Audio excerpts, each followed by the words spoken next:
Please put your hands together and invite our chief guest.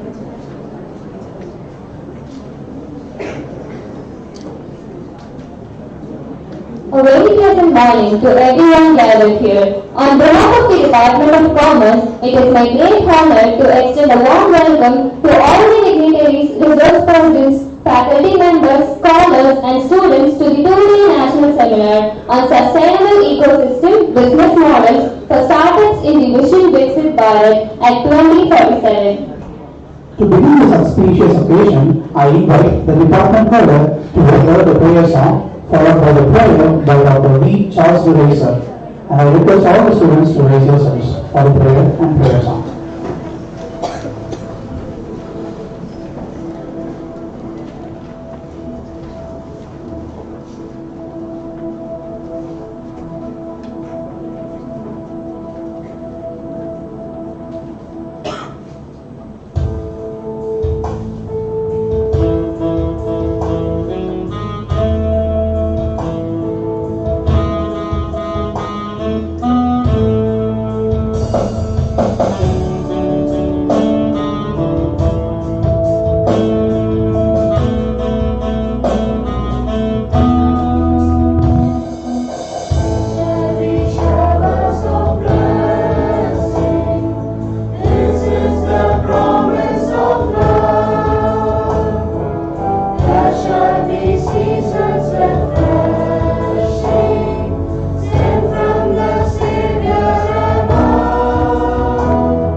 Our loving Heavenly Father, we thank you and praise you, Lord.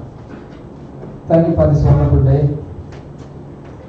Lord, help us to gather here for the 2-day national seminar sponsored by ICSSR, Regional Center, Hyderabad. Lord, in this occasion we seek your divine blessing and guidance for the 2 days.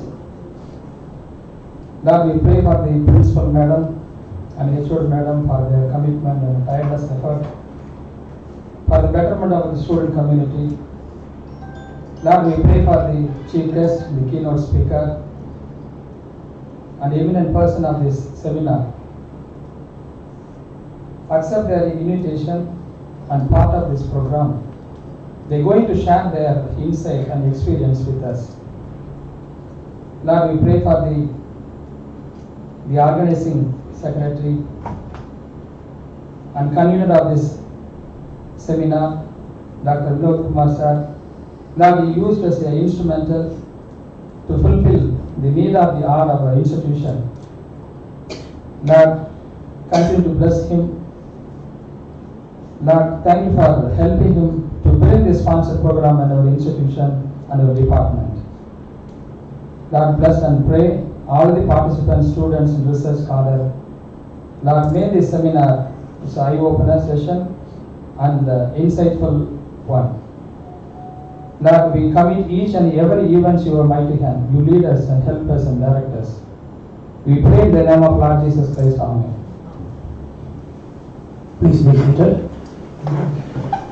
Thank you, team, and sir, for your soulful prayer song and heartfelt prayer, and for invoking God's blessings upon this seminar.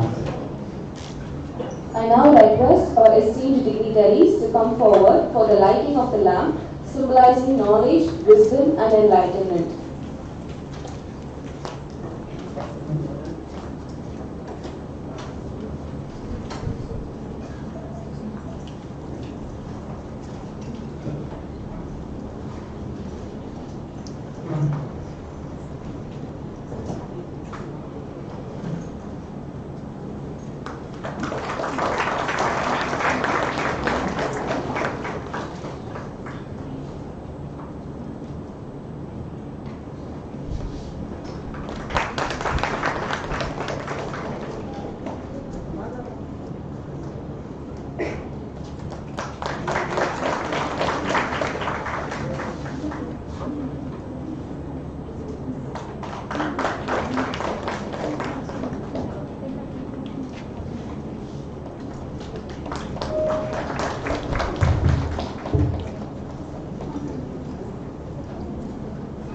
Thank you, honorable dignitaries, for lighting the path of knowledge and inspiring this event with your presence. To extend a formal welcome, I invite Dr. D. Canada Agnes Idle Ma'am, Head, Department of Commerce, Convenient and Organizing Secretary, to deliver the welcome address.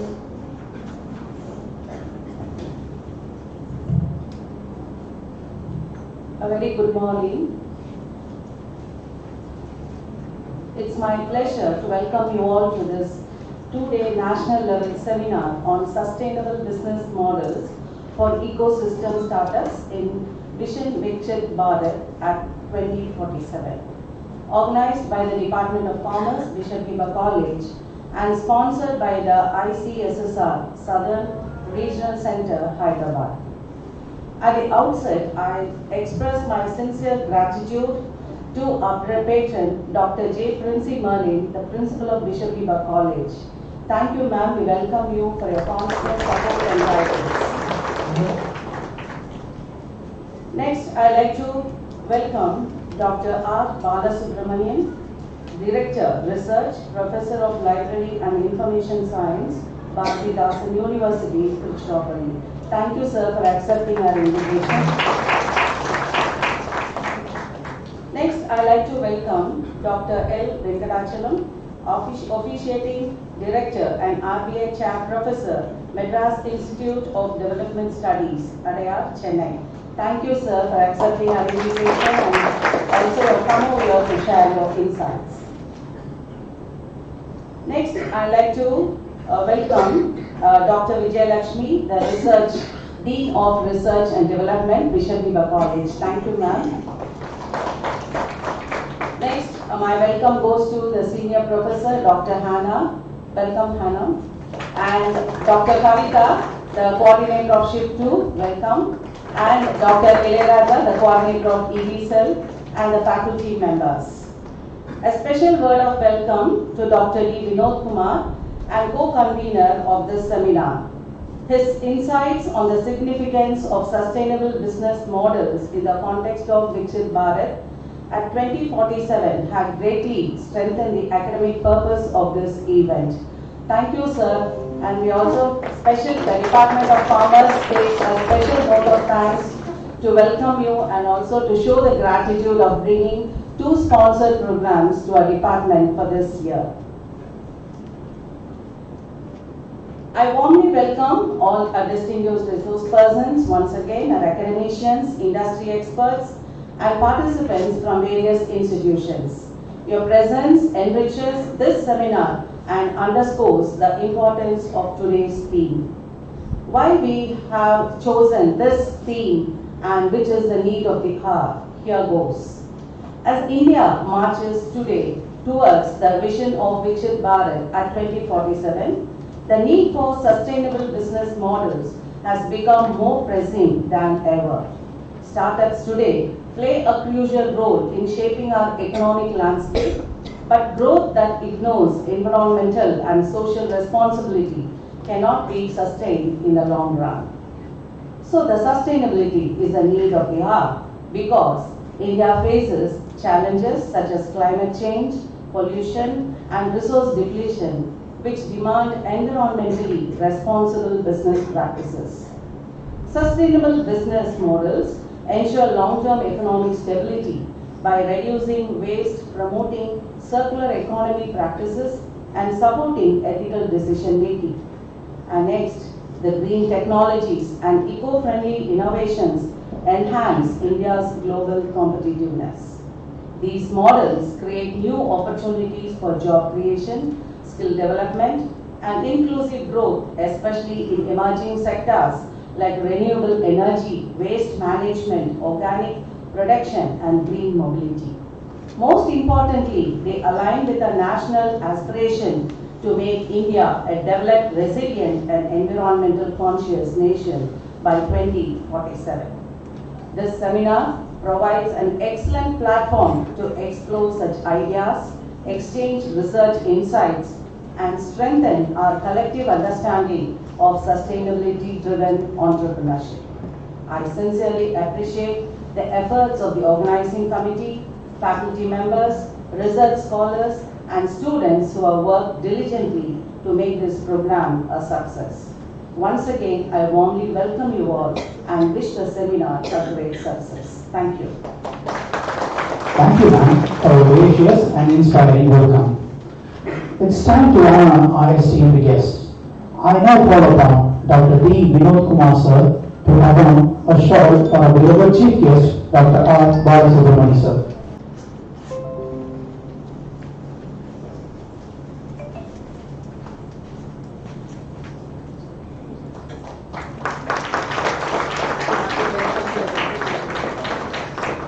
And I call upon our beloved principal, Dr. J. Quincy Mohanna, to present a memento for our beloved chief guest, Dr. R. Bharat sir.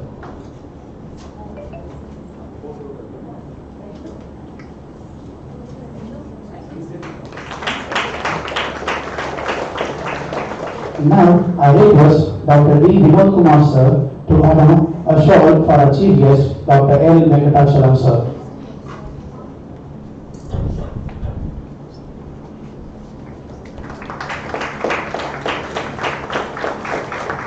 And I request our beloved principal, Dr. J. Quincy Mohanna, to present a memento to our beloved chief guest, Dr. L. Venkatachalam sir.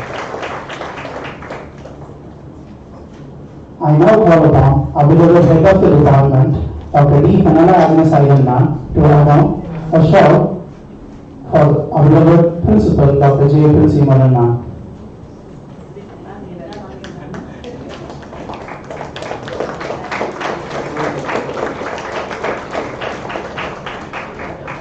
Thank you, dignitaries, for accepting our tokens of respect.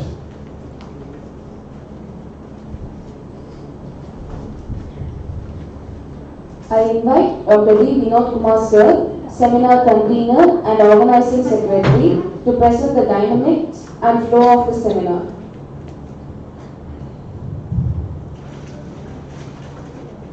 Good morning, one all present here. A respected honorable chief guest of the day, Dr. R. Bharat sir, Director and Research of Bharat University, and Dr. L. Venkatachalam sir, RB Chair Professor, Madras Institute of Government Studies. I respected our college principal, Dr. Quincy Melli Madam, our beloved head of the department, Dr. Fenola Madam, I respected various program coordinators and deans, my dear staff members, and my dear delegates, good morning. It gives me immense pleasure to present the dynamic of the today's national seminar on sustainable business model for ecosystem startups in Vision because Bharat at the 2047 organized Department of Commerce, Bishop College, and sponsored by ICSSR Southern Regional Center, Hyderabad.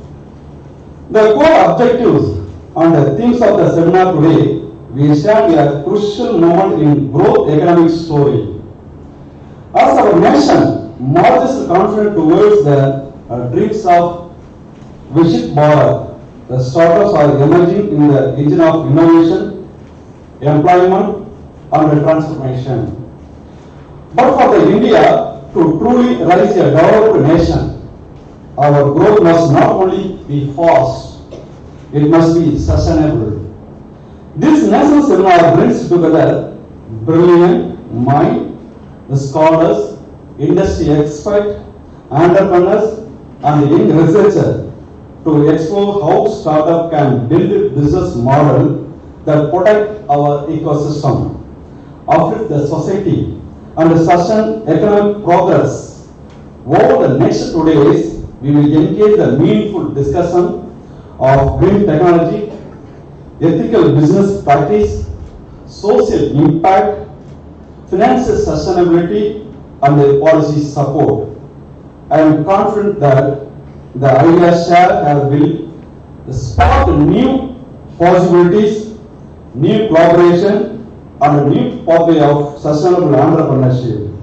Let us make this seminar a vibrant platform learning, work towards build a responsible startup that contribute to a stronger, greener, and a more prospective Vision Bharat at 2047.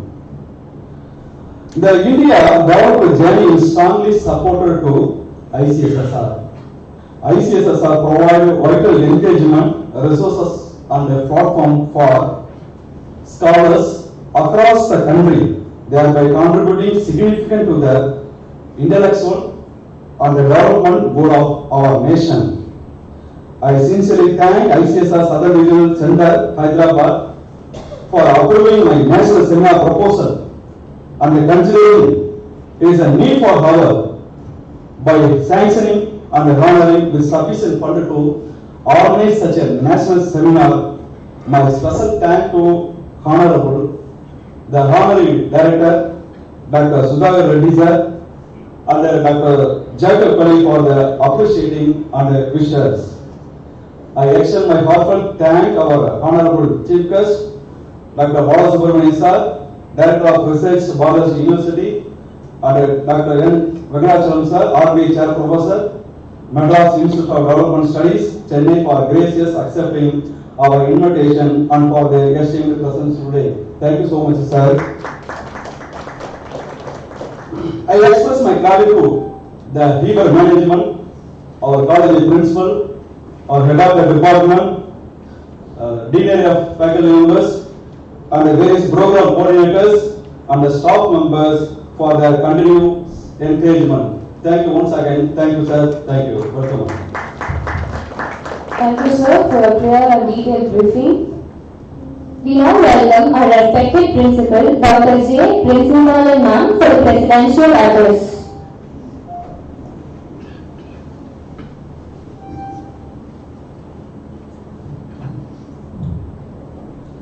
Distinguished chief guest of today's program, Professor Dr. Balasubramanian sir, the Director of Research of our prestigious Bharat University, eminent Professor Dr. L. Venkatachalam sir, RBA Chair Professor, Madras Institute of Development Studies, Head of the Department, Dr. Fenella, the distinguished Dean of Research and Development, Dr. Vijay Lakshmi, the Organizing Secretary of the two-day National Seminar, Dr. Vinod Kumar, learned faculty members, student friends, and delegates from various institutions.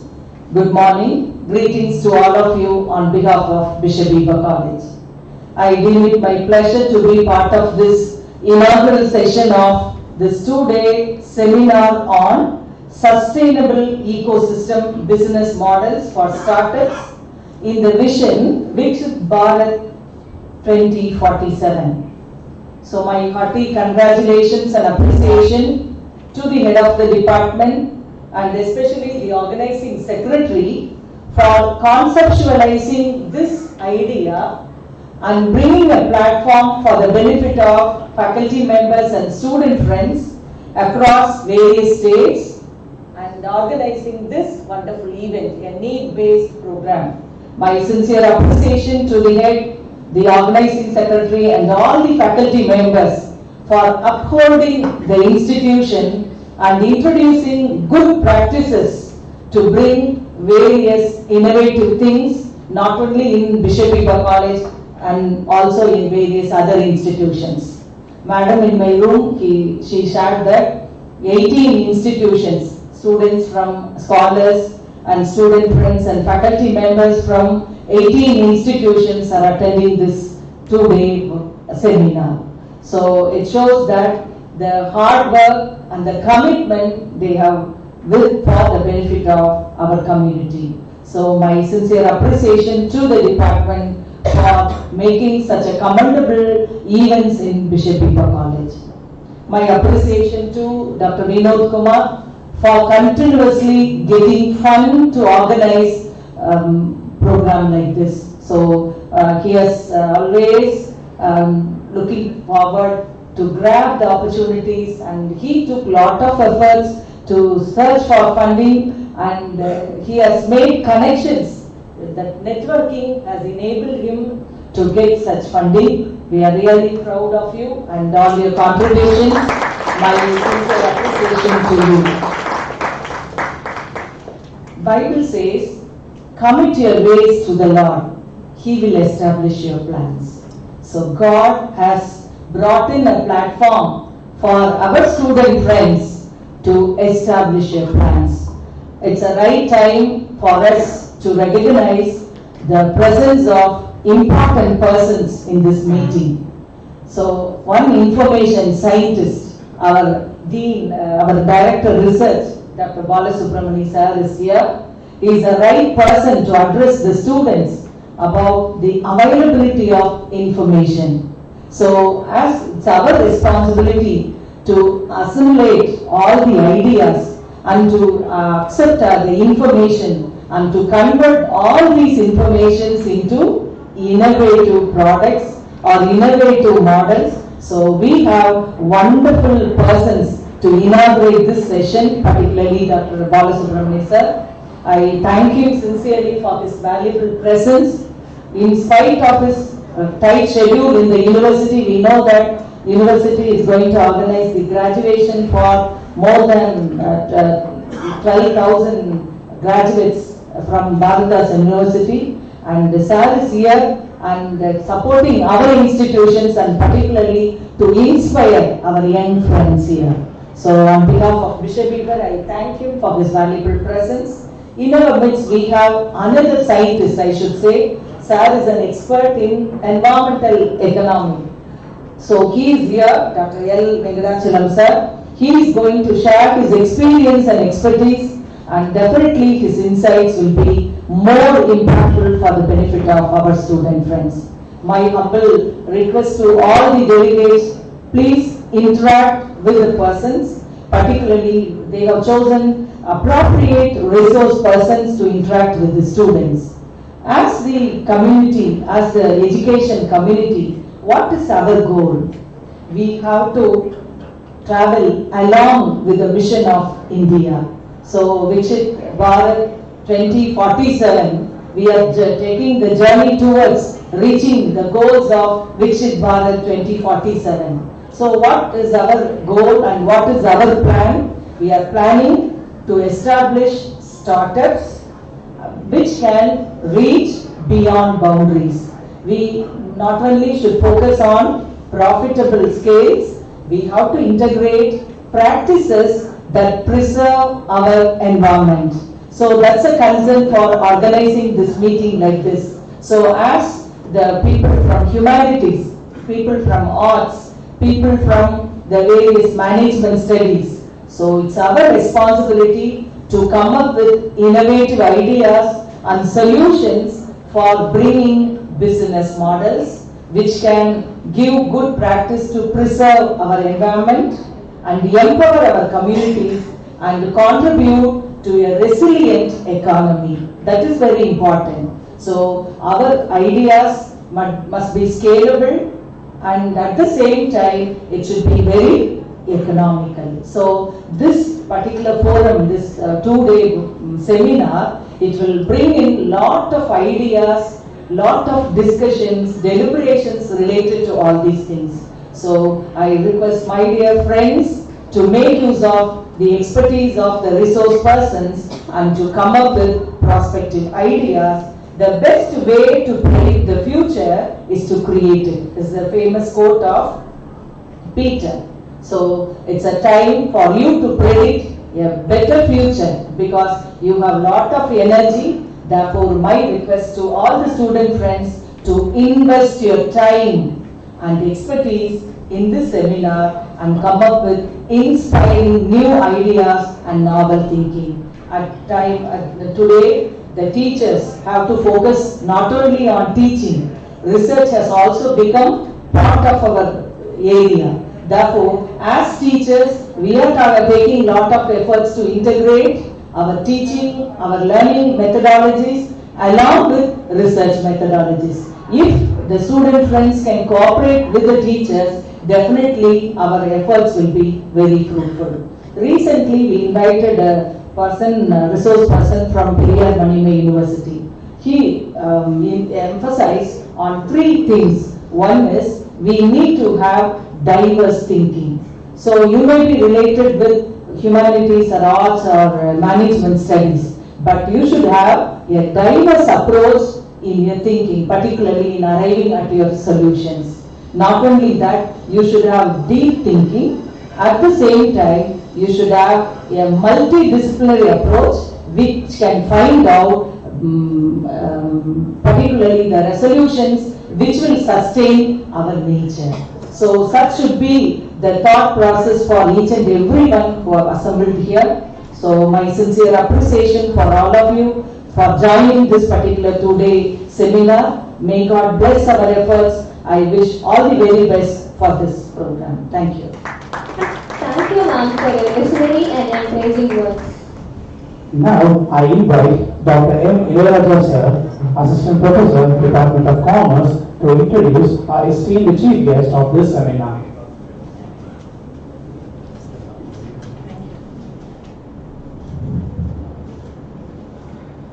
Good morning, one and all. It is with great honor and immense pride that I introduce our esteemed chief guest, Dr. R. Bharat, a distinguished professor in the Department of Library and Information Science, Bharat University, Tiruchirappalli. Dr. Bharat is an exceptional academic and a researcher with over 15 years of teaching experience and 15 years of research expertise in the field of library and information science. He holds an impressive academic foundation with the MLS, MPhil and PhD degree from Annamalai University. A renowned scholar in psychometrics, e-resource management, digital libraries and knowledge management. Dr. Bharat has contributed extensively to the achievement of research and academic excellence. His outstanding academic output includes over 150 publications in reputed national and international journals and conferences, guidance to 10 PhD scholars and 37 MPhil scholars, with several currently pursuing research under his mentorship. Significant contributions in public research with major projects sanctioned by ICMR and ICSSR, focusing on health impacts. His academic leadership is widely recognized. Dr. Bharat serves as the coordinator of the Center for Research Ethics and Pluralism at Bharat University and is a member of the Application Care Committee. He also shoulders several key responsibilities, including service as a nodal officer for the Tamil Nadu Principal Academy, a functional academician. He has delivered more than 160 invited lecturers and has actively participated in over 130 workshops, seminars, and international conferences, including serving as a chairperson, keynote speaker, and a resource person in the prestigious events across Sri Lanka, Oman, and other countries. His excellence has been recognized with several distinct awards such as National Level Best Teacher Award 2022 by the Academic Library Association, Emerald South Asia LIS Research Fund Award 2019, Best Teacher Award 2016 by the Madras Library Association. Dr. Bharat's work reflects scholarly brilliance, administrative goals, and an unwavering commitment to enriching the academic research ecosystem. We are truly privileged to have such an eminent academician and visionary with us today. With great respect, I invite Dr. Bharat to address the gathering.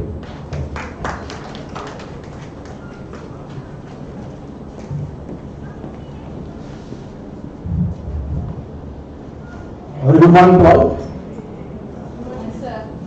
Respected Honorable Principal Ma'am, Dr. J. Principal, Professor Dr. A. Vengachalam, Official Director and the RPA Chairperson, Madras Institute of Government Studies, Chennai. Dr. Venga against the Head of the Department, Convening Organizing Secretary. Dr. T. Vinod Kumar, Convening Organizing Secretary. Dr. P. Anna, Assistant Professor in Commerce. Dr. Vijay Singh Madam, research faculty members, research scholars, students. Once again, very good morning to all. Really, it's a great pleasure and honor to me to be inaugurator of this 2 days national seminar on sustainable ecosystem business models for startups in the recent Viksit Bharat 2047, sponsored by Indian Council for Social Science Research. And I always appreciated that I come to for speech because of this sustainable ecosystem business models. I'm the outsider of commerce and economics. Sorry, Dr. Vengachalam is an expert in that topic. I'm going to talk about research output. Under the Bharat University, beside the college, one of the number one publication research output college as per the Scopus database. Yesterday I checked the Scopus database. 1,450 publications in terms of publication, citation, touch. Not 4 years back, even I used to give many research output in Tansy, even just I submitted to the university for the affiliate college research output. Most of the time, the registrar and vice chancellor asked me, so I submitted the research output. But 4 years back, some of the St. Joseph College, Holy Cross colleges come up for the top position. But last 3-4 years, even December College coming in this position, number one position in terms of research publication, citation, attendance. They have, I think, December College have some strategy for the come up for the publication output. Even they have the right position. Even that 2 persons I am very happy to see here. The top contributor of the December College research output, Principal Madam Dr. Vijay Madam, I am very happy to see here that I am here. Even December College have all the capabilities and caliber in the faculty members come for the top publication, not only in Tamil Nadu, not only Bharat University, in India also. In India, we know that Heber College, Hindu College, Delhi. This college is for year they publish the huge amount of publication. For year 2,000 publications are published. Even you can talk about the value of technology, Shastra, SR University also. Per year they publish huge amount of publication. Just to be analyzed the research output, how they come for that kind of research. Because they have the full-time research faculty. They won't teach anything. They don't go for any administrative work. The full time, they get the scholars, getting the project, getting the fund, getting the pattern and research publication. The full focus on only Q1, Q2 journals. Because of, you know that NIR ranking, there will be a lot of weightage for Q1, Q2 journals, not Q3, Q4. Even if you publish the impact factor more than 5, there will be the more weightage. In terms of number of, if you increase the number of publications, you have to focus on the Q1, Q2 journals. That is very much important. And also, I am very happy to be here. When I came and I met the principal madam, she appreciated to me. I used to go many colleges, many offices in college.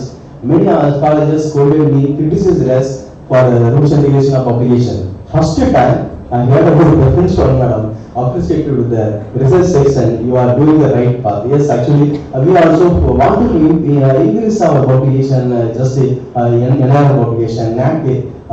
Just we want to go for the NAC's improvement of NAC score, not only Bharat University, even our applicants also. That is the reason we are go for the publication, very strict on publication in the raw science focus. We now we are doing some relaxation for the social science option in humanities. For one article you have to publish scopus, another article for peer-reviewed journals. Because of I strongly agree that science, you know that totally global of 8 lakh journals are available with IAS number as per the voltage figure.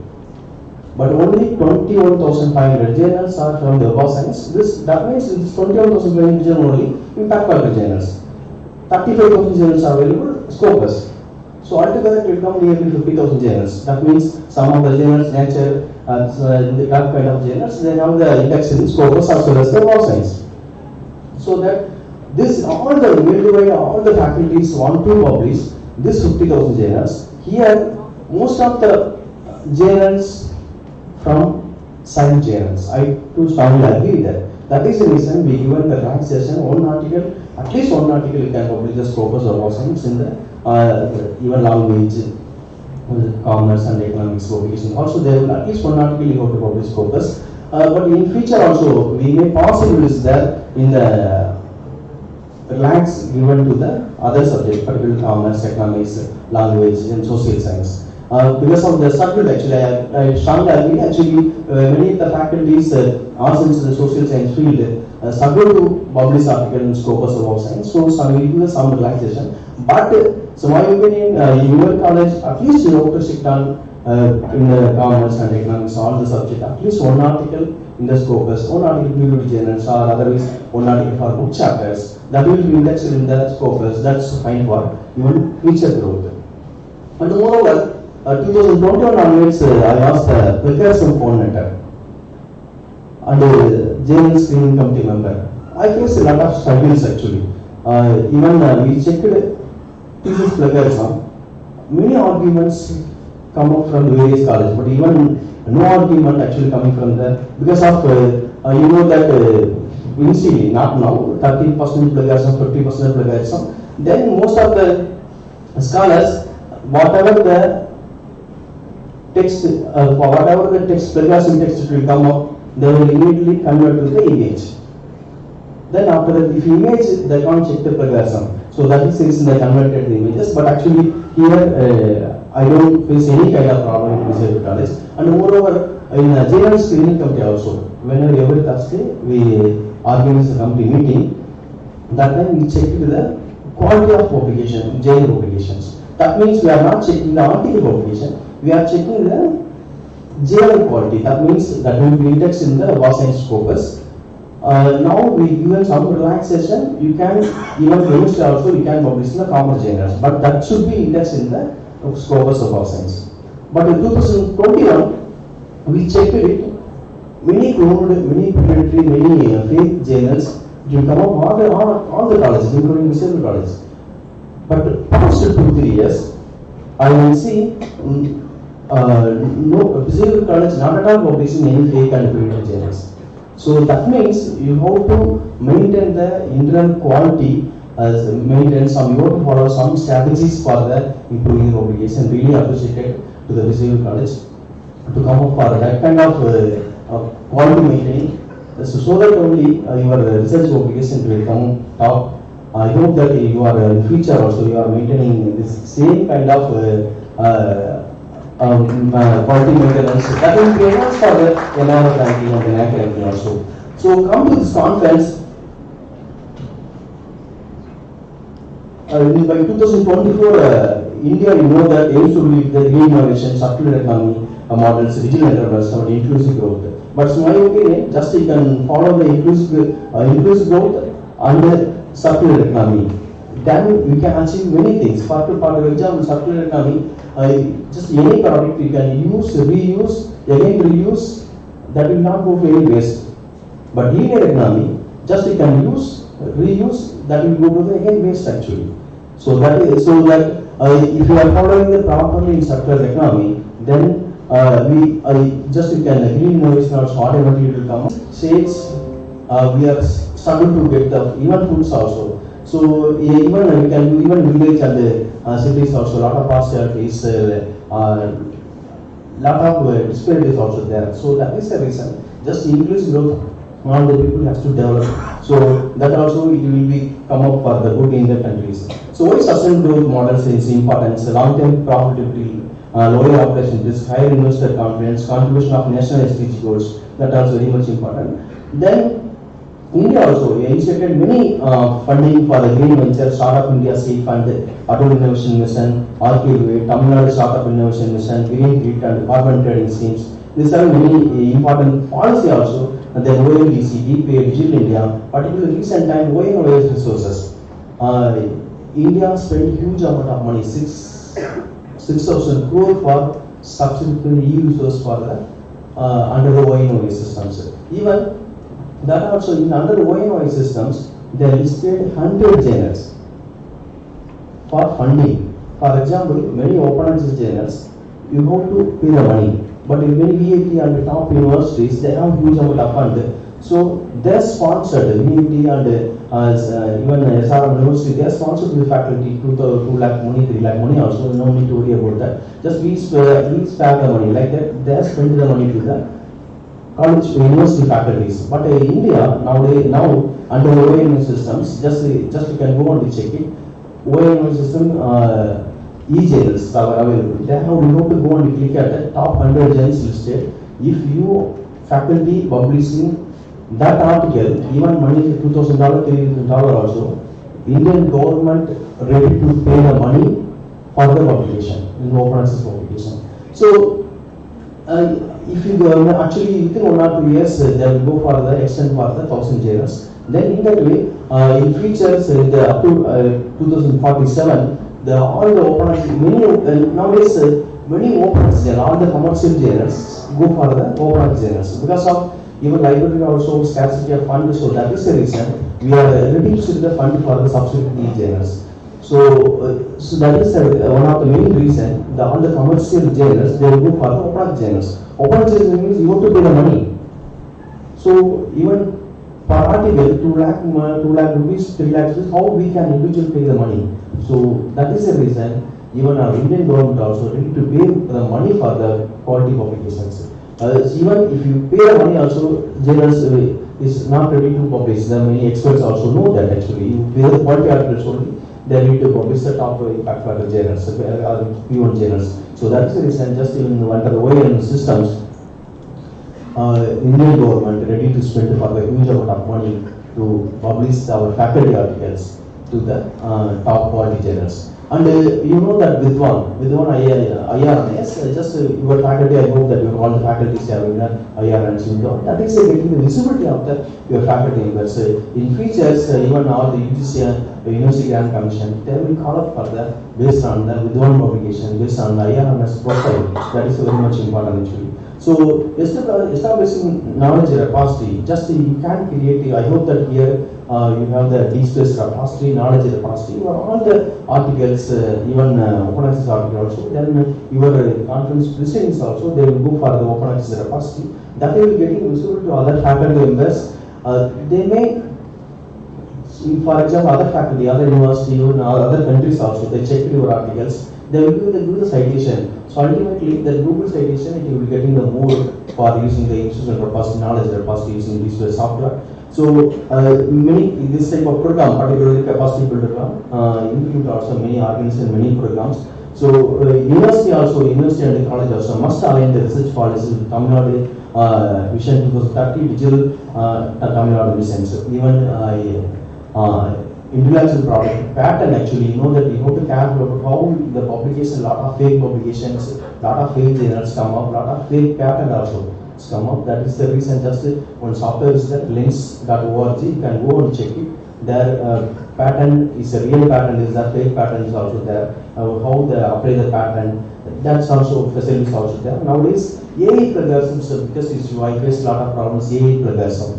3-4 years back, plagiarism is the biggest issue. Nowadays, AI plagiarism is the biggest issue. There is simply 3-4 years that simply copy paste it, they will submit it. Nowadays, the simply copy and the paste for quick part, they convert the AI paragraphs plagiarism, they will go for thesis. So that is the reason we implemented a derivative software. Even previously I used the targeting software, that we checked the AI plagiarism. Nowadays, plagiarism very less, 5%, 8%. But AI plagiarism, more than 60%, 70%. Because of them will collect the information, the ChatGPT and the field part. But actually, we should scholars and faculty members, we should know that what are the AI tools has to use, what are the AI tools has to should not use. Even many tools are also available, connectedpeppers.com, Viksit.com, Paperpal. This kind of even Grammarly also AI tools is there. Explainpaper.com. This kind of tools really helpful for the correcting the literature, and you know that published article software that is also giving the highly cited articles, semantic papers, semantic of AI tools. That is also give the even Psycho actually is now closed because of that file version. Now instead of that semantic, that's also AI software, AI search engine. That will be helpful for the getting excellent, highly cited article. Once you log in, that's free login only. Once you have to log in, then if you type it there, for example, you are doing the non-particle research. If you are entering your name, for example, my name is Bharat. If I enter the name using my login, if I first initially check the scientific, then next time automatically what are scientific articles available, that automatically will come first because of AI actually. You know that YouTube also, whenever you searching any single song, the automatically single songs only will come out. So same like that, the semantic of AI tools also, that will really helpful for you getting the articles easily. Even that option is also available, PDF version also available, that you have to pick the PDF version. Then all the PDF full text article, free open access article only it will come first. So you can easily download. Like that, lot of AI tools also available. You can use the AI tools in positive manner, but don't copy paste. Even ChatGPT also, Filmpart also, many even Filmpart also, many paragraphs in plagiarism also there. Nowadays, humanist AI also there. But you don't use that type of AI tools because of you know that one small story I want to tell you. Then I will finish that this novel sessions. Vice Chancellor of Pondicherry University resigned the job. I hope many of them you know that due to the plagiarism. Even 1998, she published 3 books. All the 3 books, edited books. In edited books means you know that this also one of the your conference is also edited books. Even those days no software is there. So she collected all the books. She published 3 books. Then she joined the 2012 as a Vice Chancellor of Pondicherry University. She and librarian, a lot of panels is going on. So immediate librarian collected all the 3 books. Even that's a newly printed books. He manually typed and uploaded the talented plagiarism software. 98% plagiarism. So immediately she complained to UGC and the president, and he signaled that same kind of news to the newspaper also, cleverly given newspaper also. Next day, all the news, but even that 3 books, 8 books. So now you may escape, but then we see the job.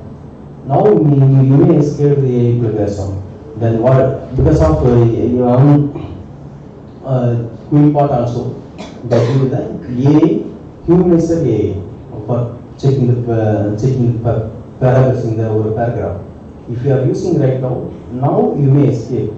Then after that, after some time, what Talenting and all the plagiarism software, they are also enhanced the algorithms, same like the ChatGPT and quick part. Then first actually, this month in May, it will come only less than 10% of plagarianism may come, AI plagarianism may come after 3-4 years because of the enhanced algorithms. Then same kind of thesis, it will come 50%, 60% plagiarism. So that is the reason now I received the many reports from the foreign examiners. They just given the AI plagiarism just 7%, 8%, but now we checked 50%, 60% will come. So I received a very report. So initially I explained to the foreign examiner. So this is a algorithm problems. Actually, that is the reason I given the report. So in that way, but we now we escape actually. But in future, all the thesis available repository. So in the repository. So even when you are after submitted, after getting the award, our thesis, your thesis also, it will getting uploaded to the so the repository that will be anyone can see. So anyone can download your whole thesis. Anyone can check the plagiarism also. So that is the reason always writing your own is the best method for research output. Then finally I want to conclude. I appreciate Dr. Vinod and our team for the organizing team for organizing excellent today's national seminar. For getting the fund is not easy. I know that actually we also getting funded many times from ICMR, ICSSR, many funding agencies also. But again we approach, again we apply. We need some network, we need some collaboration. We can connect, just we have to some collaborative approach.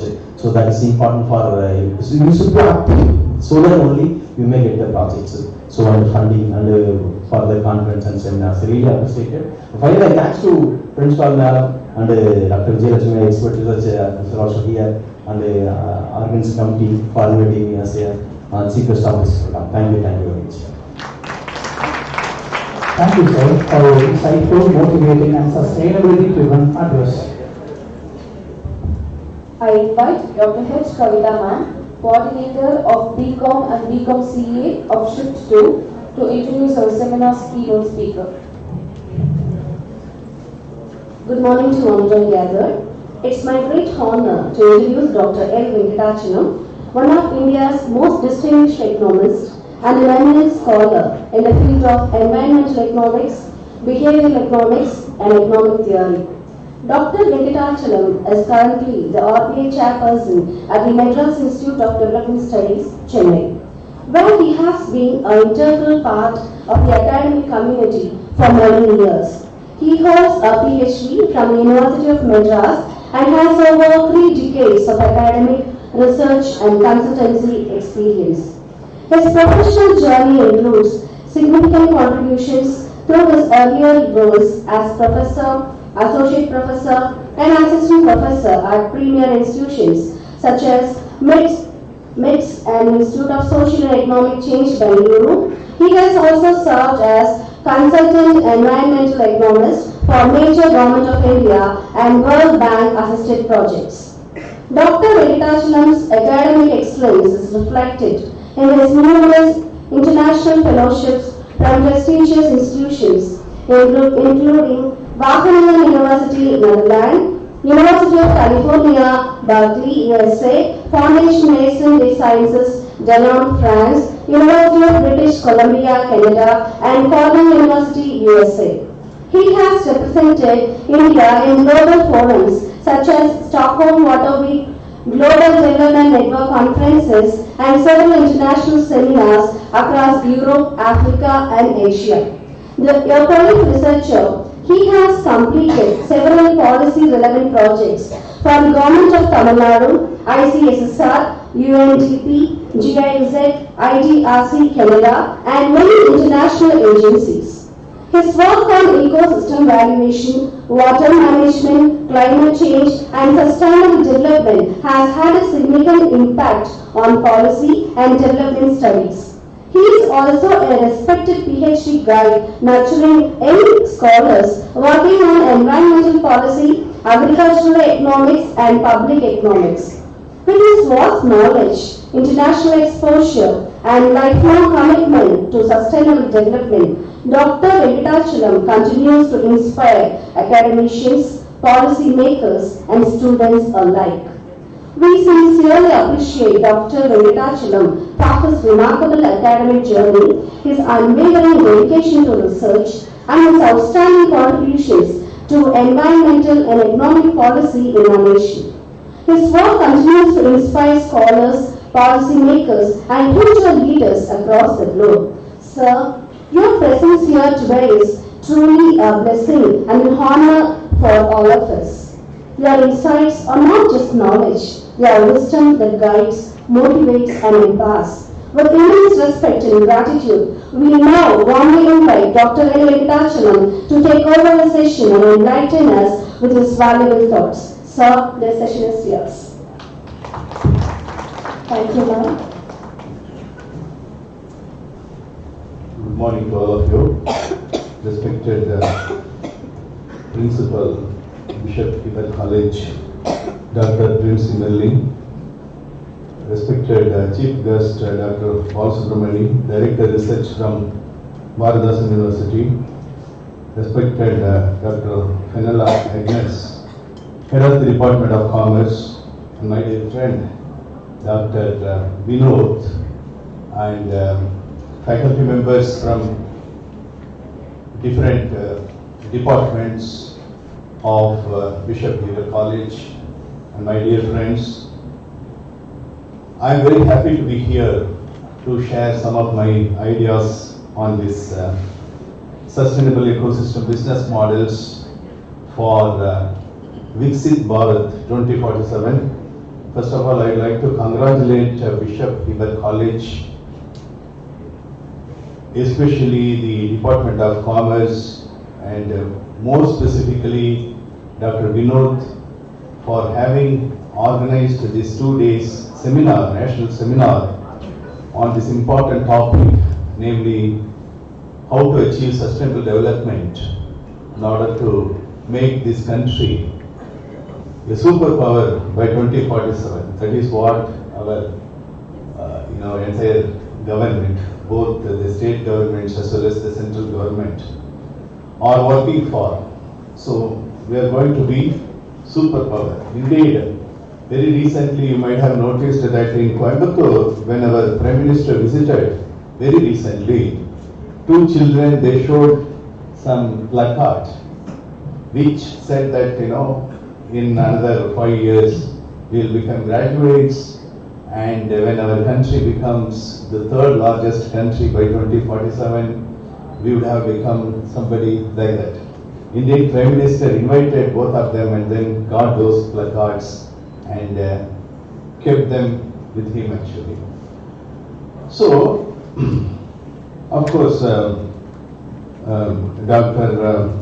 Princey has very lucidly said certain things that are required for achieving the sustainable economy by 2047. She said we have to invest our time on productive things. So I will just complete that sentence. Invest our time on productive things. And knowledge is very powerful. It is the knowledge which empowers the people. And then our chief guest has been talking about the improvements of writing skills basically. So why all these plagiarisms and all those kinds of predatory journals, etc. Because we lack skills, certain skills. For example, we devote a lot of time in reading. Our education system trains us only for reading and sometimes for mug up, right? Do you agree with me or not? Right? Okay. But our education system does not train us how to write. Writing is a most difficult job actually, right? If you want to become a good writer, you have to spend a lot of your time, you have to invest your maximum time on writing. Reading is very easy. For example, yesterday I brought one book. On the train I read it. Almost 50% of the book I have read. while going back, I will read the remaining 50%. But this is a 350-page book. But can I spend same time in writing 350 page of materials?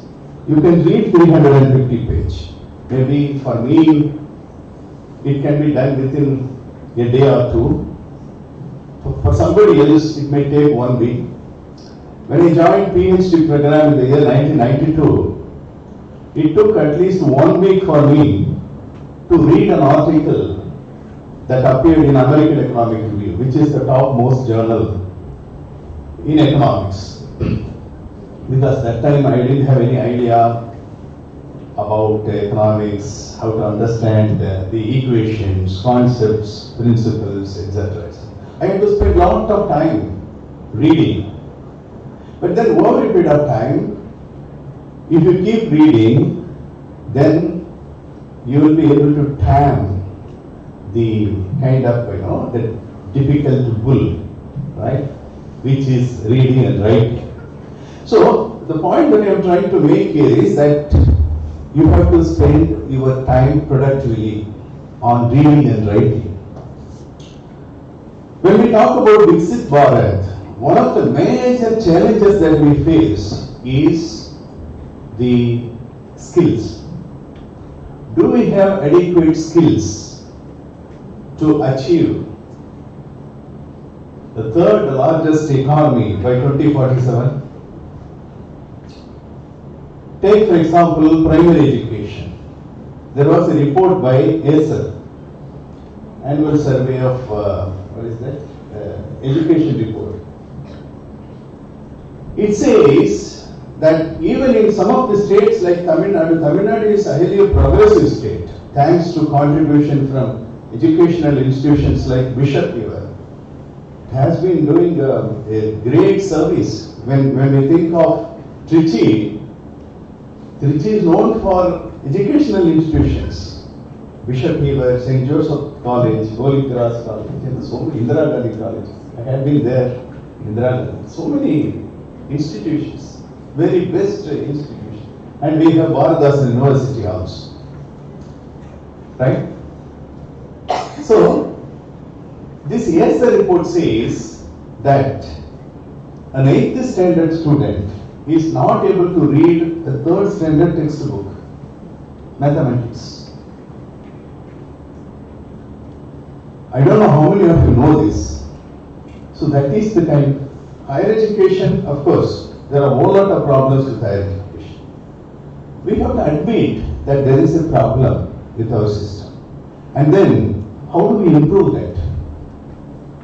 The government is doing a lot of things, right? But there are complex issues on the ground to bring substantial changes in the skills, human capital. So what do you mean by human capital? We have 143 crore people in this country. It is not population, it's human capital. Many people like, there was an economist called Julian Simon. Many people say that population should be controlled, growth has to be controlled. Population is an asset. Population means knowledge. So the point is, how do you convert this entire population into a human capital? That would make our country 3rd largest or the 1st largest one. So how do you measure a country's performance? How do you rank countries? On what basis you rank countries?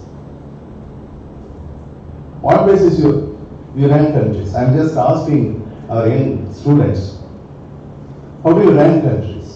It's gross domestic product, right? The gross domestic product. Which is the country that tops at the which has the first rank in terms of economic growth? Which country? USA. Right? USA. USA has got around $30 trillion economy. right now. 30 trillion US dollars economy. Which is the second largest country? China. China has around 17 to 20 trillion dollar economy. What is India? What is India's size of the economy? It's just 4 trillion. Right? In order to reach USA, the first place, we have to develop at least some 7 times. 7 times. How do you do that? So we have huge population, 143 crore population. How do we convert this population into human capital that would contribute towards expanded economy to achieve the largest position by 2047? So I am just giving a very simple thing, namely, how do you improve your skills? How do you improve your skills? By investing your time productively. So there was an economist called Gary S. Becker, very famous economist. He got Nobel Prize in Economics in the year 1992. And one day I was reading one of his books on time allocation. So he worked on many things that are not being covered by economics, basically. He worked on economics of marriage, which is the subject matter of sociologists. He worked on economics of crime, which is the subject matter of criminologists. He worked on economics of divorce. So he wanted to analyze why marriage is basically an economics decision. It's no longer a sociological subject, but it is very much a subject of economics. Can you tell me why marriage is an economic subject? I mean, what is economics there? He says the expected benefits from marriage between two individuals are greater than the current benefits when they are separate. Okay?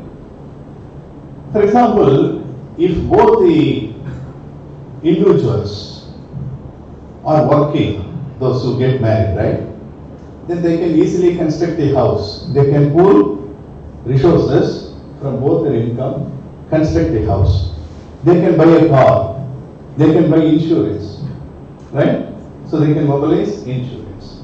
And children will have to come from marriage. That is our culture. So all these benefits come from marriage, and that is why marriage takes place. Whereas the sociologists have been analyzing marriage as a tradition, culture, it has been continuing for centuries together. In this particular tribe, marriage is taking place like this, all those kinds of things. But then one fine morning, this guy came and then said, marriage is our subject, economics. Then somebody asked, why divorce takes place? He says, marriage takes place on the basis of full information. It's a rational decision. So both the individuals, they take all available information and then get married. And they expect a good life, married life. But then divorce takes place. In India now, divorce rate has gone up. Can you tell me why divorce takes place? What is economics there? There also he said, divorce takes place because of two things. One is asymmetric information. What is this asymmetric information? There are 3 economists who got Nobel Prize for this asymmetric information.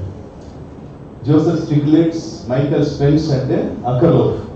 They got Nobel Prize in the year 2001. What is this asymmetric information? One of the individuals involved in marriage has more information than the other one. Right? Suppose if it is a love marriage, they have decided to get married. So when they were in love, some information has not been revealed properly. right? So then they got married with this asymmetric. Asymmetric information means unbalanced information available between the individuals. Okay. For example, when we go to vegetable shop, the shop owner tells you that this bindi, right, the lady's finger is fresh one, but he only knows that whether it is fresh or not. But as a buyer, we don't have any information about it. So this is what is called asymmetric information. Sometimes you buy this old one, and then I buy old lady's finger, and then my wife blasts me like anything. Okay, so this is the problem. So he says that certain information has not been adequately taken into account in our marriage decision, and therefore there is a conflict after marriage, and that conflict leads to divorce. Why divorce? Because living together for one more day is costlier than the benefit that you derive. Okay. So anyway, so this economics is a very interesting and very important subject, and very funny subject also, because we deal with a lot of things like economics of marriage, economics of religion, why people go to court, temple, church, and the mosque, why people are religious, okay, and what kind of the benefit that they get from it. The economics of suicide, why people commit suicide. This has been studied by economists like Aina Kone. So economics deals with everything, including climate change, many things. Okay. So it's a very interesting subject. So I was reading this economist's paper on time allocation. He says that in developed countries, basically why developed countries are developed, he says one very important thing, namely, in developed countries, people spend lot of their time on productive activities. Whereas in developing countries, the time spent on productive activities is very less, comparatively less. That is why the developed countries are developed and developing countries are developing. So this has, of course, you can challenge this, but then this has an important lesson for all of us, every one of us. So that was a trigger for me, indeed. Then I started thinking about time allocation.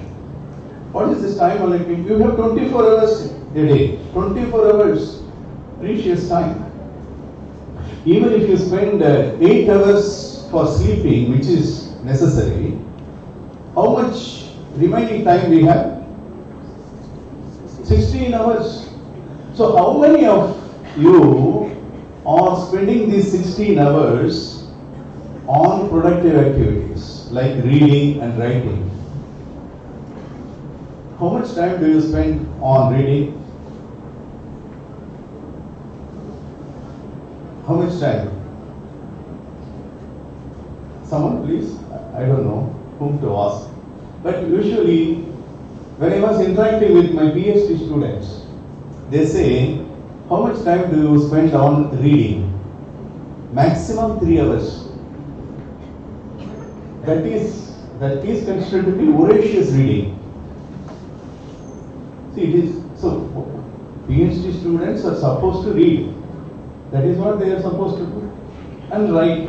I always tell my students 3 things when they join on the PhD program with me. I tell them 3 principles. One is read, and write. Initially. Maybe for the first 3 years, read and write. After that, reading is very important. Write.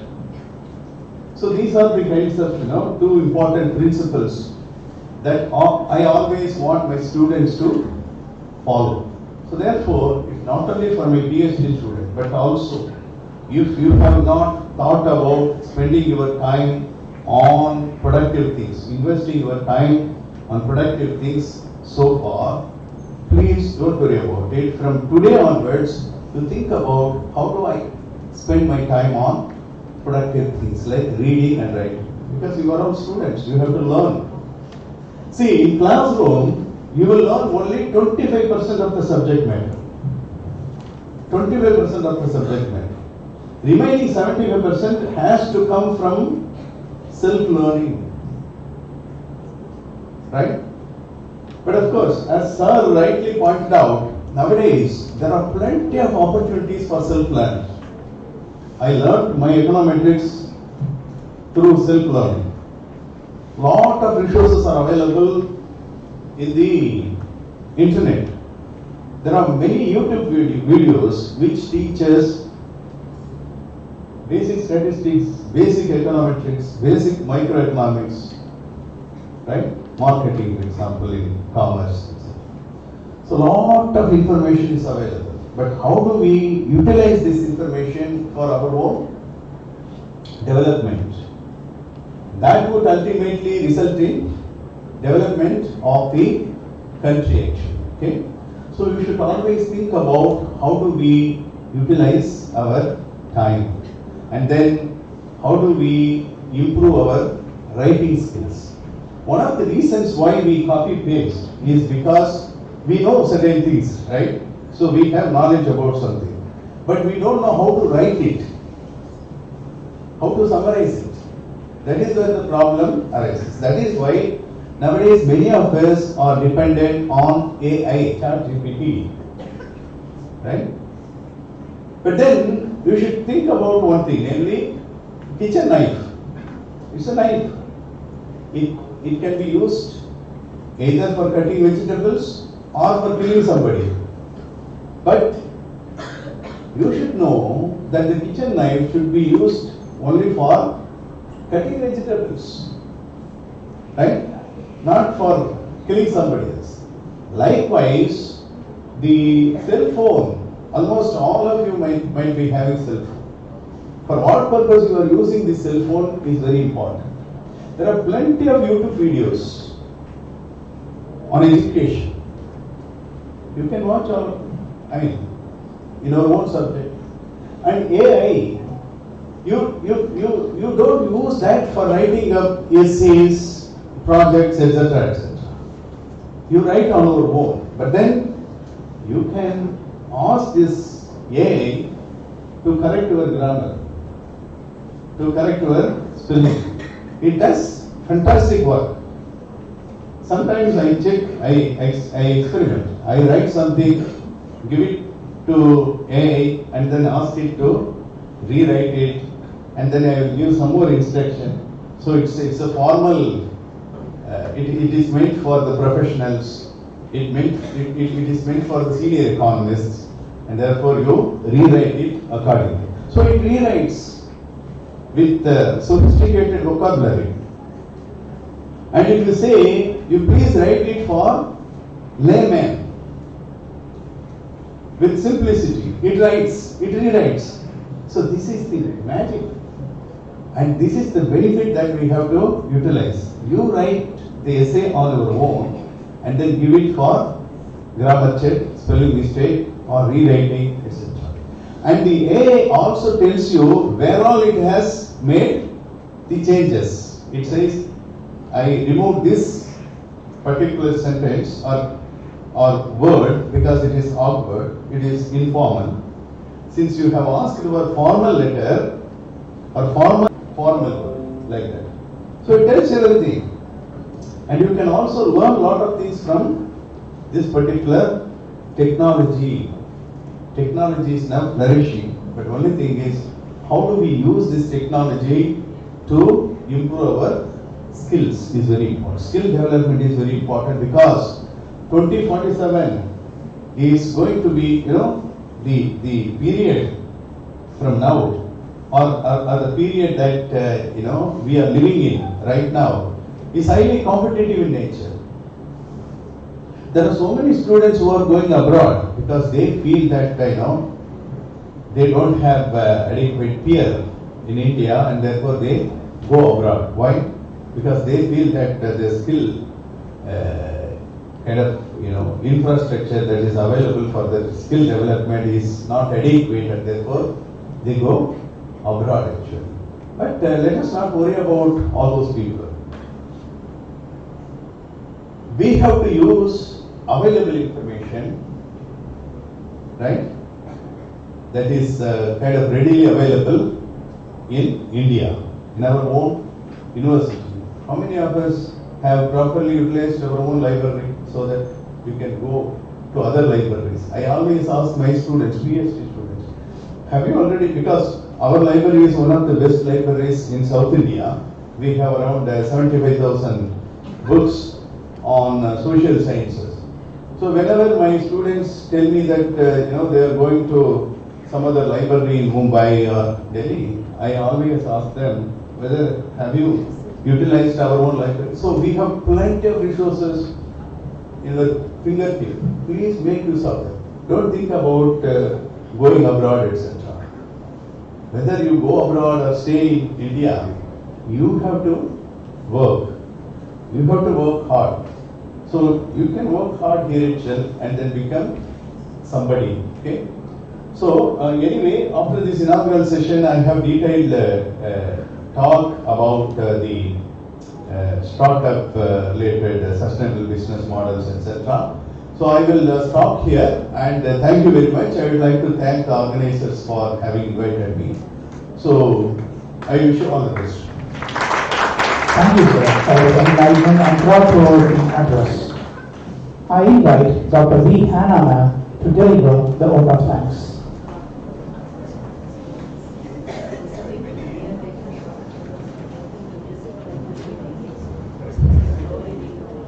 Pleasant morning greetings to one and all gathered here. On behalf of the Department of Commerce, I am honored to deliver the vote of thanks in this inaugural session. Foremost, I would like to express my thanks, gratitude to Almighty Lord Jesus Christ for making this national seminar a reality. I express my sincere gratitude to our chief guest, Dr. R. Balasubramani, Director Research of Bharat University, for gracing this occasion and for your insightful inaugural address. Thank you, sir. My heartfelt thanks goes to our principal, Dr. J. Princy Merlin, for her inspiring presidential address and constant support in enhancing the research activities of our college. Thank you, ma'am. I am very much deeply grateful to our head of the department, Dr. Fenella Agnes Island, ma'am, for her warm welcome address and for her guidance in organizing this national seminar. Thank you, ma'am.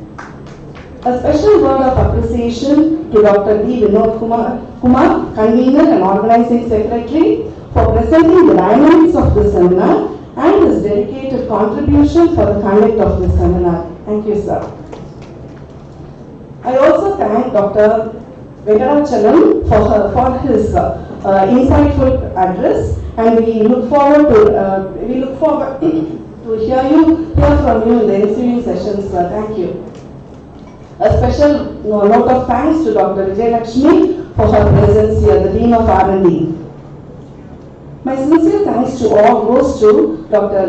H. Kavita ma'am and Dr. Ilayaraja sir for their contributions in this inaugural session. Finally, I extend my heartfelt gratitude to all the participants and guests for their gracious presence and for having their thoughts, sharing their thoughts through their insightful papers. Thank you all and wish you all a fruitful and wonderful learning ahead. Thank you. Thank you, ma'am, for extending the gratitude so graciously. Students are requested to rise as our dignitaries depart.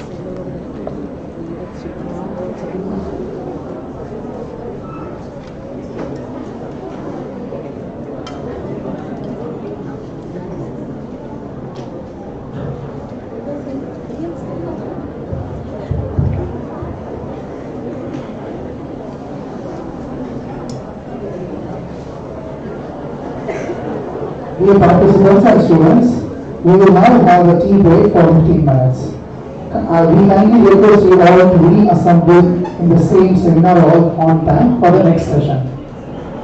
And the students of Dr. K. Suchitra ma'am, you are requested to stay here.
Instruction for the Bishop Heber students.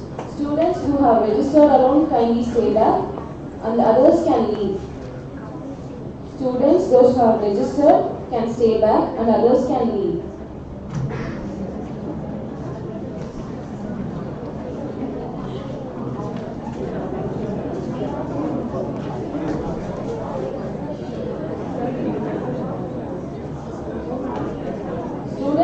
Those who are leaving, kindly go to your respective classes.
கொடுக்குறாங்க கிளாஸில் எழுதுறேன்.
யாரும் பார்த்தா எனக்கு வாங்கிட்டு வந்து கொடுக்கலாம்.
A warm welcome back to everyone. We are privileged to welcome our resource person once again. With great honor, I invite the Sustainability Evangelist, next, Dr. L. Venkatachalam, to the stage to share his second address on sustainable ecosystem business models for startups, special focus on building resilient business environments, green innovation, and Viksit Bharat's entrepreneurial vision. Sir, the stage is yours once again. Thank you. Welcome back. So, in this session, we will briefly discuss about the green jobs that could be potentially developed in India as part of the vision for 2047 Viksit Bharat. Okay, so many of us get degrees, undergraduate degrees, postgraduate degrees, with the aim of getting deployed somewhere else, right? So it may be a government job, it may be some bank related jobs. So we want to get deployed somewhere, then work for others. But that's a very good kind of objective at the individual level. But apart from working for others in governments and in corporate firms, etc., you yourself can start certain activities that would contribute to the growth of yourself as well as the economy. Okay. So today in this session I am going to talk about very dull, no? Yeah. So we are going to talk about various opportunities for our graduate, undergraduate, postgraduate students in the future, especially in the environment sector. Okay. So next slide, please. You keep going, or you give me that. No, it's not there. Okay. So next slide. Okay. So now, what is the conventional view about environment? So the conventional view is there is always a trade-off between development and environment. Right? Development and environment. What do you mean by that? When you try to develop the economy, you have to sacrifice environmental quality. Let me just give you a very simple example. If you want to develop a road infrastructure, right? You want to develop a road infrastructure. In Kerala, for example, there is a national highway which has been proposed, but people at the local level they resist to this project because the road project involves cutting up lot of trees, leveling lot of hills, and destruction of biodiversity, leveling of water bodies, all those kinds of things. Similarly, in Bangalore, what happened was that over a period of time, rapid urbanization has resulted in kind of disappearance of many water bodies, small water bodies, the tanks, water tanks. So as a result, what happened? Bangalore nowadays is experiencing acute water scarcity problem. 2 years back, there was a huge water scarcity problem. As a result, many of the firms had to be closed, schools and colleges had to be closed, and some of the households, they had to relocate from Bangalore to other neighboring areas. That is the kind of intensity of water scarcity in Bangalore. Why? The fundamental reason is that urbanization has resulted in destroying water bodies, environment. Okay, so the point that we have to notice here is that when we are trying to develop the economy, we have to sacrifice the environment. But then, for example, if you want to achieve $30 trillion economy by 2047, right? 7 times greater than where we are now. Okay, so we need the development of infrastructure, of physical capital, etc. So that would definitely lead to affect the environment adversely.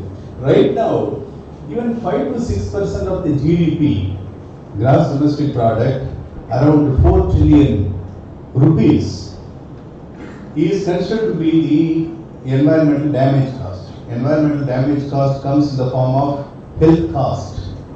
60% of the districts in India are affected by air pollution. We don't know, even of course, because of our geographical location, wind direction, and less pollution from various activities, etc. But if you move to northern India, most of the districts and cities are experiencing air pollution problem. What is the impact of air pollution on health? So basically, 2 different types of impacts.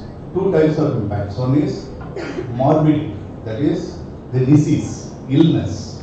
You have to carry the illness caused by air pollution, especially the lung-related diseases. Okay, and then the air pollution-related disease will prolong for 5 years, 10 years. After that, there will be death. Your lung will be completely affected because of carbon monoxide, right? It's a very dangerous kind of pollution actually. So morbidity and mortality. Mortality means death, morbidity means illness. Okay? So during this particular period, namely when people carry this illness, they will go to the doctors. Okay? They will go to the doctors, they will spend some money, and this money is being accounted for as GDP growth actually. Okay? Because paying to the doctors, paying for the medicine, all of them are market activities. So GDP will always capture all these market transactions as good things, right? Pollution indeed increases GDP by that amount of damage cost. Okay, so let us not go deeper into this particular issue, but all that we have to understand here is that the air pollution causes lot of mortality and morbidity. And in 2019, around 17.5 lakh people have been killed by air pollution alone. We don't know, right? All these kinds of, data are not readily available for, proper analysis. But this data is hidden somewhere. So how many people are getting affected by air pollution? We don't know. But then around 40 scientists, they worked on secondary data, and then they found that in India, in just 1 year, 17.5 lakh people have been killed by air pollution. Okay? So development affects the environment, which in turn affects the people's welfare. Indeed, development should bring more welfare. Whereas in reality, development results in reducing the welfare, which is not desirable. And therefore, we need sustainable development. What is sustainable development? Can someone tell me what is sustainable development? Development and environment should go hand in hand. Right? Development and environment should go hand in hand. So how that could be achieved?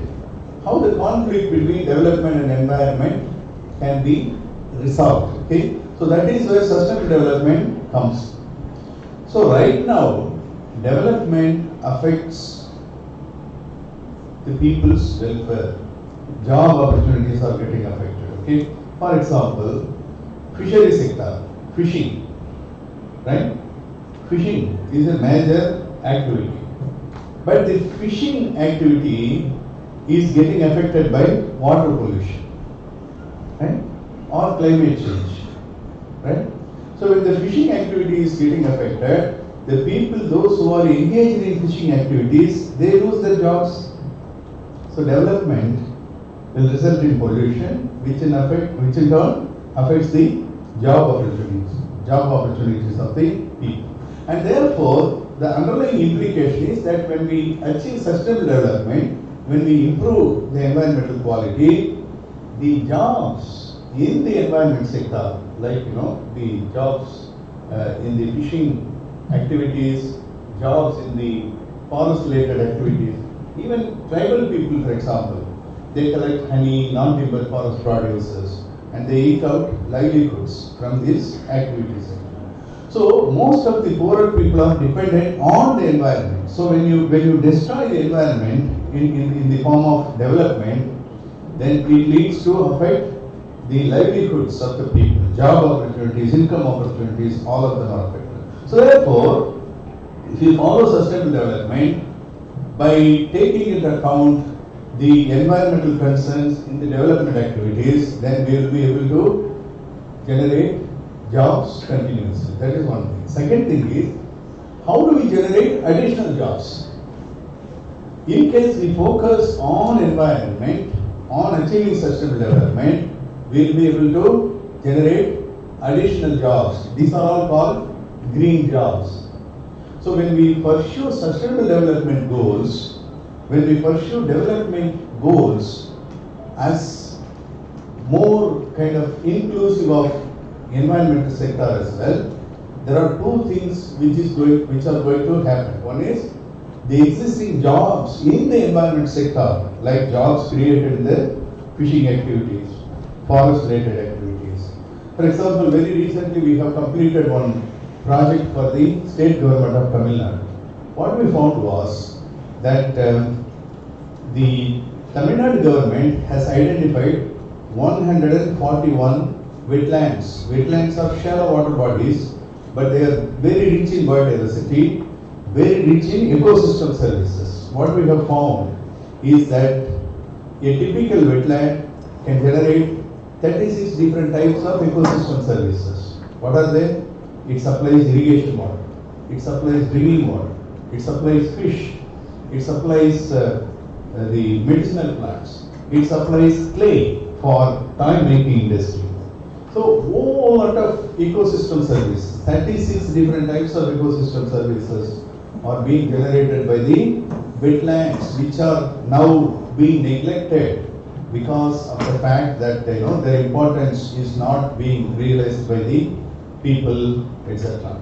So all these 36 different ecosystem services, they contribute towards improved employment opportunities, income opportunities, livelihoods.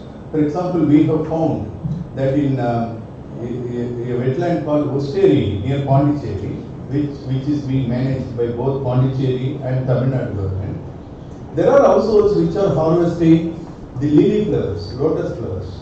They collect these lotus flowers, lily flowers, and sell them in the nearby Pondicherry Arvindrashram, right? That Arvindrashram is there in Pondicherry. So a lot of tourists, they buy these flowers and then put it on the Arvindar's this thing. So on an average, each family collecting this flower earns around 800 to 1000 rupees per day, which is a good amount of income actually, right? But that comes at free of cost from this wetland. Okay. So therefore there is no recognition. It is not being taken into account as in the GDP estimation. Okay, so the sustainable development can kind of sustain these jobs. Plus, when we pursue sustainable development, we can create additional green jobs. But there is a problem with the PPT. So let me very briefly tell you which are the sectors which can generate the green jobs. Okay. Now, long back when I was a student, there was one cartoon which was going on in the media. In those days, we used to have this Kumudam. Of course, still they are there on the media. We used to read all of them. So that I found one small, cartoon. The cartoon said goes like this. Our Indian, he just choose this sugar can, right, and then throw this that sugar can what is that? That remaining after chewing that juice, the remaining he throws on this tree. And there is a Japanese who collected all these the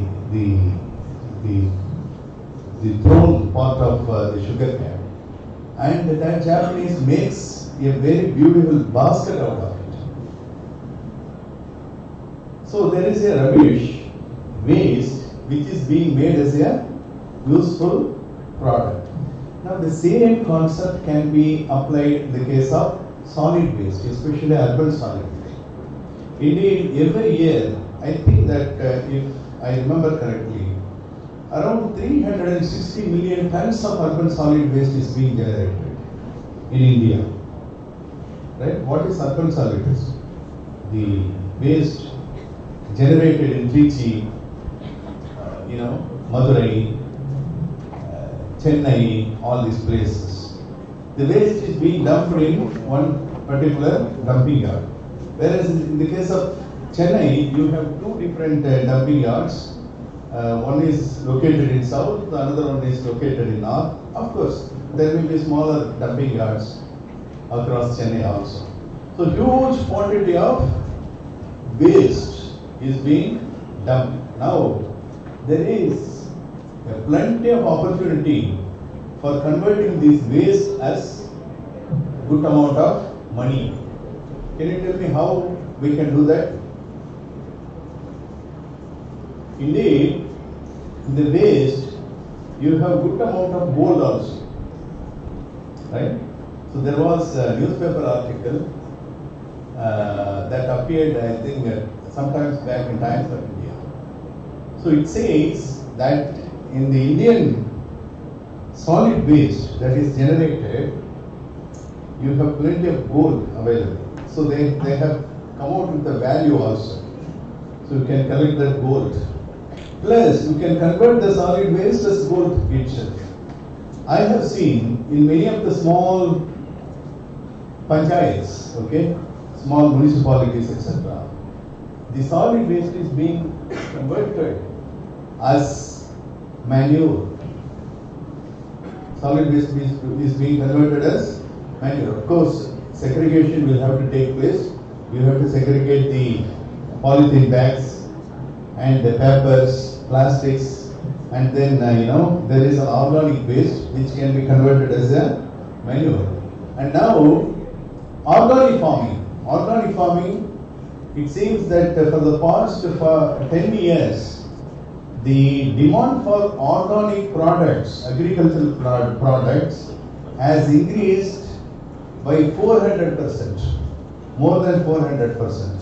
So a lot of people nowadays are interested in consuming organic products because the regular agricultural output, the products coming from the regular agriculture that utilizes chemical fertilizers, pesticides, etc., they are found to be harmful to the health of the people, and therefore people now they have got a lot of awareness about the consequences of the agricultural products which are being produced by using the the chemical and chemical fertilizers and pesticides, and therefore they switch over to organic products. And there is a huge demand for organic products. But then there is no input. For producing organic products, we don't have input. In those days, when I was a child, I come from a village. In that village, in every household, there will be at least 5 cows, cattle. So each household will get the adequate amount of manure, and therefore they will use it as a fertilizer, organic manure. So whatever the product that you get from the agriculture sector used to be organic in nature. But then all these native cows have been replaced by the highly varieties, hybrid cows. Now jerseys, Hindi, all those things. Because the native varieties, they used to give 1 or 2 liters on an average per cow. Whereas the jerseys and the hybrid varieties, they give around 10 liters, 50 liters. So therefore farmers usually, or the livestock owners usually have a lot of incentive for having more number of jersey cows, modern hybrid varieties. So the native varieties have got replaced by the modern varieties.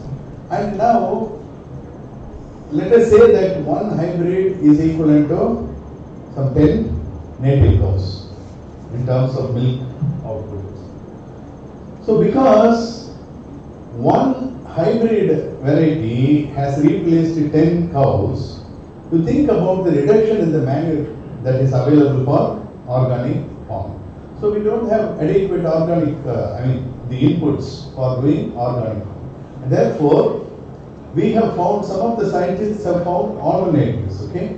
So they convert the solid waste into manure by using some vermiculture and some technology, etc.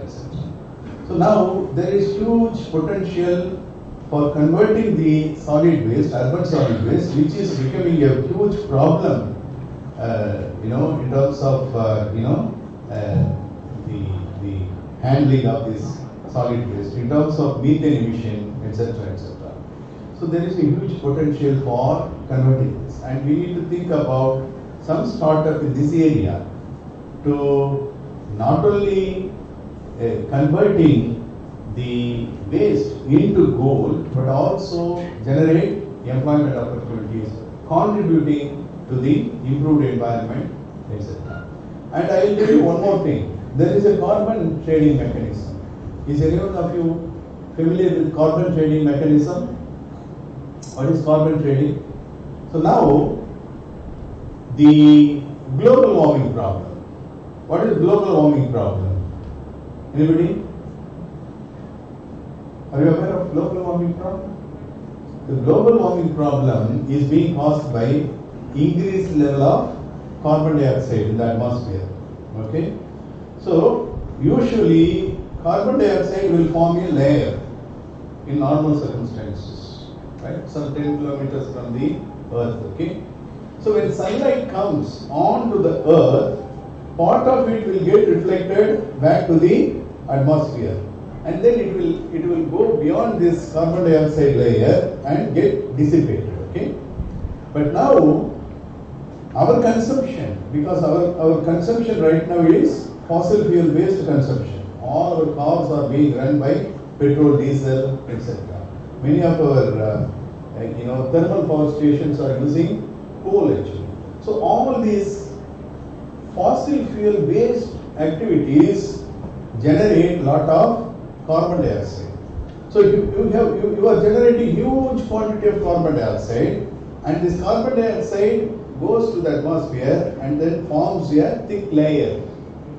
So when the layer becomes thick and thick and thick, the amount of sunlight that goes back to the atmosphere is not able to go beyond this layer.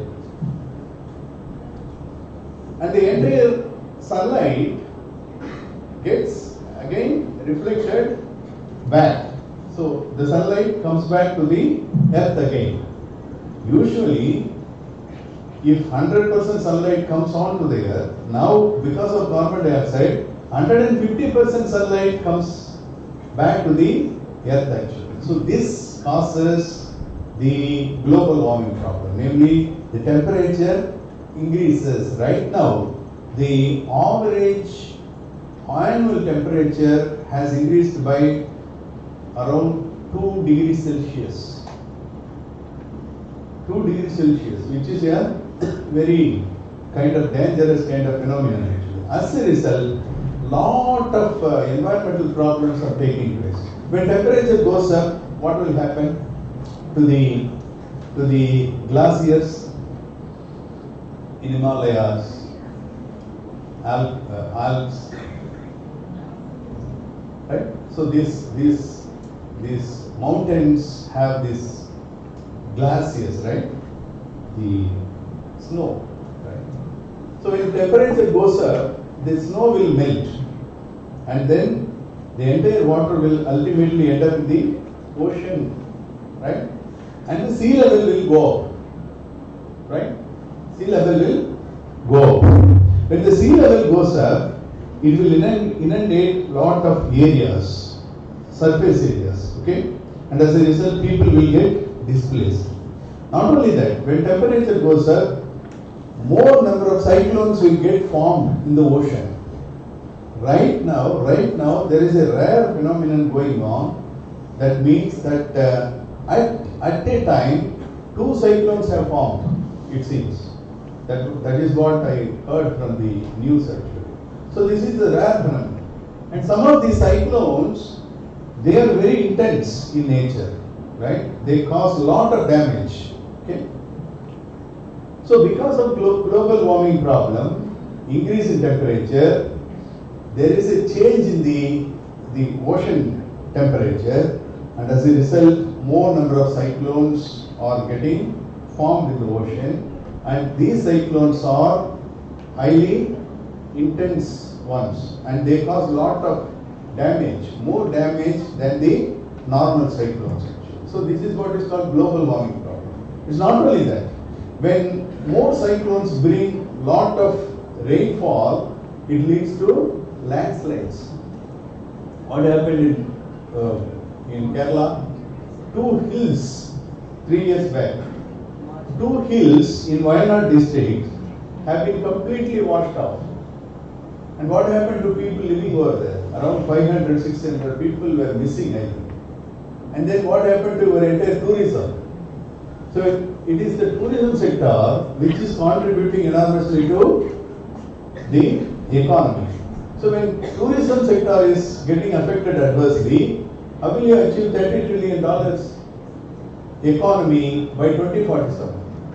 So climate change is indeed kind of hampering the economic growth. So the solution here is, how do we minimize carbon dioxide emission? India has also committed for minimizing carbon dioxide. We are the second largest or third largest producer of carbon dioxide. So we have to minimize. How do we do that? Solid waste is one of the sources which emit methane. Methane is also a global warming gas. It's called greenhouse gas. So there are 3 major greenhouse gases. One is carbon dioxide, methane, and carbon monoxide. So if we properly handle the solid waste, then methane emission can be reduced, thereby reducing the greenhouse gas and the resulting climate change impacts. Okay. So there is a carbon credit mechanism. What is carbon credit mechanism? Suppose a thermal power station is emitting 200 tons of carbon dioxide. Indeed, as per the norms, it is supposed to emit only 100 tons. Right? 100 tons. Now, the remaining 100 tons will have to be curtailed. But the thermal power station may not be able to do that, because if at all it has to do that, minimizing 100 additional tons of carbon dioxide, it has to incur huge cost. So it cannot even produce the electricity. Right? in case it ventures into minimizing carbon dioxide. Rather, there is an alternative option, namely, if someone else or somewhere else the equivalent amount of carbon dioxide can be minimized, then the thermal power station can continue to operate, continue to emit 200 tons. Since it has to minimize 100 tons of carbon dioxide, which can be minimized through other means, it can continue to operate. So how do we minimize this 100 tons of carbon dioxide? By way of treating your solid waste, right? Solid waste is also now generating a lot of methane, and which is measured in terms of carbon dioxide equivalent, okay? So if you treat solid waste, then you will be able to minimize 100 tons of carbon dioxide, okay? So therefore, you can claim compensation from the thermal power stations for the amount of carbon dioxide that is being minimized, okay? So there is another option. What is another option? Nowadays, farmers are cultivating tree crops, right? Traditionally, farmers used to cultivate paddy, sugarcane, all those kinds of things. But now, they are cultivating tree crops. What is the beauty of tree crops? They also absorb carbon dioxide. Tree crops absorb carbon, right? So, if farmers cultivate tree crops which can absorb 100 tons of carbon dioxide, then they can claim compensation from the thermal power stations or any other activity that emits carbon dioxide, and the farmers can benefit out of it. And therefore, there are two things which are happening. One is the carbon dioxide is being minimized, global warming problem is minimized, as well as the farmers are getting benefited out of it. So what we can think about is that maybe after your graduation, you can just kind of, get 5 acres of land, cultivate tree crops, and then claim compensation from the people, those who are already emitting carbon dioxide. Or you can think about a startup that can treat the solid waste and the minimization of carbon dioxide through solid waste management can help you get additional income from the carbon trading mechanism. So there is plenty of opportunities for you to develop these kinds of activities which are called sustainable activities. They contribute to the environment, they contribute to employment generation, etc. Similarly, you have now solar energy. The economy is moving towards renewable energy sources rather than using the fossil fuel like petrol, diesel, coal, etc. We are moving towards solar panels. So you might have seen that nowadays solar panels are being used for pumping groundwater. It's no longer electricity, but it is electricity generated by the solar panels. And even I have seen in European countries, the solar panels are mounted on the trains. So that the energy for trains, like for lighting, etc., comes from the solar panel mounted on the trains. Indeed, many kind of researchers have found that the movement from the fossil fuel based economy to more renewable energy based economy indeed can generate lot of employment opportunities. They are called green jobs. For example, even in rural areas, people, you need not have to be an engineer to do all this solar panel kind of this thing. Even those who get non-engineering degrees, they are acting as the agents of in terms of installing solar panels, etc. Similarly, you can also encourage farmers to adapt micro irrigation, sprinkler irrigation, drip irrigation, because the conventional irrigation, right, the canal irrigation, it generates a lot of methane actually. So rather, if we switch over from the conventional irrigation to drip irrigation, lot of methane can be minimized. So farmers are benefited out of it. For example, there are many agents who are working with farmers in Andhra Pradesh, Karnataka, who are willing to switch over from conventional irrigation to the micro irrigation. But then you have to supply this micro irrigation related products to the farmers. So you can think about developing a startup in terms of supplying the micro irrigation related products to the farmer sector. So solar panels, micro irrigation, and then solid waste management. Even urban sewage, for example, only 45% of the sewage is being treated right now. The sewage that comes from urban areas. Now we have to think about how do we treat this remaining 55% of the sewage at low cost. Okay, so you can think about these kinds of innovative things that can make you entrepreneurs, that can make you entrepreneurs who will provide employment opportunities for others. And so there are it's almost 1 hour. So I will stop here. Indeed, what I am trying to convey here is that there are plenty of areas in environment where you can generate. Indeed, you can develop startups as well as generate lot of green jobs in the coming years, and by that way you can contribute to the development, you can contribute to the environment, as well as you contribute to the employment generation and livelihoods security. Okay, and I will stop here, and if there are any questions or clarifications, we will discuss. Thank you.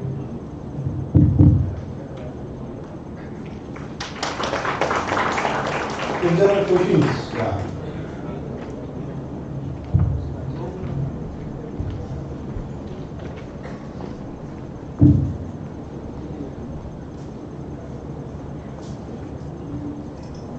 Okay, if there are no questions, any questions? No? Okay, then I wish you all the best. Thank you so much. Thank you, sir, for empowering us with your expertise and deep insights into sustainable startup ecosystems.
Kindly occupy your front seats.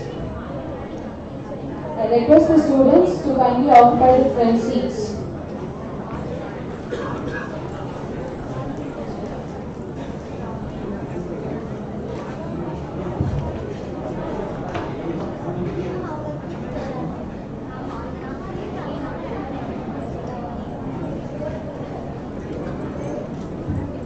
A very warm welcome back to everyone.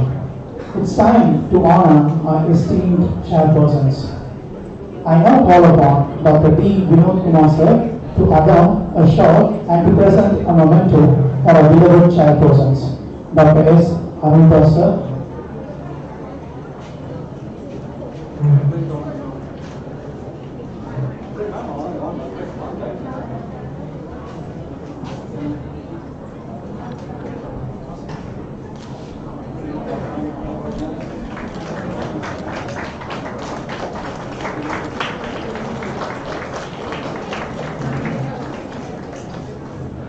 followed by Dr. A. Vasili ma'am.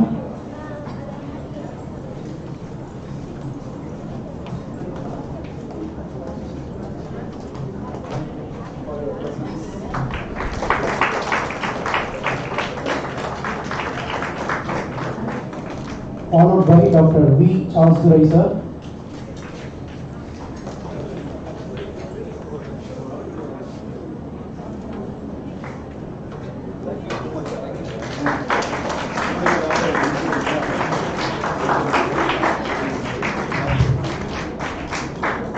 Followed by Dr. T. Tiruchirappalli ma'am.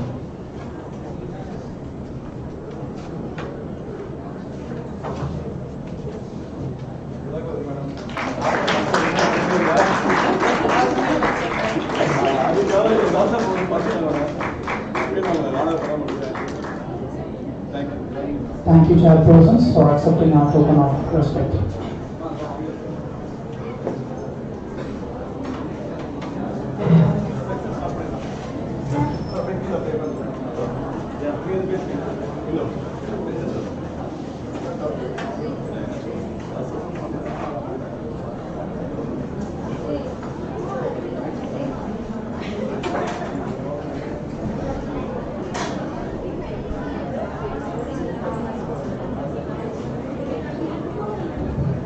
So here are the participants. So those who are present, you are grateful. We allow 5 minutes to you to present your paper. First you explain your topic and give your exit and conclusion. That's all right. So you can complete everything within 5 minutes. Thank you. Thank you guys.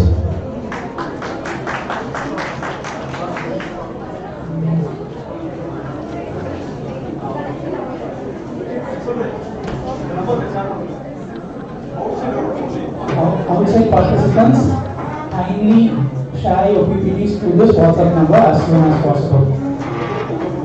I repeat, outside participants are requested to share your PPTs to this WhatsApp number as soon as possible.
I would like to call upon our first presenter, Mr. Raj Rana from Presidency University, Bengaluru, to present the paper. The next presenter, Shakti Rajeshwari.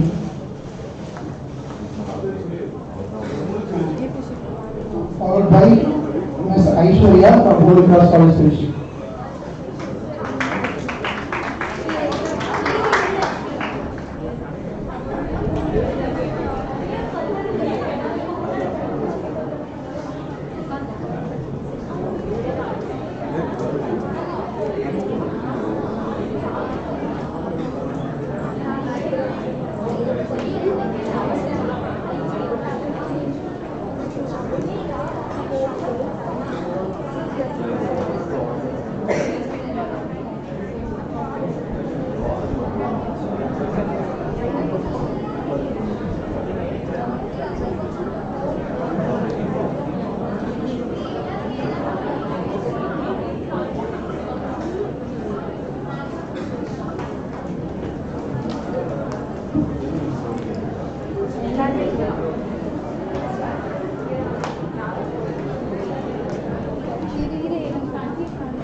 A pleasant afternoon to all and all present here. I am Shakti Radeshwari from PG Department of Commerce from Arts College of Arts and Science for Women, Karur. Today my topic is Green Technology and Eco Innovation.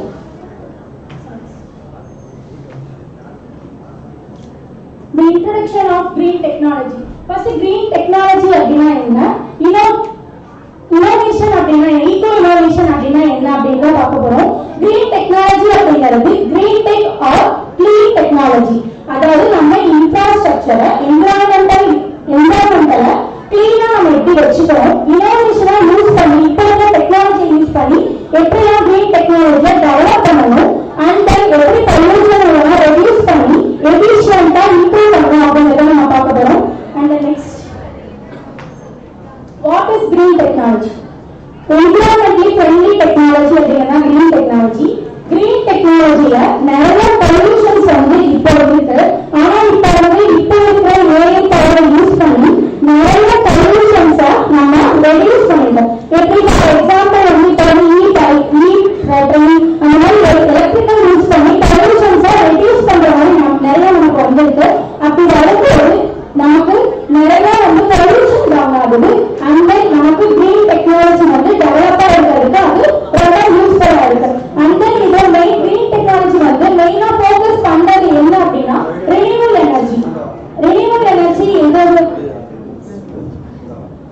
என்னன்னா பாத்தீங்கன்னா இந்த இருக்க chart reduce, renewal energy, recycling, reuse, responsibility. இப்போ இதெல்லாம் recycle பண்ண எக்ஸாம்பிளா எடுத்துக்கிட்டோம் அப்படின்னா என்னென்ன நம்ம வந்து ரீசைக்கிள் பண்ணுவோம். ஃபார் எக்ஸாம்பிள் இப்போ வந்து நீங்க ஒரு கரன்சி வச்சிருக்கீங்கன்னு வச்சுக்கோங்க. இப்போ வந்து அது வந்து ஒரு கரன்சி ஒரு 100 rupees-ஓ 10 rupees-ஓ வந்து கிழிஞ்சிருக்கு. அதை வந்து நம்ம போய் எங்கேயோ கொடுத்து ஒரு பொருளை வாங்க முடியாது. அப்ப நம்ம என்ன பண்ணுவோம், கொண்டு போய் பேங்க்ல கொடுத்து நம்ம அதுக்கான கரன்சியை நம்ம வாங்கிக்குவோம். ஆனா நம்ம அவங்க கொண்டு கொடுத்தது மட்டும்தான் நமக்கு தெரியும். அந்த கரன்சி பேக் சைட்ல என்ன பண்றாங்கன்னு நமக்கு தெரியும்னா கண்டிப்பா யாருக்கும் தெரியாது. அந்த கரன்சிய ஆர்பிஐ அவங்களோட டீம் வச்சு அந்த கரன்சியை மட்டும் கலெக்ட் பண்ணி ஆர்பிஐல ஒரு மிஷினரி வச்சிருக்காங்க. அந்த மிஷினரியில அந்த கிழிஞ்ச நோட்ஸ் எல்லாமே போட்டு அதை எல்லாத்தையும் ஒரு தூள் மாதிரி பண்ணி அந்த இதெல்லாம் எதுக்கு யூஸ் பண்ணுவாங்க, கிராஃப்ட் பண்றதுக்கு யூஸ் பண்ணுவாங்க. அப்படி இருக்கும்போது நம்மளால எதுவுமே வேஸ்ட்னு சொல்ல முடியாது. நம்ம வேஸ்டா நினைக்கிறோம், ஆனா அது எதுவும் வேஸ்ட் ஆகாது. அது ஏதோ ஒரு வகையில நம்ம எல்லாத்துக்குமே யூஸ்ஃபுல்லா தான் இருக்கு. அதுல ரினியூவல் எனர்ஜில என்னென்ன அப்படின்னா solar power, wind energy and energy storage. Solar power இப்பெல்லாம் வந்து நிறைய வீட்லயோ இல்ல காலேஜஸ், கம்பெனிஸ் எங்கேயுமே வந்து சோலார் பேனல் ரூஃப்ல வச்சிருக்காங்க. எதுக்காக வச்சிருக்காங்கன்னா நம்ம நார்மலா வந்து ஒரு கம்பெனியை ரன் பண்றவங்க எலக்ட்ரிசிட்டி நிறைய கெயின் பண்றதுக்கு பதிலா சோலார்ல இருந்து எலக்ட்ரிசிட்டியை கெயின் பண்ணி அது மூலமா வந்து யூஸ்ஃபுல் ஆகிறாங்க. இப்ப வந்து சோலார் மூலமெல்லாம் வந்து கொஞ்சம் இவங்க வீட்டுல இருக்கோம் அங்க இருக்கோங்கிறது நம்ம கணக்கு அப்படி கிடையாது. எங்க பார்த்தாலும் நமக்கு சோலார் இருக்கு. அதே போல விண்டுமில்லும் முன்னெல்லாம் வந்து பாயிண்ட் அவுட் பண்ணி சொல்றேன், இந்த பிளேஸ்க்கு போனா மட்டும்தான் விண்வெளி இருக்கும், இங்க போனா மட்டும்தான் விண்வெளி இருக்கும் அப்படின்னு இருக்கும். ஆனா இப்ப அப்படி கிடையாது. நம்ம எங்க பார்த்தாலும் விண்வெல்ஸ் வந்து நிறைய இருக்கு. இப்போ நம்ம ஏர் வந்து விண்வெளி எதுக்காக யூஸ் பண்றாங்கன்னா ஏர் கூட நம்மளால வேஸ்ட் பண்ண முடியாது. ஏர் கூட விண்வெளி சுத்த அதுல இருந்து நமக்கு எலக்ட்ரிசிட்டி கெயின் ஆகிறதுனால நிறைய யூஸ் ஆகுது. Waste to energy. Waste to எனர்ஜில எக்ஸாம்பிளுக்கு என்ன எடுத்துக்கலாம், வாட்டர் எடுத்துக்கலாம். நம்ம நிறைய வாட்டர் வந்து வேஸ்ட் பண்றோம். இப்போ எக்ஸாம்பிளுக்கு வந்து நம்ம ஒரு ட்ரீக்கு வந்து லேண்ட் மூலமா ஒரு வாட்டர் வந்து அதுக்கு கொடுக்கணும்னா ட்ரீ நிறைய வாட்டர் அப்சர்வ் பண்ணணும்னு நினைக்கிறீங்களா, லேண்ட் அப்சர்வ் பண்ணணும்னு நினைக்கிறீங்களா? கண்டிப்பா லேண்ட் தான் வந்து நிறைய வாட்டர் அப்சர்வ் பண்ணும் ட்ரீயை விட. இப்போ வந்து டெக்னாலஜி யூஸ் பண்ணி பைப்லைன்ஸ் மூலமா வந்து ட்ரீக்கு விடுறதுனால கிரீன் டெக்னாலஜி நமக்கு டெவலப் ஆகுது. அண்ட் தென் வாட்டரும் நமக்கு சேவ் ஆகுது. இப்போ வந்து ஹைதராபாத்ல வேஸ்ட் ஆகிற ஃபுட்ஸை வந்து ஒரு பிளேஸ்ல ஸ்டோர் பண்ணி அதுல இருந்து எலக்ட்ரிசிட்டியை கெயின் பண்ணி ஸ்ட்ரீட் லைட்ஸ்க்காக யூஸ் பண்ணிட்டு இருக்காங்க. இப்போ அப்பெல்லாம் யூஸ் பண்ணும்போது நமக்கு வேஸ்ட் வந்து வேஸ்டா நமக்கு தான் தெரியும். பட் ஆனா அது மூலமா லைட் வந்துருக்கு அப்படிங்கறத நம்ம தெரிஞ்சுக்கணும். அந்த நெக்ஸ்ட் இதுல கேஸ் ஸ்டடிஸ் சொல்ல ரெண்டு எடுத்துக்கேன் நானு.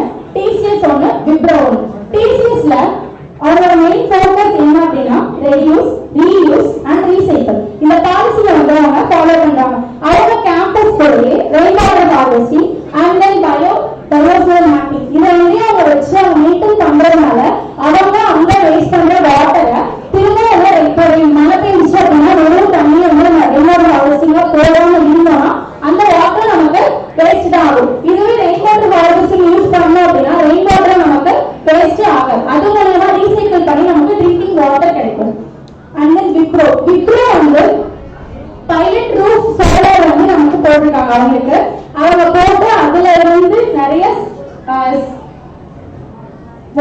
வாட்டர் ஹீட்டர்ஸ் வந்து அது மூலியமா தான் வாட்டர் ஹீட்டர்ஸ் வந்து யூஸ் பண்ணி அங்க இருக்க பீப்புள்ஸ்க்கு யூஸ் பண்ணிட்டு இருக்காங்க. இதனால 92% ஆஃப் ரீசைக்கிளிங் வாட்டர் வந்து அவங்களுக்கு கண்ட்ரோல் ஆகுது. இதனால green technology and smart infrastructure use பண்ணி நிறைய சஸ்டைனபிள் ஃபியூச்சர் வந்து கிரியேட் பண்ணலாம். அண்ட் இன்னோவேஷன் சொல்யூஷன்ஸ் கொடுக்கும்போது நிறைய இது வந்து ரெடியூஸ் ஆகும், பொல்யூஷன்ஸ் ரெடியூஸ் ஆகும்.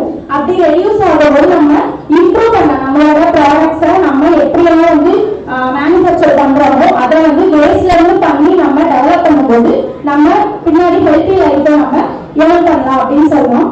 அதுக்காக we work together to build a bigger good tomorrow. Thank you.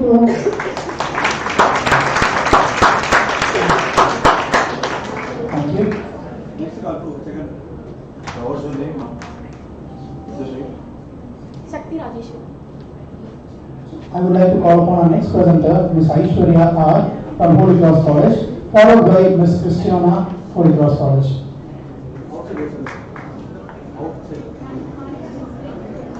And a small announcement, the students from Bishop Heber College, the presenters from Bishop Heber College are requested to move on to the 007 classroom, which is in the ground floor.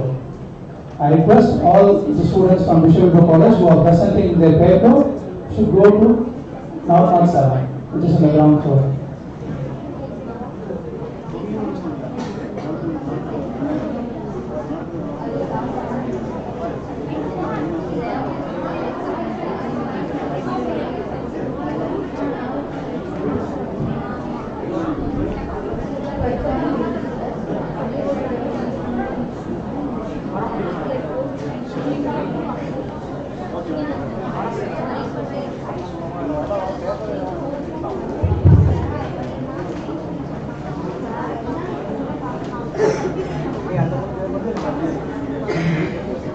Good afternoon all. I am Aishwarya from Holy Cross College. I am here to present the paper on the topic of an AI-driven inquiry into consumer behavior towards organic food products in Tiruchirappalli city. Introduction. Organic food refers to agriculture products produced in harmony with nature, following strict standards that avoid synthetic chemicals and artificial inputs. Consumers today increasingly prefer organic food due to widespread belief that it offers superior health benefits, higher nutritional value, better taste, and greater safety compared to conventional produced. Alternatives factors such as human health, food safety, environmental protection, freshness, and overall quality strongly influences consumer preference. With growing market filled with complex and processed food items, it has become challenging for individuals to assess the true quality of what they consume. Objectives: to understand the customer profile in buying an organic food product, to find out customers' attitude and behavior towards organic food products, to find the association between the customer profile and their buying behavior towards organic food. Next one, scope of study. This study focuses on analyzing consumer behavior towards organic food products in Tiruchirappalli city using AI-based techniques. It covers consumers from different socio-economic backgrounds and examine their awareness, attitudes, and buying patterns related to organic food. The study includes commonly available organic products in the city and uses AI tools to identify their key trends and behavior patterns. The findings are limited to the data collected during the study period and AI to provide useful insight for consumers, retailers, and policymakers. Research methodology. I have used both primary data and secondary data. First one is primary data. It has collected and combined together to frame the research design. Question is distributed to consumers in Tiruchirappalli to gather quantitative data on their purchasing habits, preference, and demographic information related to organic food products. Next one is secondary data. Reports from market research firms that provide industry insights, trends, and consumer behavior data related to the organic products. Research papers and articles that discuss consumer behavior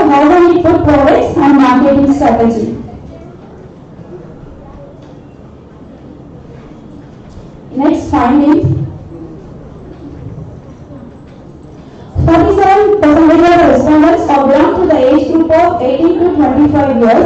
45% of respondents at the postgraduate level of education. Majority of 51% of female respondents. 43% of the respondents are below the income level of ₹15,000. 69% of the respondents are somewhat and very familiar with organic food products. 69% of respondents understand organic food in comprehensive way, choosing the option of all the above. All the above include chemical-free, environmental-friendly, and healthier food. Most respondents first learn about organic products through friends and family. Majority of 70% purchase organic food products occasionally. Lack of awareness is the main reason for the consumer for not buying organic food regularly. Many respondents are willing to pay extra for certified organic food. Most respondents either do not use mobile apps or are unaware of them, but the size of the group already use the apps to check the product details. 69% of the respondents are trusting the AI suggestion. Findings for the completion. Conclusion, an AI-driven inquiry into consumer behavior towards organic food products in Tiruchirappalli city shows that consumers are increasingly aware of and interested in organic options, mainly due to health and environment concern. However, higher price, limited availability, and doubts about unlimited still restricted regular purchasing, indicating that better awareness, stronger certification trust, and improved market access and the need to convert positive attitude into consistent buying behavior. Thank you all. So basically you say use the AI tool. What type of AI tool you use for your AI tool? Told earlier, at the very beginning, you use the AI tool for your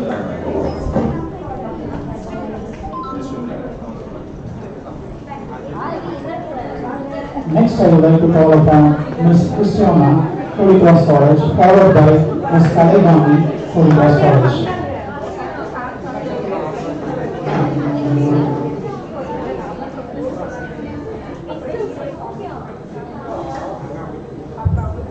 Good afternoon all. I am Christiana from Holy Cross College. My topic, impact of artificial intelligence in talent acquisition. Introduction. Organization in our country operate within a population of 1.3 billion, offering abundant human resources and diverse talent. Matching people's skills to the right roles inclusive for present and future business success. As talent acquisition becomes more strategic, understanding how future business success.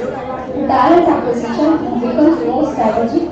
Understanding how technology supports hiring is essential, especially as automation influences more organizational functions.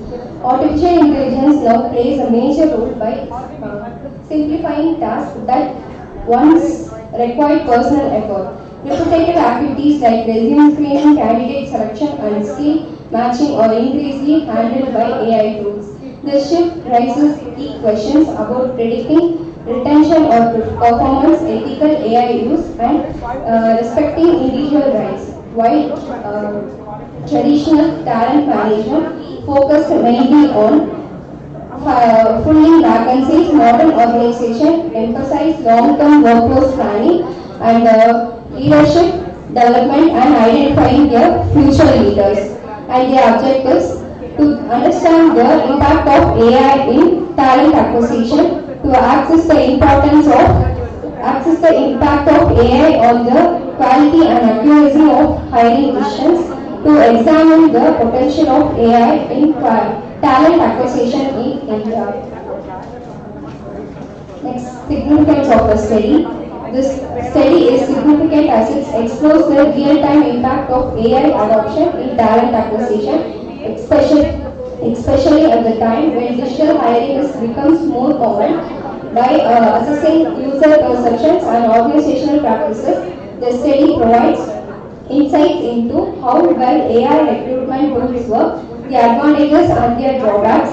The findings help HR professionals, policymakers and organizations understand how AI can be optimized to improve talent acquisition outcomes while ensuring ethical and unbiased hiring practices. And the research methodology, this study uses a descriptive research design, and the primary data was collected through a structured questionnaire to 50 respondents working in private sectors.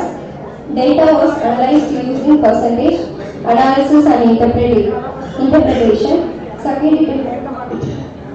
Secondary data was collected from journals, research papers, and online database to support the theoretical aspects of AI talent acquisition. The study indicates both primary and secondary findings to present the comprehensive understanding of AI impacts. The next one is finding. 76% of the respondents belong to the 20 to 30 age group, 52% of the respondents gender in male, and 48 respondents gender in male, 70 respondents are postgraduate, 28 are undergraduate, 2% are PhD. 78 respondents have 0 to 2 years of experience, 14 respondents have 3 to 5 years. And the 64 of respondents agree and strongly agree in believe AI helps reduce the overall hiring time, neutral 22% and 14 strongly agree.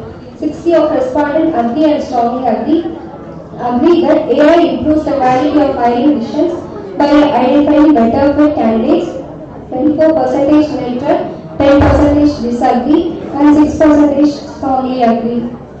And the conclusion, artificial intelligence is reshaping talent acquisition by automating repetitive tasks, improving screening accuracy, and enhancing decision making.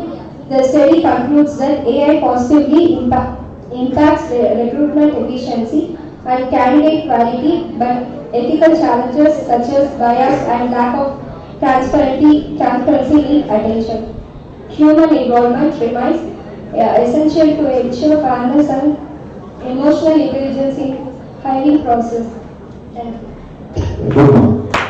So, what do you mean by talent acquisition? It's before of the recruitment process. How AI help in the part of talent acquisition? Finding the best candidates. What type of tools HR people are applying to acquire talent people through AI? Hire AI. If they hire AI, they can easily acquire the talent people. Okay, thank you. Good. Thank you. Next, I would like to call upon Ms. Alaivani from Holy Cross College, followed by Ms. Nivedita from Holy Cross College.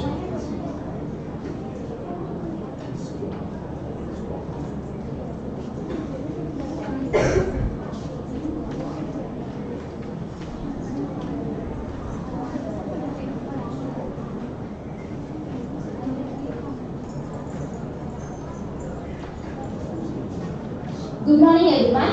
Myself Kaivani from Holy Cross College. Today my topic is the impact of sustainable product and service design in influencing the consumer purchasing decisions. First introduction, they have to know about what is sustainable product means. Creating a physical product which is environmentally friendly and which is recyclable or reusable. And sustainable service means planning and providing the service which is environmentally friendly, like e-taxi, e-autos, which reduces the carbon and protect the environment. As consumers become more aware of the effects of the environment, the sustainability has played a significant role in influencing the consumer purchasing decisions towards the sustainable product. Nowadays, a business also incorporates the green design into their products and services to satisfy the customers. This sustainable design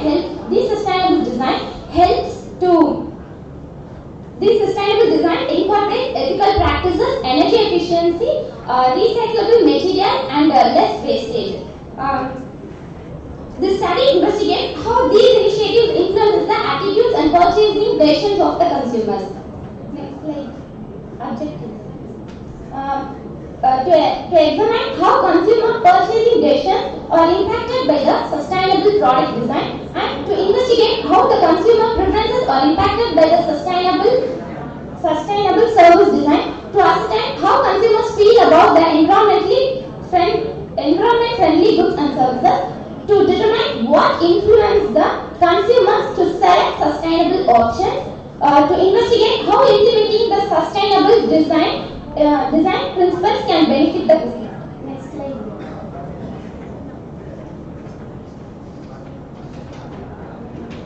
This study contributes to our understanding of why consumers favor sustainable options and how design affects the ultimate purchase. It helps the companies to create environmentally friendly goods and services that satisfy the consumers. The result can help the business to become ensure competitiveness and long-term growth and brand image. Next slide. Research methodology. I used both the primary data and secondary data for this study. Primary data was collected by the Google Forms with 46 respondents, and the secondary data was collected by the business news, market search, scholarly publications, journals, etc. Next slide. These are the data analysis I have collected through Google Form respondents.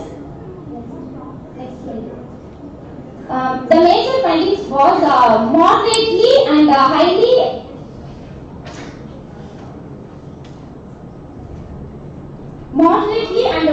motivated our consumer base strongly values the sustainability. With the majority willing to pay slightly more price for the sustainable product than the ordinary product. Even though majority of the people willing to pay for the sustainable product, the twin barriers like lack of awareness and the high price perceptions restrict the growth of the sustainable product market.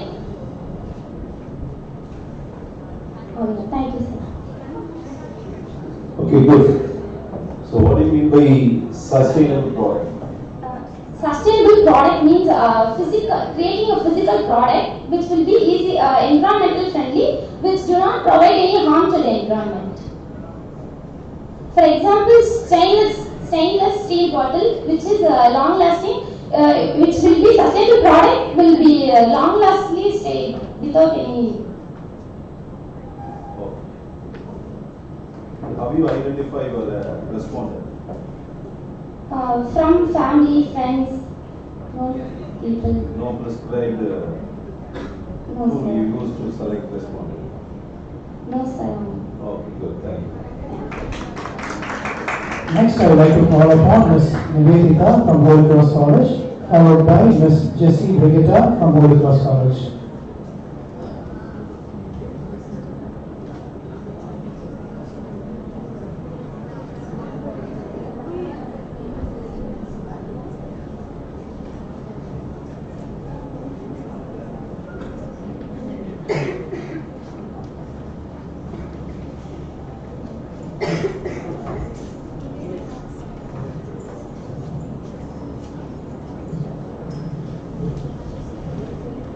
Good afternoon, sir. Myself Nivedita from Holy Cross College. My topic.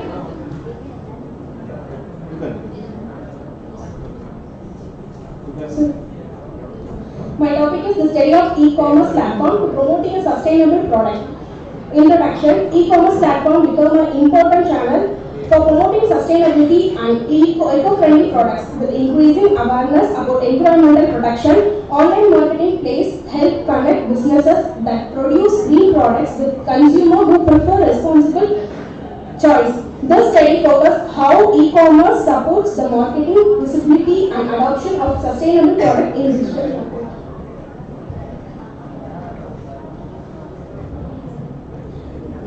Objectives: To understand the role of e-commerce in promoting sustainable products, to examine consumer awareness and buying behavior for eco-friendly products, to identify marketing strategies and used by e-commerce platform for sustainability, to evaluate the benefits and challenges of selling sustainable product online, to study how digital platforms encourage responsible and green consumption. Significance of study. The study highlights how e-commerce platforms use sustainable labels and green marketing influence the consumer buying decisions and support eco-friendly products. It also helps identify issues like greenwashing, guiding businesses and policy makers to create strong sustainability practices and encourage responsible consumer choice.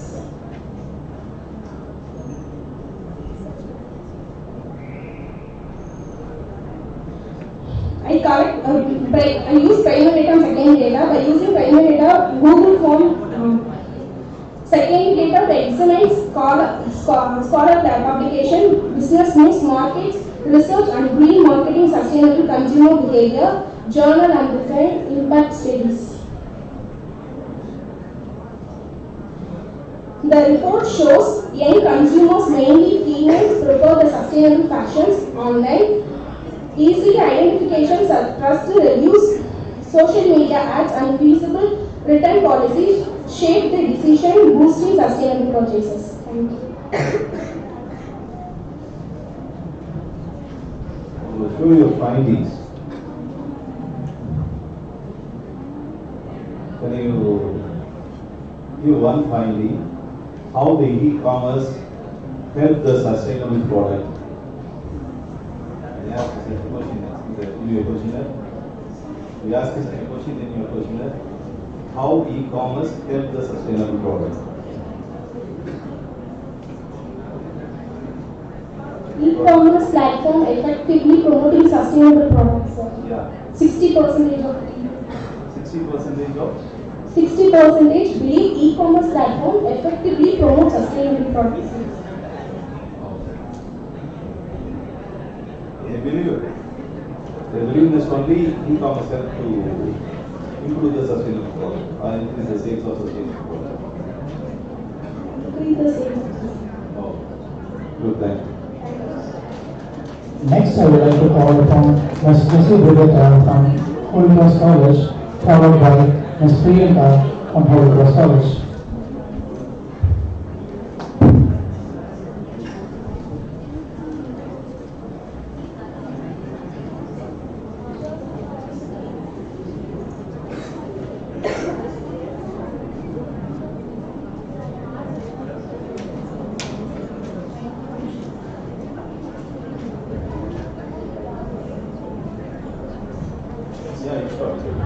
Myself, J. Viksit. I am coming from Holy Cross College. Introduction. My topic is digital marketing strategies for promoting eco-friendly products. Introduction. Consumer demand for eco-friendly products has increased due to the growing emphasis on environmental sustainability on a global scale. Digital marketing is essentially in this changing environment for rising awareness, influencing attitudes and encouraging sustainable consumer behavior. Brands can successfully convey the environmental advantages of their products through focused online tactics like social media, interaction, influencer collaboration, content marketing, and search engine optimization. Additionally, digital platforms facilitate data-driven personalization, interaction campaigns, and transparent storytelling, all of which increase customer trust.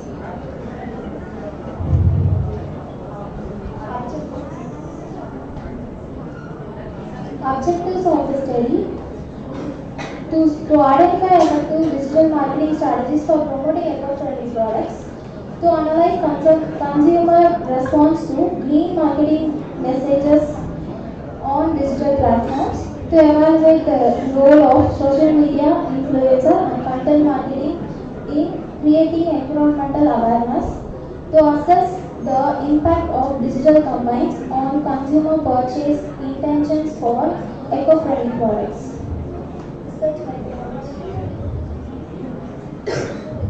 Research methodology to examine digital marketing tactics used to promote eco-friendly products.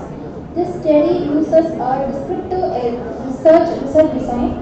There is use of both primary and secondary data. Consumer are given structured questionnaires to complete in order to gather primary data about their awareness, preferences, and reactions to green display digital marketing strategies.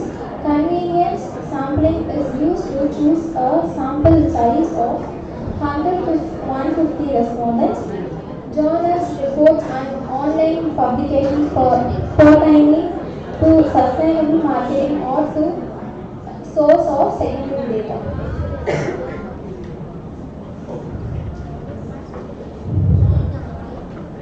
Source of findings. Suggest, Finding. so suggestions, suggestions. Yeah. Okay, no problem. Go through. Suggestions. According to the study, in order to raise awareness, brands should improve the social media campaign, work with eco-friendly influencers, and produce more instructional content. Trust can be increased by emphasizing sustainability principles, displaying certifications, and promoting favorable online reviews. To more successfully promote eco-friendly products, business should make use of affordable digital marketing tools. By raising awareness, influencing consumer attitudes, and promoting sustainable purchasing behavior, digital marketing strategies are essential for promote the environmental strategies of the products through strategies like influencing partnerships, content marketing, and social media campaigns. Good morning. So what do you mean by digital marketing strategy? You mean by digital marketing strategy? Online மூலமா நம்ம improve பண்றது sir. Strategies through content marketing அந்த மாதிரி videos அந்த மாதிரி போட்டு. So what type of sampling technique you use while you are waiting for something? Questionnaire போட்டு. How many questions? 7 questions. 7 questions. Okay. Okay, thank you. Next, I would like to call upon Ms. Priyanka from Holy Cross College, followed by Ms. Grace K. Kifty from Holy Cross College.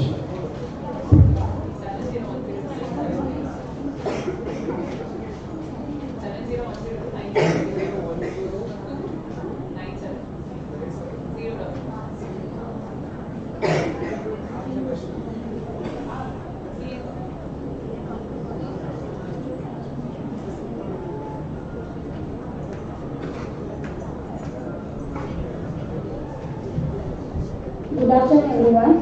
I am Priyanka from Holy Cross College. My presentation topic is digital transformation and sustainability in commerce.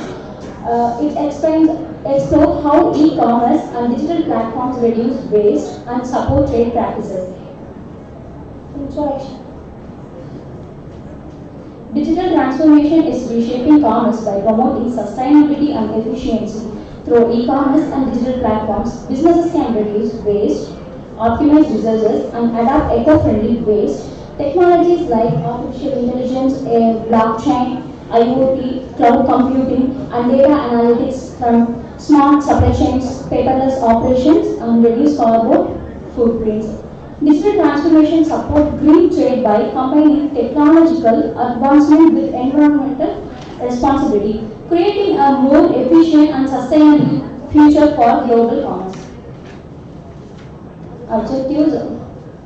The role of digital technology in modern commerce To understand the importance of sustainability in commerce business, examine how digital tools support sustainable practices, benefits of integrating digital transformation with sustainability, and then challenges and opportunities in building sustainable digital businesses.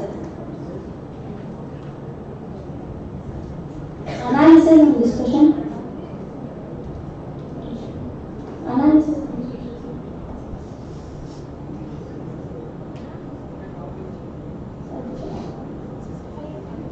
The long-term environmental impact of digital transformation across various industries, including manufacturing, logistics, and retail. Examine consumer behavior toward eco-friendly digital practices and the role of government policies in behavior promoting sustainable digital trade. Exploring emerging technologies like blockchain, AI can reveal new opportunities for achieving greener and more efficient commerce systems. Limitation. Limited to select.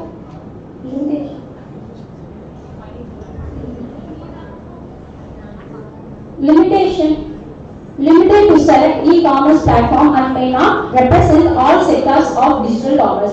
Surveys and interviews may contain personal biases or inaccurate responses. Limited access to internal company data on sustainable practices or restricted deeper analysis. Focuses mainly on environmental aspects and may not cover all dimensions of sustainability. Rapid technological changes may make findings quickly. Conclusion. Digital transformation has become a driving force for sustainability in modern commerce. E-commerce and digital platforms help reduce waste, lower carbon emissions, and encourage responsible resource use through efficient logistics, paperless transaction, and data-driven operations. Thank you. Okay. Next, I would like to call upon Ms. Grace Gift from Holy Cross College, followed by Ms. Neha from Holy Cross College.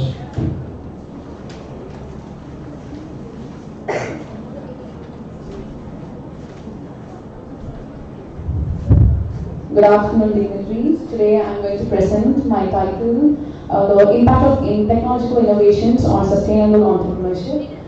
In a world facing climate shocks and resource scarcity, the question is no longer can we grow, but how can we grow sustainably? Technology is no longer optional, it is a backbone of modern sustainable entrepreneurship.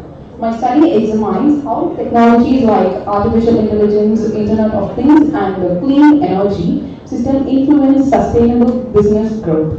Using a mixed method approaches with a survey of 30 Indian entrepreneurs, the study finds the technology improves sustainability but only when supported by skill and finance.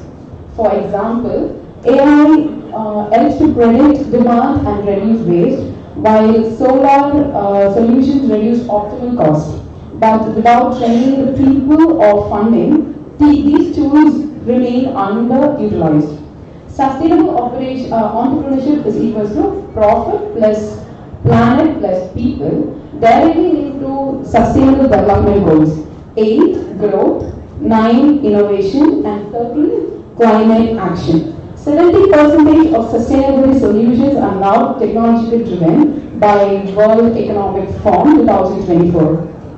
India's innovation, example, Upward Energy, which is used for electric mobility, Poolco, which is used for waste to value products, Recare, AI-based waste management. These sustainability honest business is not a charity, it is a good business, but barriers like limited finance and digital literacy slow progress. This leads me to ask a simple but powerful question: how exactly does technology shape sustainable entrepreneurship in India? Objectives.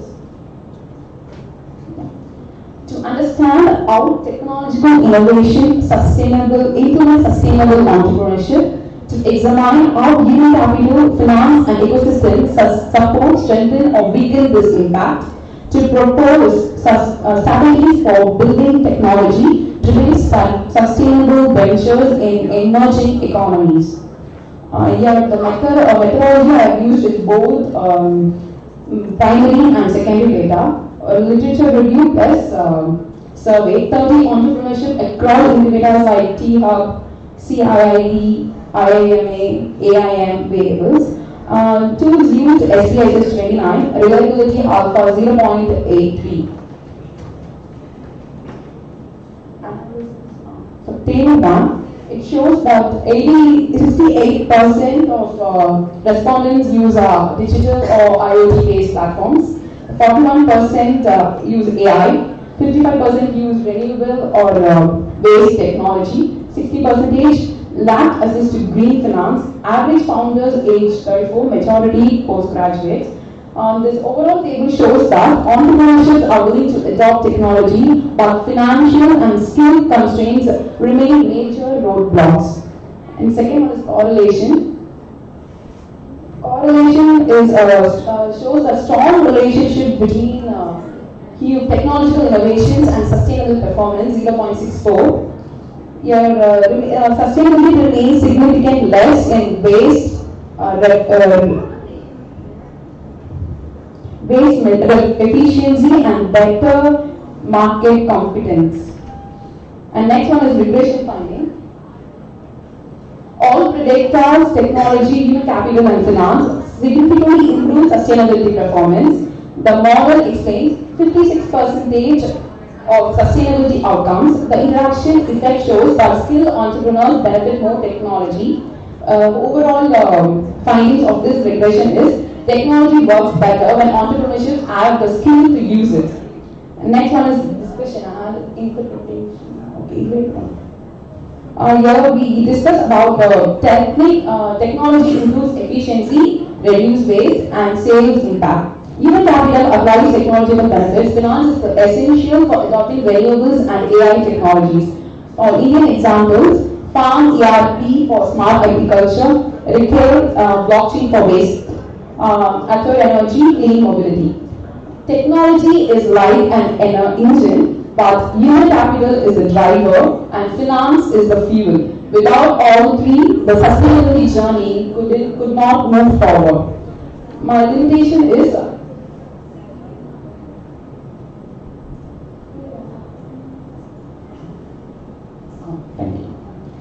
cross-sectional data, self-reported outcomes, small sample, categories not analyzed separately, limited institutional insights. These limitations doesn't weaken the study but provide direction for deeper research. My scope: long-term studies across industries compare digital versus energy startups, testing AI, blockchain, and circular economy models, evaluating policy effectiveness, examining social inclusion impact.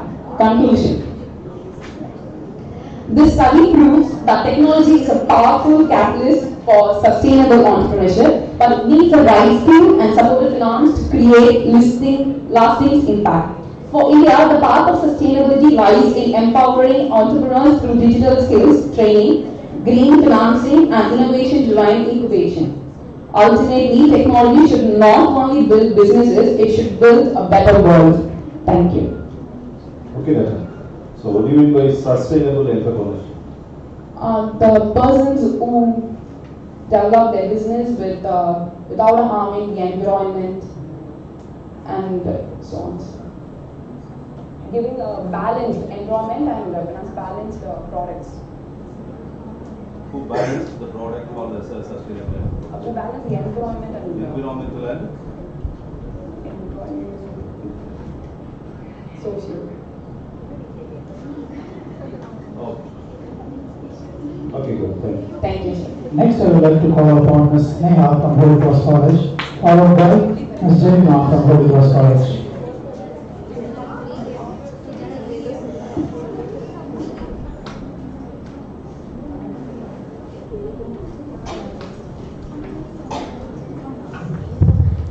Good morning to all. I am S. Neha from Holy Cross College. Today I am going to take a paper presentation on the topic of a study on effective government policies that promote sustainable practices in the agriculture sector. Next slide, please.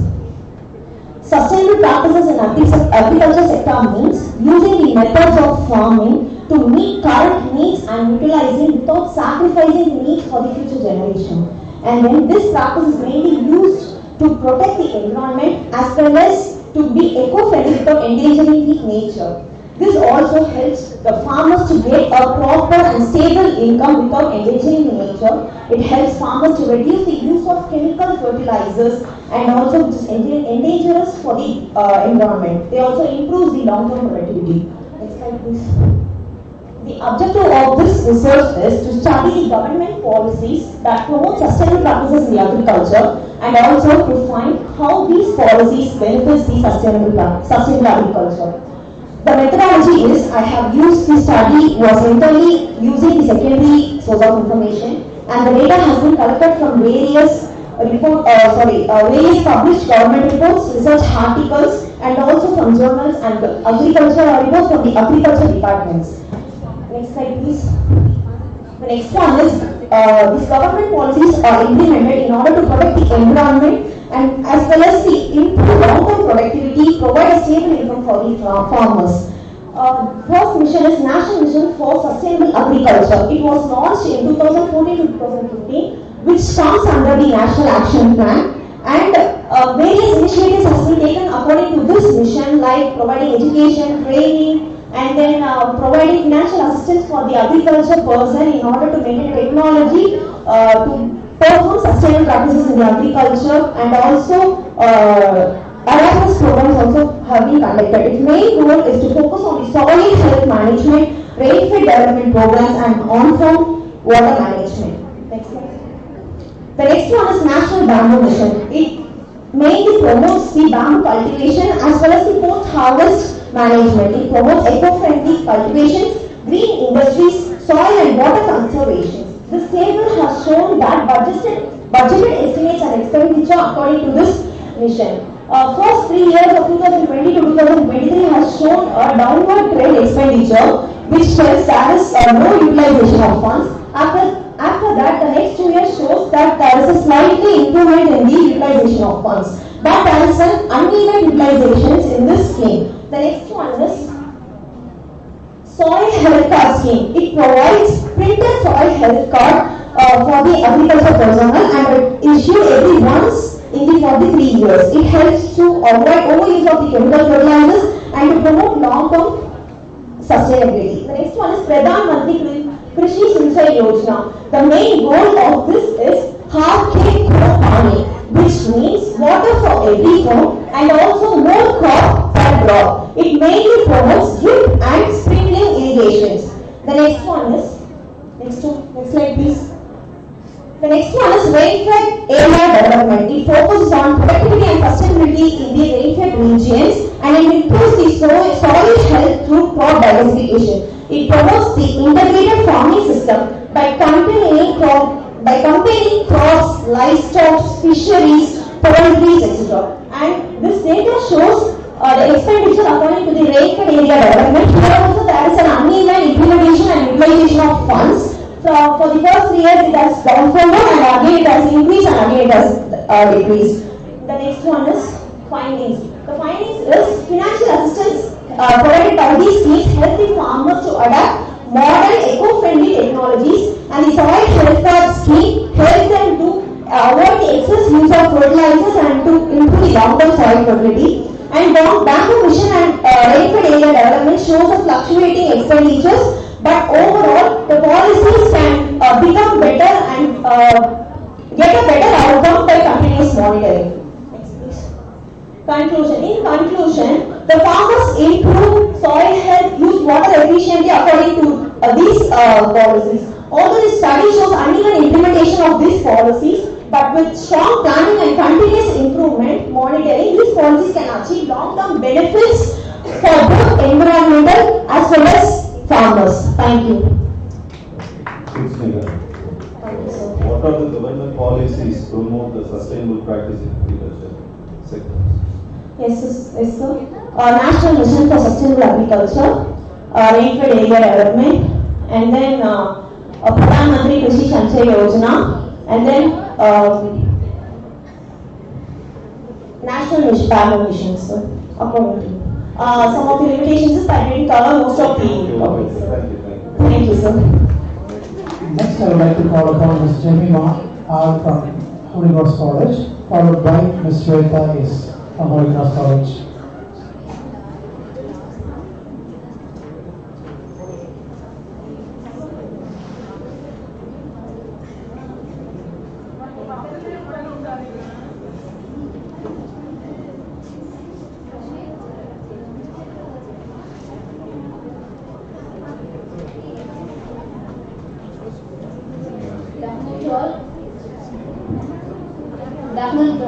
I'm Viksit from Heber College. My topic is government schemes for promoting micro, small and medium enterprises.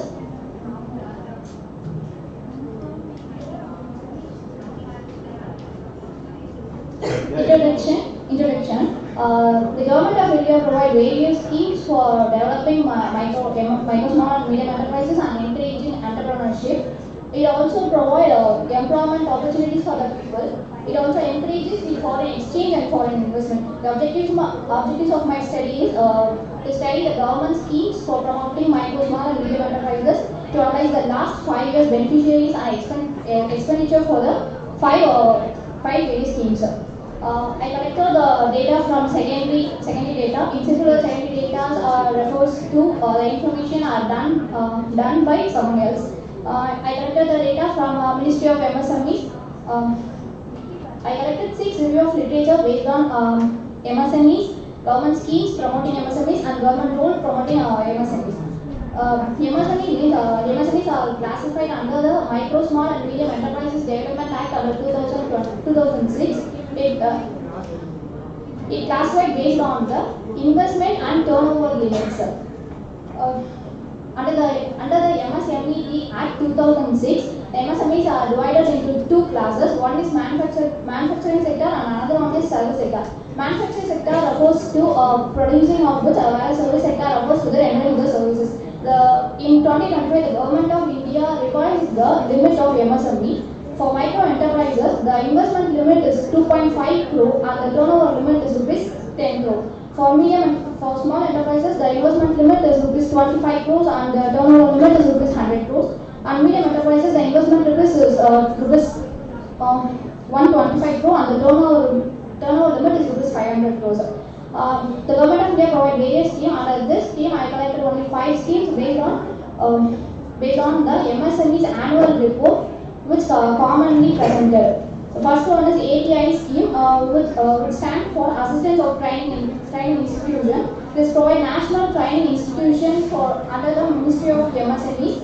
It also assists the existing state level EDI, there is Entrepreneurship Development Institution. It is applicable for the institution under Ministry of MSMEs and existing state level EDI. Coil Vikas Yojana is implemented by the Coil Board for the development of coil industries. It aims to enhance the appreciation of raw materials, market potential of the product, and also increase the income or return of the employee entrepreneurs, exporters, and other stakeholders. It developed the industry's equipment, process, etc. This scheme is applicable for all the coil industries which register under the Coil Board. The next scheme is Prime Minister Employment Generation Program. What is your finding?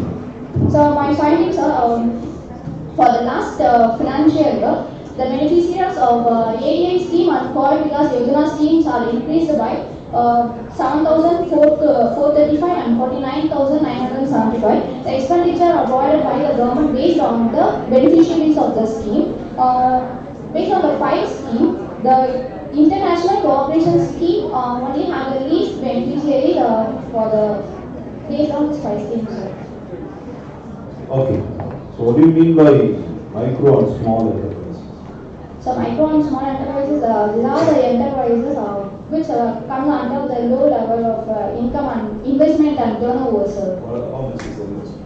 So for micro enterprises, the investment limit is rupees 2.5 crores. Turnover limit is rupees 10 crores. Small enterprises, rupees 25 crores for investment limit. Turnover limit is rupees 100 crores. Okay. So give any 2 government schemes to promote this micro and small enterprises. So yes, sir. ATA scheme for training, sir. Called the Sigma scheme, Prime Minister Employment Generation Program. Okay, good. Thank you. Thank you. Thank you, sir. Next, I would like to call upon Ms. Karima from Holy Cross College, followed by Ms. Virginia from Holy Cross College.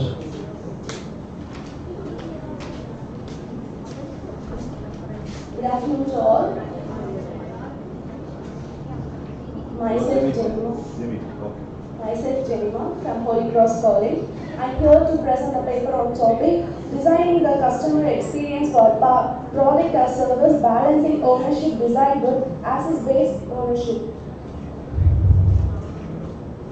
Introduction.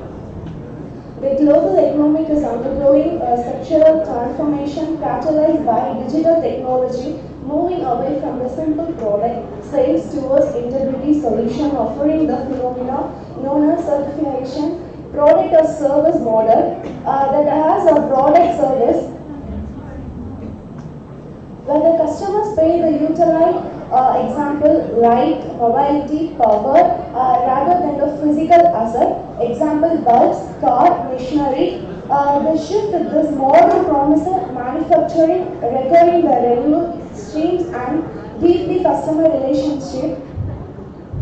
So the product or service works on the shows that succeeded company must design the customer experience that make people feel happier with using the service that owning product.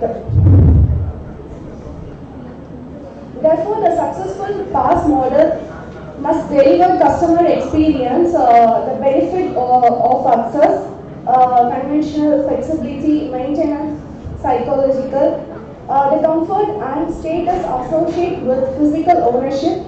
This paper seeks to analyze this confidence and purpose, actionable customer experience design principle, the gap between the prescribed laws of ownership and against the access-based utility. Next one is objectives of study, to examine the fundamental conflict between the customer psychology desired for ownership and the economic reality of PaaS models. And second one is to outline specific managerial implications that address the critical research gap in designing customer experience for ownership, advise customer. And next one is methodology. This research is based on conceptual, systematic review methodology, relying exclusively on data, secondary data. The analyzed academic research, including peer-reviewed journal articles, books on consumer behavior, on compensation, industry reports. Data was collected through search focusing on keywords such as PaaS, certification, access-based consumption and psychological ownership. This approach allows for development of novel theoretical framework by drawing connection between established theory of consumer behavior, consumer psychological and business model practices, providing the high-level strategic perspective on customer experience design without requiring empirical data collection. A business shifted to the PaaS payments create strong customer experience that makes people feel more comfortable and satisfied using a service they own a product. Thank you. Thank you. Next, I would like to call upon Ms. Virginia from Holy Cross College, followed by Ms. Sweta S. from Holy Cross College. Good afternoon, everyone. I am Heber Virginia from Holy Cross College. My title is the role of sustainable product and service in startup. I chose this topic to evaluate how the sustainable product is affecting, how it's rolling in the startup to gain competitive advantages and improve the profits of the startups and long-term sustainability. And it's improved the investors to fund and investments and increasing the innovations and encouraging the customers to believe the product of the startup. The introduction.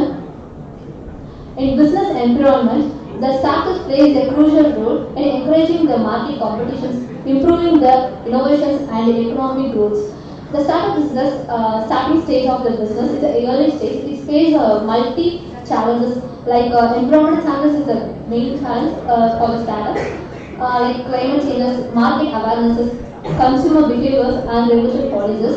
To overcome these challenges, they may adapt the sustainable products like it offer many opportunities to reduce the resource uses and minimizing the waste and increasing the life cycle of the products and improving the recycling processes and increasing the brand reputations and engaging the stakeholders.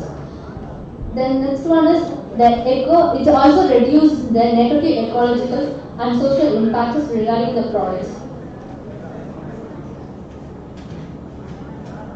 Objectives: it ensuring the sustainability of production designs, to evaluate the competitive market conditions and engaging the customer's loyalty, to analyze the role and benefits of the sustainable products and service designs in startup.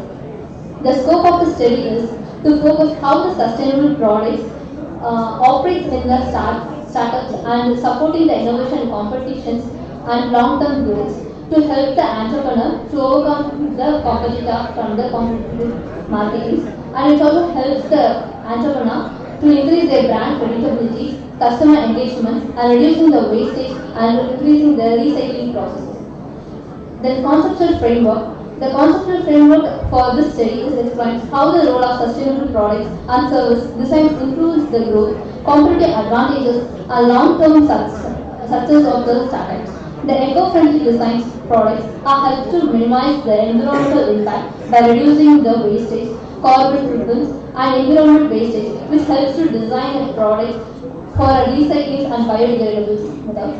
And there are the major components which will help to develop the sustainable. Go through your findings. Findings in sustainable by improving the sustainable products, the startups can increase in the unique ideas to the sustainable product and service like eco-friendly productions, and it also helps to understand the dynamic capability to increase the opportunities through the life cycles of the products. Then third one is sustainability of by designing the production with sustainability, focus on the core part of the sustainable startup designs, feeding into the innovations and the redemptions.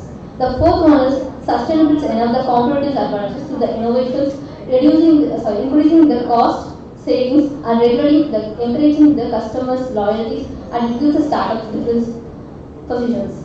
Suggestions: as an entrepreneur, they should not focus only in the profit and the innovative ideas. They should also focus on the environmental productions environment, social governance, which not affect the environment. It helps the entrepreneur to improve their brand reputations and encouraging the customers' loyalties. Then also it increases the investors and the suppliers to design the solutions. Through the conclusions, the positive environment impact of the designs is reflects the reducing the pollution emissions and increasing the recycling rates, which lead the startups to the further steps in the future. Okay, then, what do you mean by startup? Startup, the person who starting a business with their own ideas, innovation.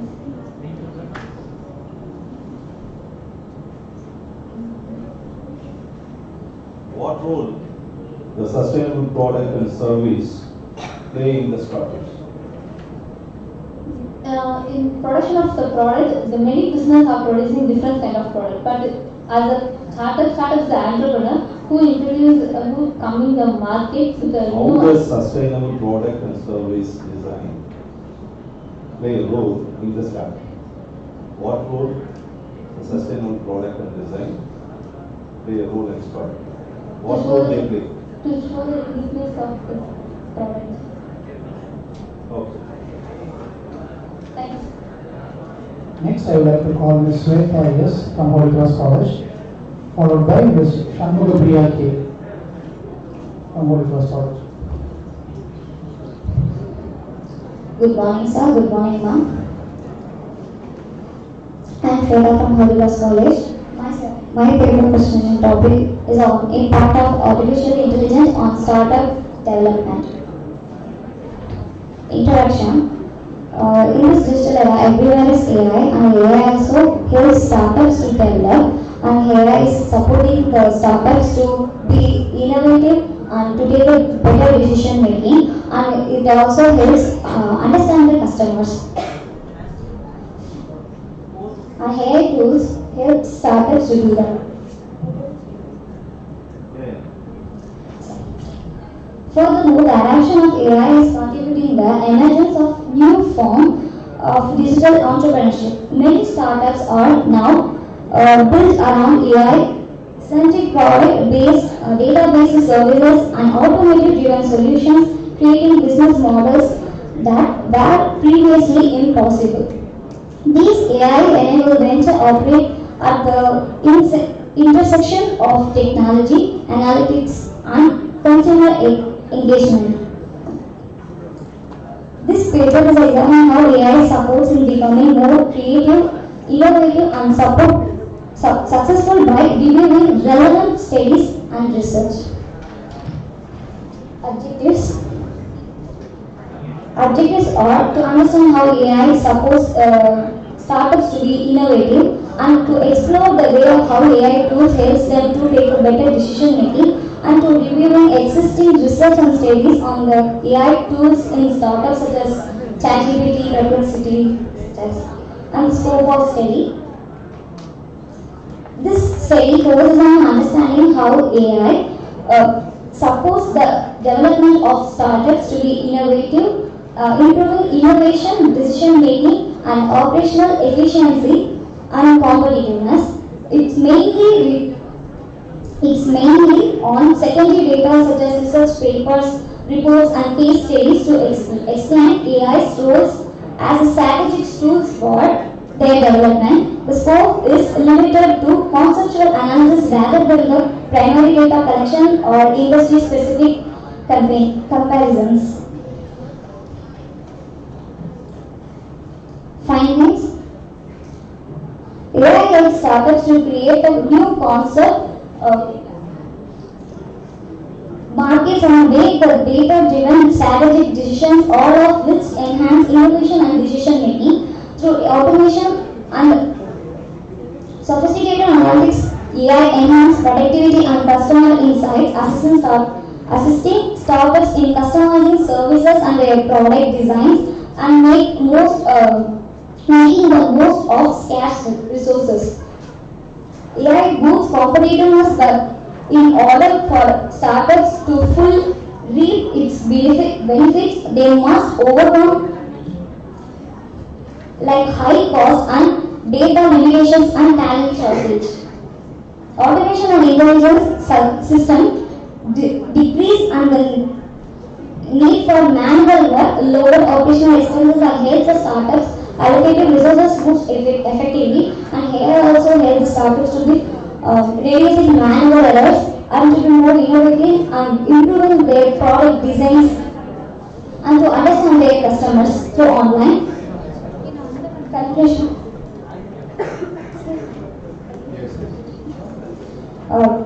Conclusion. Artificial intelligence has become the powerful tool to the AI to growth and innovative in the highly competitive surroundings. It enables young business to work smarter by automating routine tasks and reducing errors and improving decision making through data-based insights.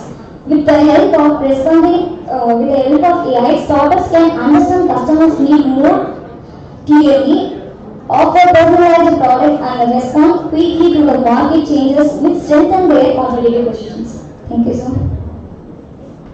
Okay, good. Spenda, how AI developed this topic? AI helps the startups to understand the market trends and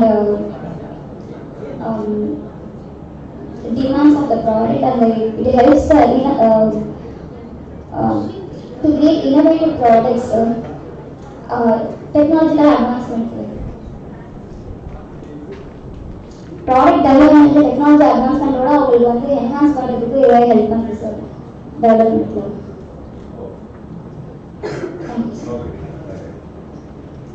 Next, I would like to call upon Ms. Sanmugapriya from Holy Cross College, followed by Ms. Diksha from Holy Cross College.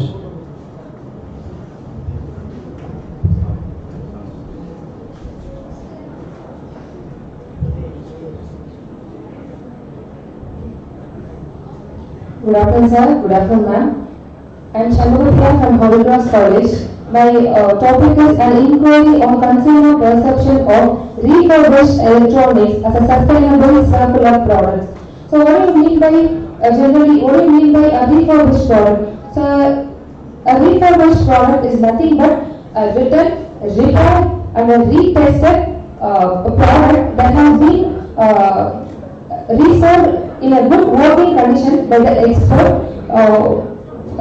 replacing the quality parts and replacing the quality, and additionally they are giving the quality check and warranty. For example, in normal second-hand products, the difference between the second-hand product and the refurbished product is, in second-hand product, there is no warranty or any quality check by the company or expert. But in the refurbished products in electronics like mobile phones, laptops, they are giving the warranty and additional quality check by the company itself. For example, the company giving refurbished products with warranty is Apple. The Apple refurbished phones are selling in premises stores like. What is your activities?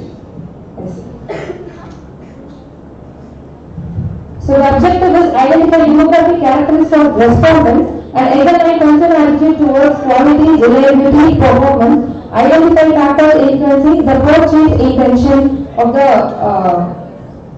consumer. The scope is to study the examine how others view the quality, reliability, environmental benefits and value of the refurbished electronics. The research methodology is quantitative research design uses structured questionnaires. My sample size is 50 respondents. Second method is measured perception and behavioral factors. Data analyzed through tables, ranking and interpretation. So the first analysis is demographic analysis. The most of the persons buying. Give your findings.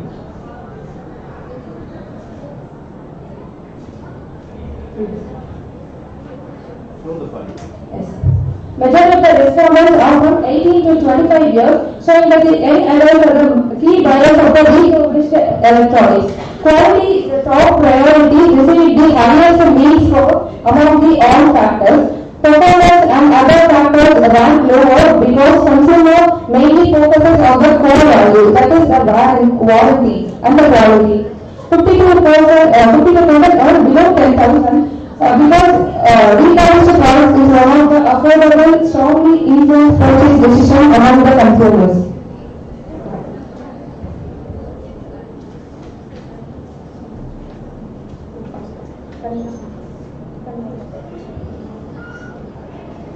Consumer perception plays a major role in refurbished electronic adoption because Asia is the largest e-waste producing continent in the world with almost 63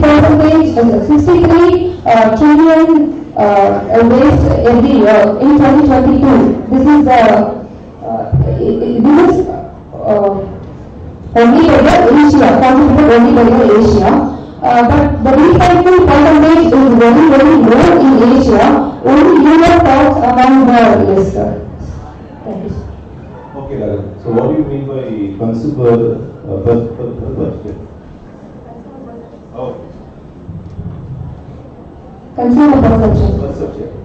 So consumer perception is how the consumer perceives the value in what way they are. For example, சரி இப்போ ஒரு product வந்து இருக்கப்பா அவங்களோட needs அது satisfy ஆகிருக்கா அப்படின்றது அவங்களோட ஒவ்வொருத்தரோட பெர்செப்ஷனும் டிஃபர் ஆகும் சார். ஸோ அவங்களோட நீடுக்கு தகுந்த மாதிரி அந்த சாட்டிஸ்ஃபேக்ஷன் லெவல் வந்து டிஃபர் ஆகும். ஸோ கன்சூமர் பெர்செப்ஷன் வந்து எவ்ரி இண்டிவிஜுவலுக்கு டிஃபர் ஆகும். Who are your respondents? Sir, mainly shopping வந்து youngsters sir. because the respondents may அதிகமாக 18 to 25 years தான் சார் இருக்கும். What type of sampling technique you use to select your respondent? Sir, respect to statistics, sir. What type of sampling technique you use for your research? Sir, random sampling, sir. Random sampling. Random sampling. Because your respondent, major respondent salary is below 15,000. Yes, sir. Because they consider refurbished products are economically benefit because it gives a rural aspect. It gives a rural aspect, economic benefit as well as the environmental benefits, sir. What about the others? Those who are receiving more than 15,000. What is their perception? Their perception is to buy brand new, sir, because if they know more, they won't consider the environmental benefit as much as like the youngsters. That's your conclusion. Yes, sir. Thank you. Next, I would like to call upon Ms. Diksha from Holy Cross College, followed by Jeeva Darshini from Holy Cross College.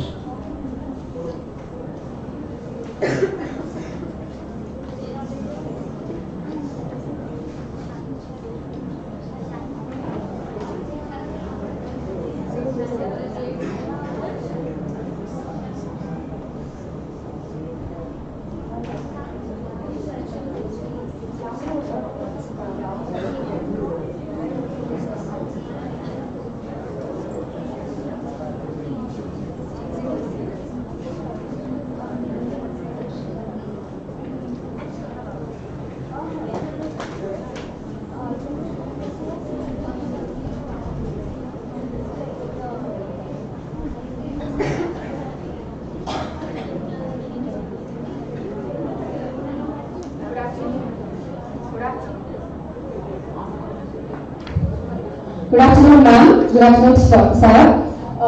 My topic is a study of consumers' intensive behavior towards zero-waste retail store as a pathway to sustainable development. Zero-waste retailing is a way of selling products that create less waste to zero waste, which encourages the consumer to bring their own container, which helps in waste reduction. This business model is emerging now, but don't have many physical outlets in our locality. So I have taken this as the study focuses on intensive behavior, not the actual behavior of the consumer. Inspection. Environmental pollution and rapid growth in packaging waste have urged consumers and retailers to seek more environmentally friendly alternatives. It has emerged that zero-waste retail stores are an innovative model given their tendency to reduce waste by promoting reusable containers, bulk purchases, and eco-friendly products. This present study will explore the consumer intended behavior towards zero-waste retail store with respect to findings of how these retail stores can assist in sustainable development. Next one, comments. There is a limited understanding of consumer behavior towards zero-waste retail stores for the market, where the stores do not exist in our locality. This study examines how consumer awareness, motivations, and barriers influence the potentiality of zero-waste retailing as a pathway to sustainable development. The next one, objectives. To assess the consumer awareness through zero-waste retail stores, to identify the motives encourage consumer in zero-waste shopping, to analyze the consumer willingness to support zero-waste retail businesses, to identify the contribution of zero-waste retail store to sustainable development and waste reduction. The next one is scope of the study. The present study restricts its scope to the examination of consumer awareness, perception, motivation, and barriers towards zero-waste retail store within the researcher's locality, where such store is not available. Specifically, the study aims at an understanding of consumers' intention and attitude towards zero-waste shopping for sustainable development. The scope of the current study is restricted to primary data survey and secondary literature, while excluding the analysis of operational, financial, or managerial aspects related to zero-waste retail store. The next one is limitation. Absence of outlet, consumer responses are mostly based on perception, awareness, and hypothetical situation rather than the actual behavior. The study measures the intended behavior, not the actual behavior. The study captures behavior in a single point in time and does not take into account change over time. The respondents is limited to 50 sample. The sample size is 50. The next one is methodology. The study adopts mixed method approach using both primary and secondary data. It is a continuous sampling method, and the sample size is 50. The sample design is descriptive statistics. Tools used are percentage, mean, mode, standard deviation. Data collection: primary data is collected through the sexual questionnaires. Secondary data is collected through books, journals, articles, old reports, and websites. The next one is analysis and interpretation. Analysis for grades. Yes, sir. Give your findings. Sir, I have given interpretation. Finding. Sir, I have given interpretation, sir. Instead of findings, I have given discussion.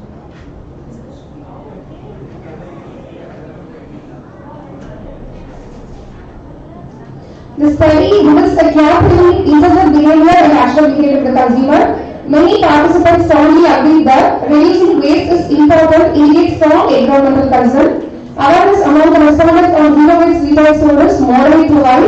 It is found that limited availability of stores, lack of awareness, or the many barriers prevent the consumer from shopping in such stores. Environmental concern plays a major role in welcoming and accepting of zero waste retail concepts. Any population were well aware and interested towards this, and social media plays a crucial role in spreading awareness on the concept. Overall, the success of the model depends on the awareness, availability, and affordability. The next one is suggestion. Future research can be expanded in regions where zero waste retail stores are already operating, thus enabling comparison of consumer perception with real shopping behavior. Further research should take into account on conducting awareness campaign to spread awareness among people.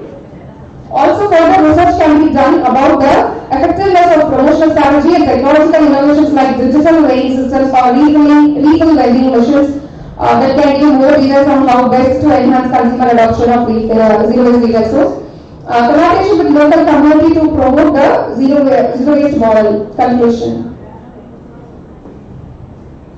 Zero waste retail stores stand a promising sustainable retail model. The study shows that while consumers understand concepts related to zero waste retail and accepts its environmental concern, this awareness does not wholly translate into actual shopping behavior. This is due to limited availability of store, lack of awareness, higher prices, limited product variety. This study underscores the consumer's intended buying behavior, not the actual behavior. However, positive attitude towards a reduction in waste and environmental responsibility or the strong potential for zero waste retail stores contribute to sustainable development if their accessibility and awareness can be improved.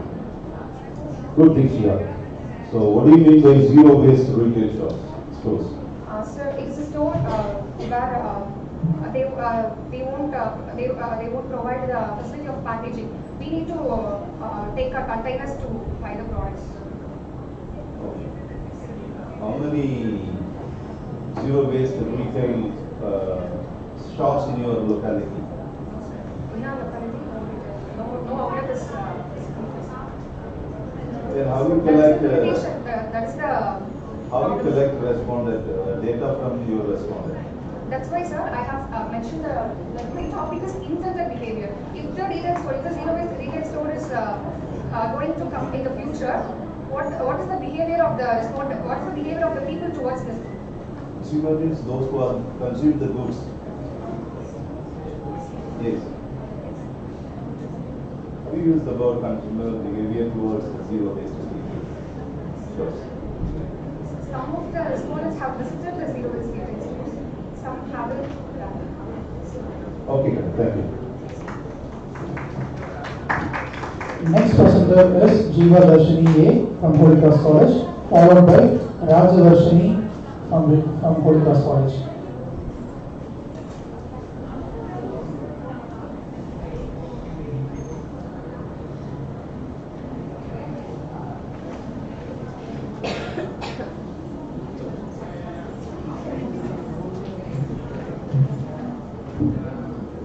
Good afternoon, sir. Good afternoon, ma'am. Myself, Rashmi, Holy Cross College. My topic is the impact through the ethical pricing practices in airline services. Introduction to airline service. The airline industry's pricing and competitive and dynamic process that is impacted by demand, competitions and operating expenses and regulatory frameworks, transparency, equity, hidden costs and consumers exploitations are among the ethical issues that having gained prominence in recent years. Customer trust and satisfactions are greatly influenced by ethical pricing practices which include transparency, fair structures, responsible revenue management, avoiding unfair discrimination and to the consumer rights. Airlines that uphold ethical pricing, long-term structures, loyalties in additions and enhancing their brand reputations.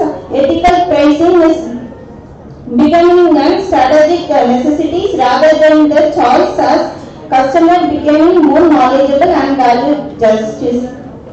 Objectives: they investigate ethical pricing in the airline industries and its contributed parts to examining how customer loyalties and satisfactions are affected by the ethical pricing practices, to evaluate the connection between the pricing transparencies and the reputations of the airlines, to determine the obstacles airlines most overcomes in order to apply ethical pricing practices, to make suggestions for enhancing the airline services ethical pricing policies.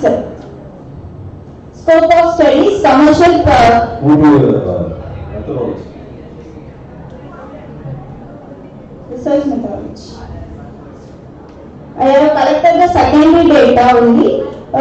Research designs. These studies adopts and discriminative research designs to examining the impact of ethical pricing practices in airline services, because the focusing on understanding the existing trends in industry's behavior and consumer response. Documentary, the designer relies executory and the secondary data. Research approaches: the qualitative research approaches is used supported by the qualitative content analysis of the secondary sources such as academic articles and industry's report. Data sources: data comes from the journal articles, books, airlines. Come to your findings. Is there any findings? No, sir.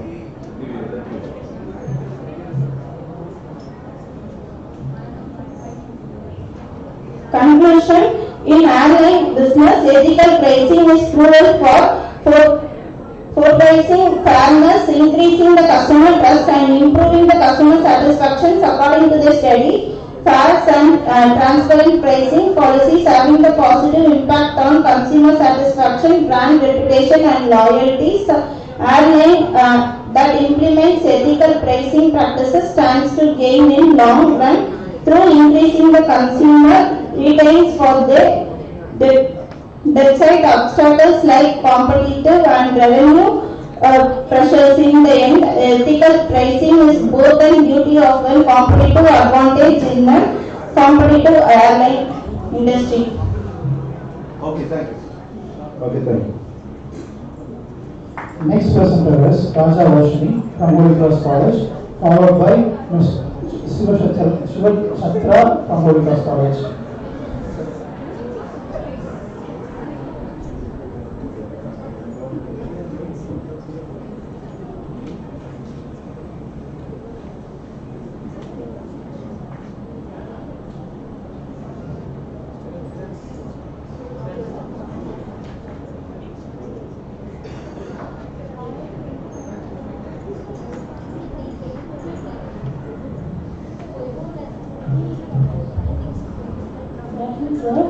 Good afternoon, ma'am.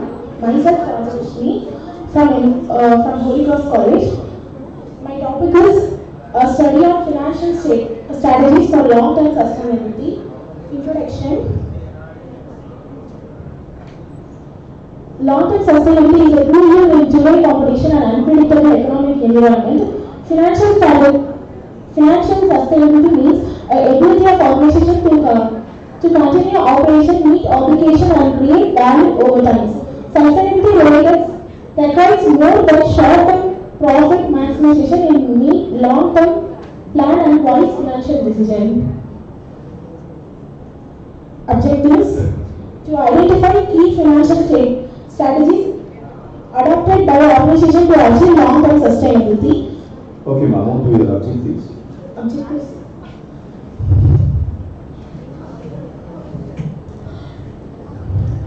To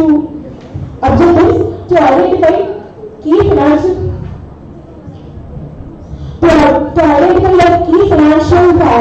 strategies adopted by organization to achieve long-term sustainability, to evaluate the effectiveness of debt management practice in the supporting sustainable financial growth, to study of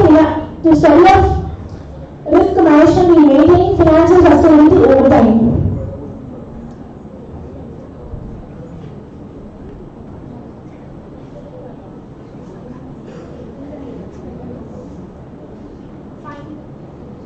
Findings. Sir, instead of findings, I want to conclusions, sir. Okay.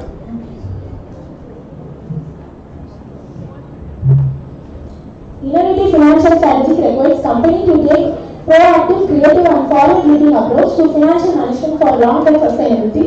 Revenue diversification reduce risk and strength long-term financial sustainability. Wise debt management and maintaining a balanced capital structure are essential for minimizing financial risk. Investment in research and development supports continued innovation, new product development, and long-term competitiveness. Strategic partner and alliance help competition access resource, reduce costs, and expand market research. Adaptation of financial technology enhance effective transparency and accuracy in financial operation. Successful long-term sustainability requires team collaboration, continued monitoring, and regulatory evaluating of financial strategy to adopt the challenge business environment. Okay, thank you. Thank you, sir. Next presenter is Tiruchirappalli from Holy Cross College, followed by Ms. Leela from Holy Cross College.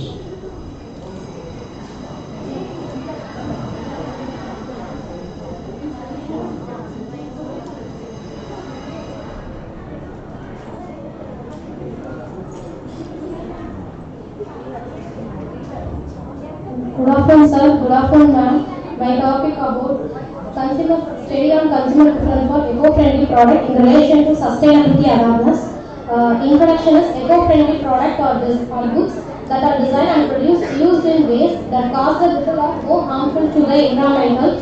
They help the natural resource, reduce the pollution, and support the healthier plant and non-toxic material, and aim to minimizing the waste and energy consumptions through the life cycle. Example, reusable bag and sustainable awareness of eco-friendly products represent how the consumers understanding the environmental issues and influencing the buying decisions. As people became more aware of problems like climate change, pollution, deforestation, and resource depletion, they developed a strongly preferred product and support the environmental protections. And objectives of the study: to analyzing the level of sustainable awareness among the consumers and the consumer prefer for eco-friendly product, and examining the relationship between sustainable awareness and preference for eco-friendly product, and identify the key factors influencing the eco-friendly product and purchasing decisions. Then findings: the sustainable awareness rising among the consumers. The secondary research showed more people's understanding the environmental issues of pollutions, climate change, waste, and resource depletion. The highly awareness directly influencing attitude towards eco-friendly product. And the consumer shows strongly prefer for eco-friendly product, and many studies have reported consumers like the product non-toxic and biodegradable and recyclable and ethical produce and brand with sustainability labels. Awareness lead to increasing the willingness to buy. Consumers are more aware of sustainable concepts and likely to consider eco-friendly options and readiness to support environmental response brands. Then conclusion. The study showed that sustainable awareness and strongly influence the consumer prefer for eco-friendly products and awareness of environmental issues increase the consumer more willing to choose the green alternatives and support the responsible brand and intention the behavior gap remain high price and limited availability lack of trust inclined to prevent the many consumer from consistency purchasing of eco-friendly products and raising the awareness to continue to drive the demand and strongly creditable and affordable and access are needed to convert and prefer the regular buying behavior. Thank you. Next, Leela, followed by Satya.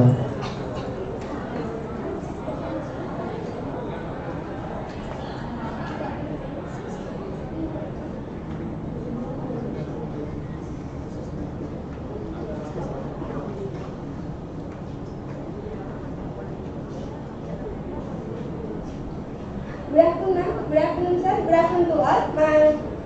I'm Meera from Holy Cross College. I'm here to present a topic is the business impact of national solar schemes within renewable energy policies.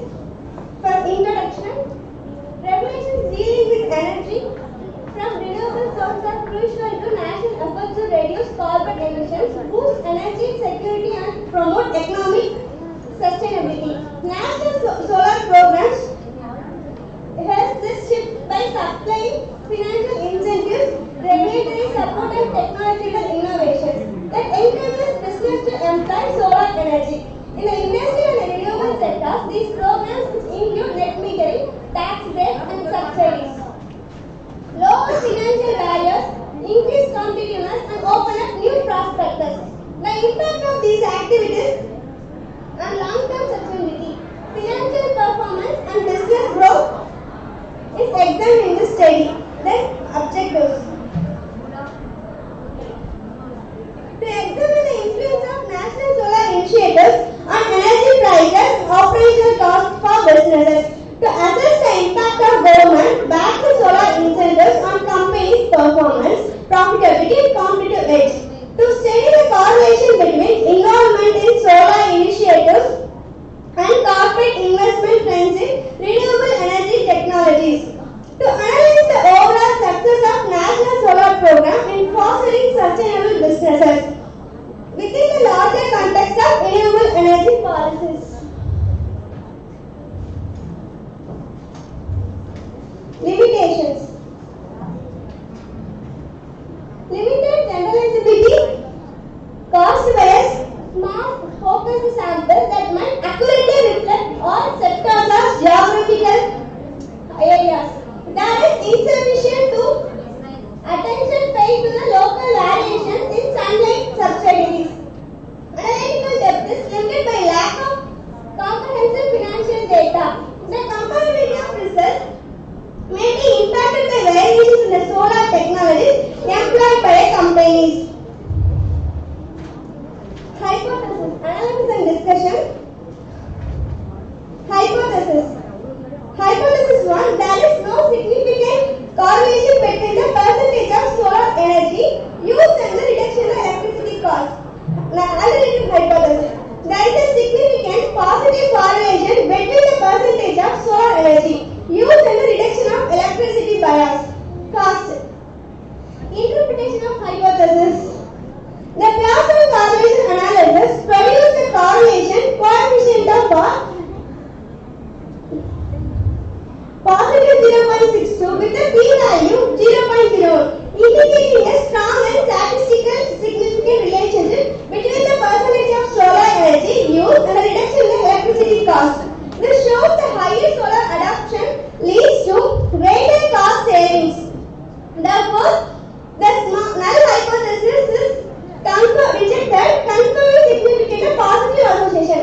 Alternative hypothesis accepted. Conclusion. Yeah, thank you. Okay, sir. Next presenter is Ms. Satya from Holy Cross College, followed by Kanika, from Holy Cross College.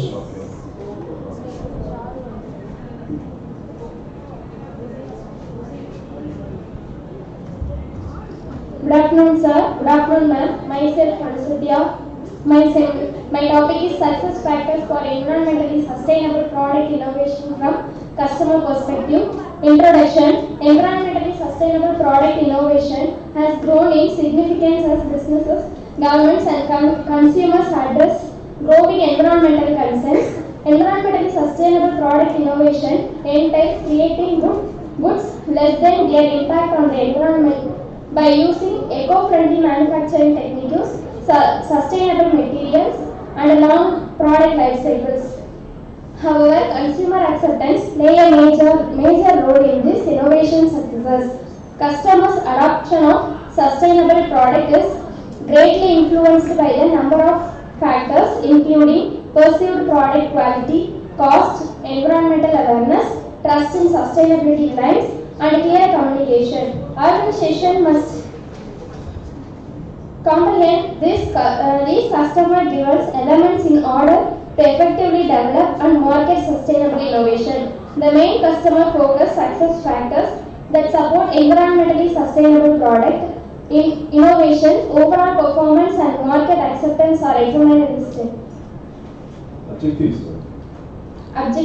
to examine how customer acceptance of environmental sustainable product innovation is affected by perceived product value, price, and quality. To evaluate how environmental sustainable product innovation adoption is impacted by customer trust, brand credibility, and transparency in sustainability claims. Importance of study. Customer acceptance play a major role in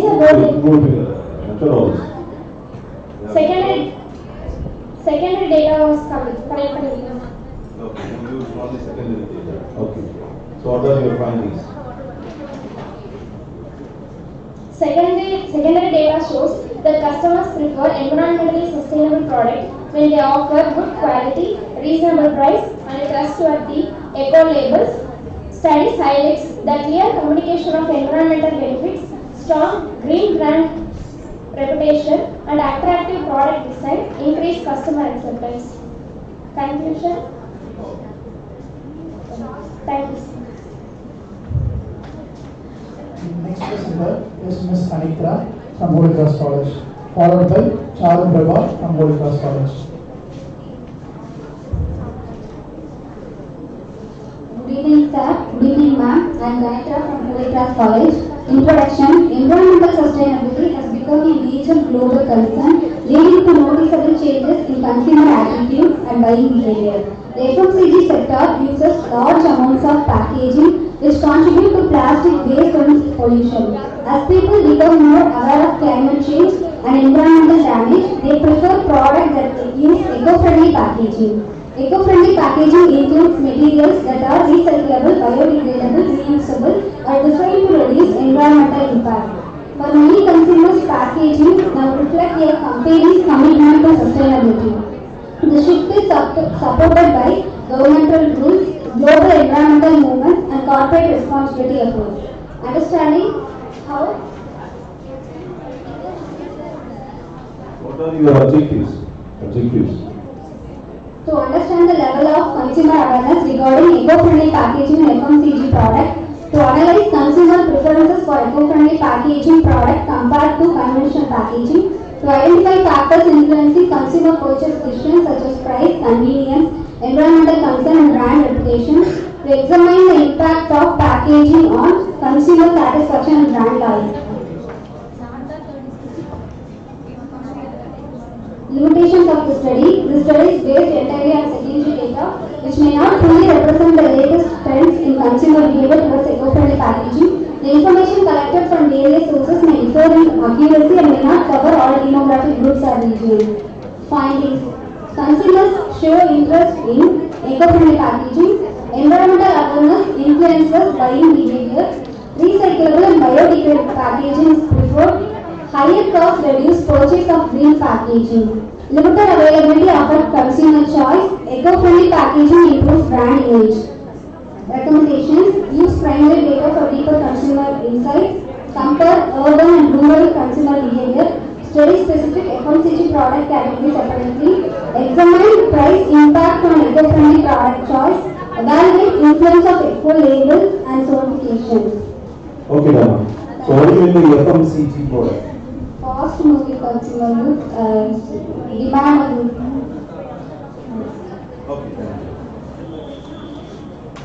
Next next presenter is Ms.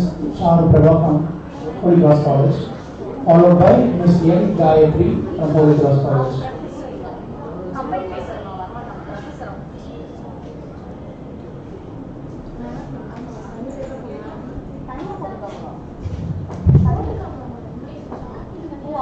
Good afternoon all. I am Tiruchirappalli from Holy Cross College. I am here to present paper on topic consumer perception on biodegradable versus plastic packaging. Introduction. Packaging has a significant impact on how consumers select, utilize. So move to your objective. Okay. Objectives of the study: to find how consumers feel about biodegradable and plastic packaging in everyday products, to study consumer willingness to pay extra for eco-friendly biodegradable packaging, to explore how environmental awareness influences consumer packaging preference, to assess whether consumers consider eco-friendly packaging as an important factor while purchasing. Okay, methodology.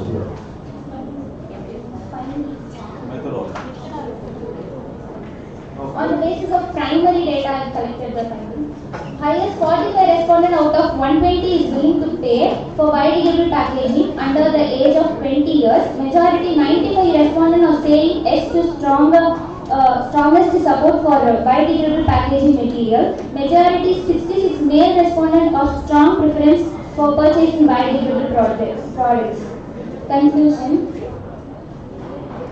Plastic is frequently seen as an hazardous and less responsible, and majority of consumers believe that biodegradable packaging is safer for the environment and appropriate for everyday products. However, when they recognize the advantage of eco-friendly packaging, many showing a greater preference for biodegradable packaging over conventional plastic packaging as they became more conscious of how packaging affects the environment. Overall, the research shows a distinct trend towards sustainable packaging options, primarily due to consumer awareness, everyday usage requirements, and environmental concerns. Thank you. Okay, thank you. Our next presenter will be Ms. Mubasira Begum, followed by Steffi Chano from Holy Cross College.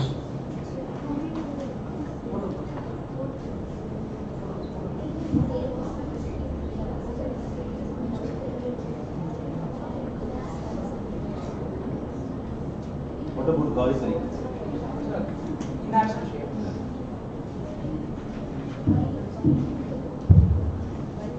Good afternoon, honorable gathered here. My topic is about a study on how customer perception influences renewable energy, adoption in building future-ready startup. First, introduction.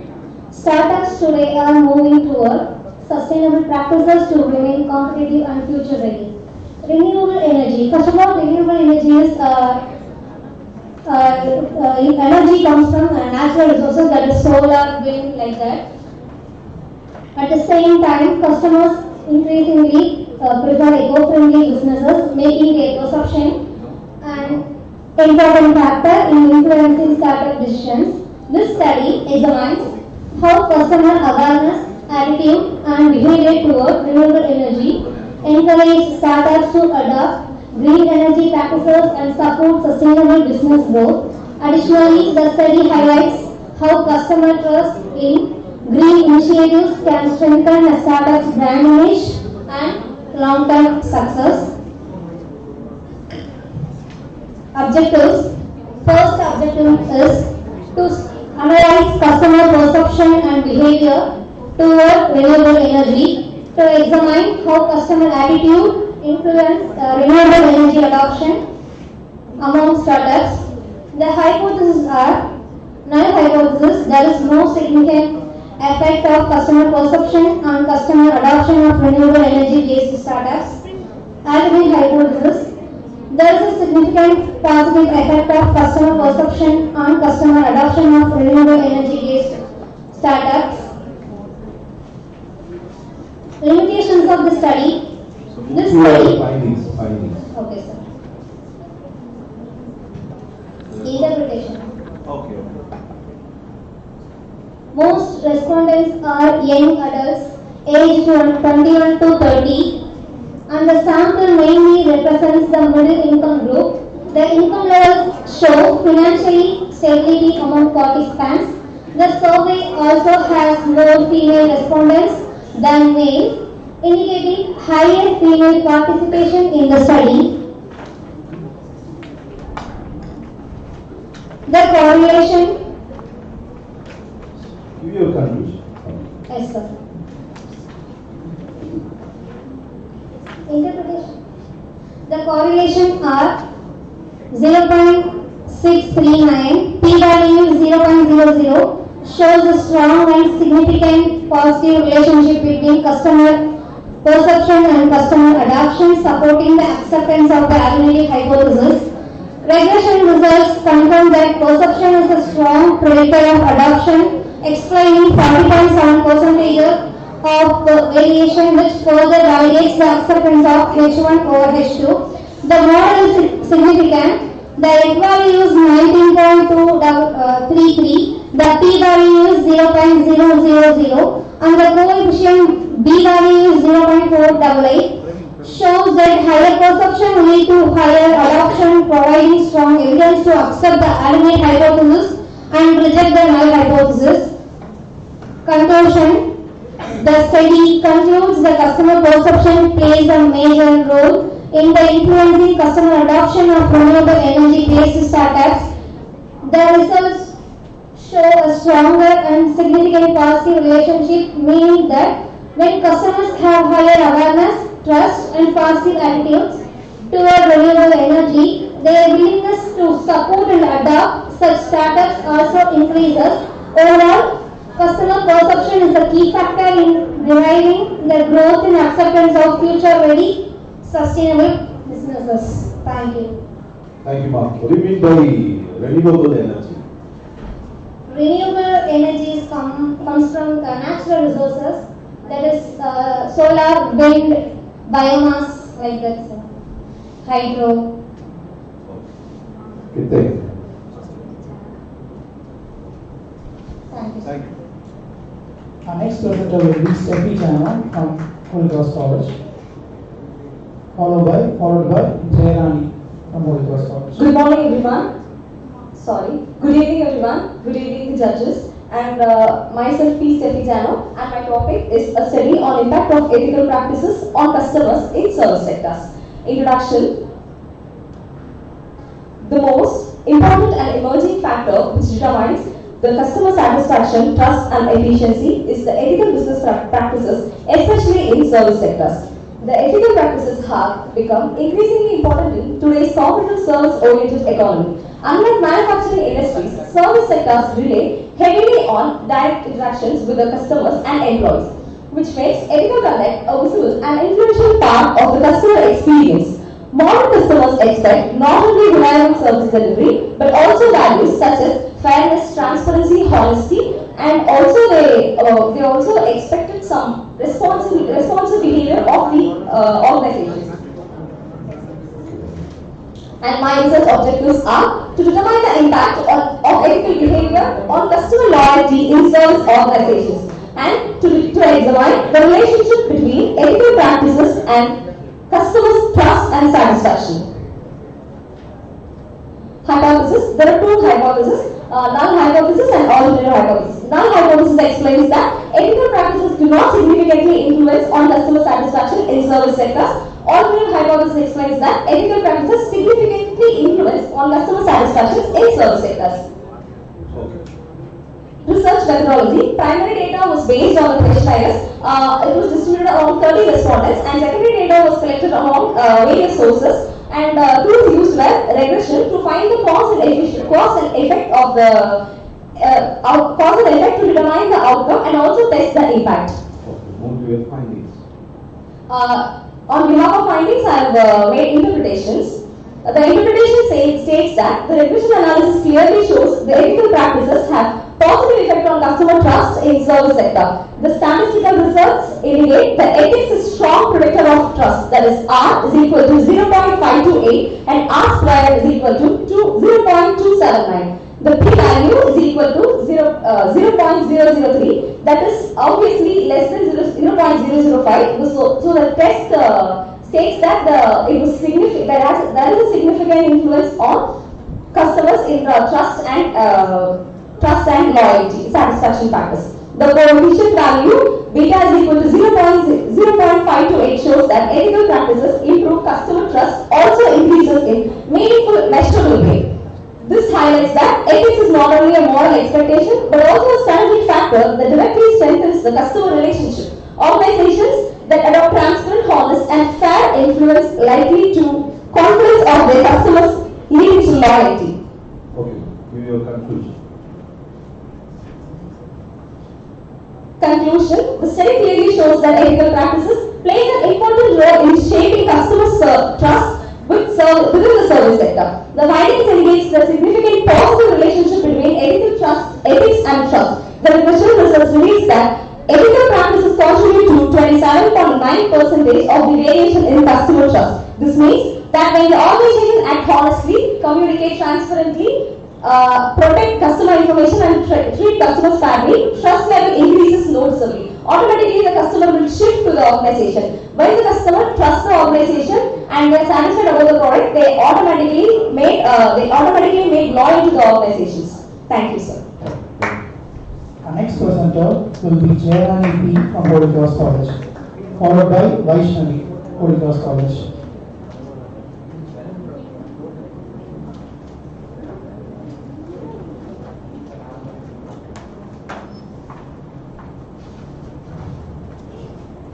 Good evening, sir. Good evening, ma'am. Good evening, ma'am. So my topic is a study on investment, the impact of youth entrepreneurship on India's innovation-led growth. Introduction. Youth entrepreneurship has emerged as a possible driver of India's move towards an innovation-focused economy. With a large youth population, our country is witnessed youth innovators introduce the fresh ideas, adapt to more technologies, create solutions to economic and social challenges. This study examines the contributions of youth entrepreneurship to innovation lead progress to achieve the India's economic goal. Objectives of this study: to analyze the impact of youth entrepreneurship on India's innovation lead growth, to examine the challenges faced by youth entrepreneurship in India, to suggest strategies for strengthening the youth entrepreneurship ecosystem for achieving India's Vision 2047. The conceptual framework. So move to your research background. This research serves the pilot study to understand the youth entrepreneurship, its role to shape India's innovation ecosystem goal. This study conducts a descriptive analysis technique and a sample of 30 respondents was served as structured online questionnaires. The questionnaires like job creations, technologies, adaptations, innovation techniques, and what are the policies government provided and supporting techniques. And the secondary data is provided. Books, website, and publications also support the analysis. And limitations of this study is this. Based on this study, the findings on 43% of the respondents are already engaged in startup business, while 23.3% are planning to start a business. And although 33.3% is not behind to start the entrepreneurial activities. So motivation to become an entrepreneur is majority of the respondents, like 47.7%, motivated by innovation and creativity, but lack of them, business and family background, 10% is not interested in entrepreneurship. And challenges, most of the entrepreneurs are faced with challenges in lack of funding, that 43.3% of the respondents providing entrepreneurship and lack of technical skills.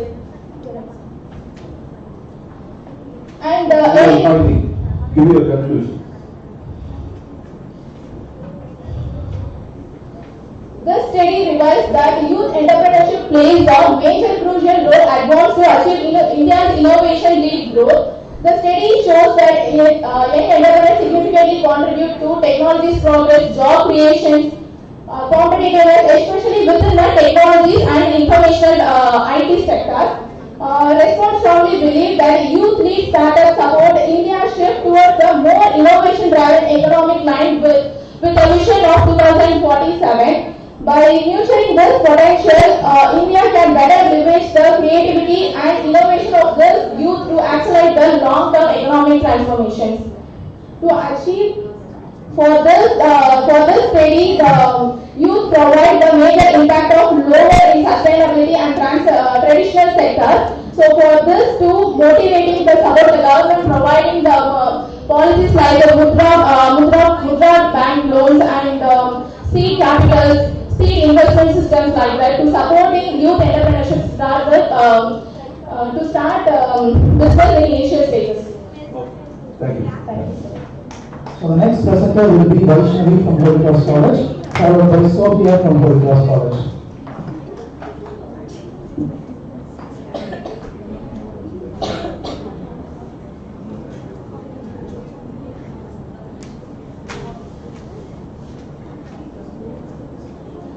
Good evening all and good evening sir and madam. Myself J. Vaishnavi, I am from Holy Cross College. I am here to present the paper on the topic of driving sustainability through green technologies, a public perception study. Introduction. India's vision of Viksit Bharat 2047 emphasizes inclusive growth, innovation and environmental responsibility. Within this framework, green technologies play a vital role in shaping sustainability business models that support ecosystem startups and promote a low-carbon economy. As climate challenges intensify, startups adopting eco-innovations and sustainability-driven strategies are emerging. What do you mean by green technology? Green technologies are the one which does not provide any harm to the environment. Green technology reduce the negative impact on the environment. The green technologies include solar-powered electronic vehicles, rainwater harvesting systems, and the wind turbines. Okay, move to your objectives. The first objective is to study public acceptance and awareness of green technology for sustainability, for which I have ran a correlation test. And the next objective is to identify the relationship between income and acceptance of eco-innovation. Okay. So methodology. This research employs a quantitative approach to analyze public attitude toward green technologies and environmental friendly innovations. Information was gathered using a Google Form survey featuring rating scale questions regarding awareness, acceptance and perception.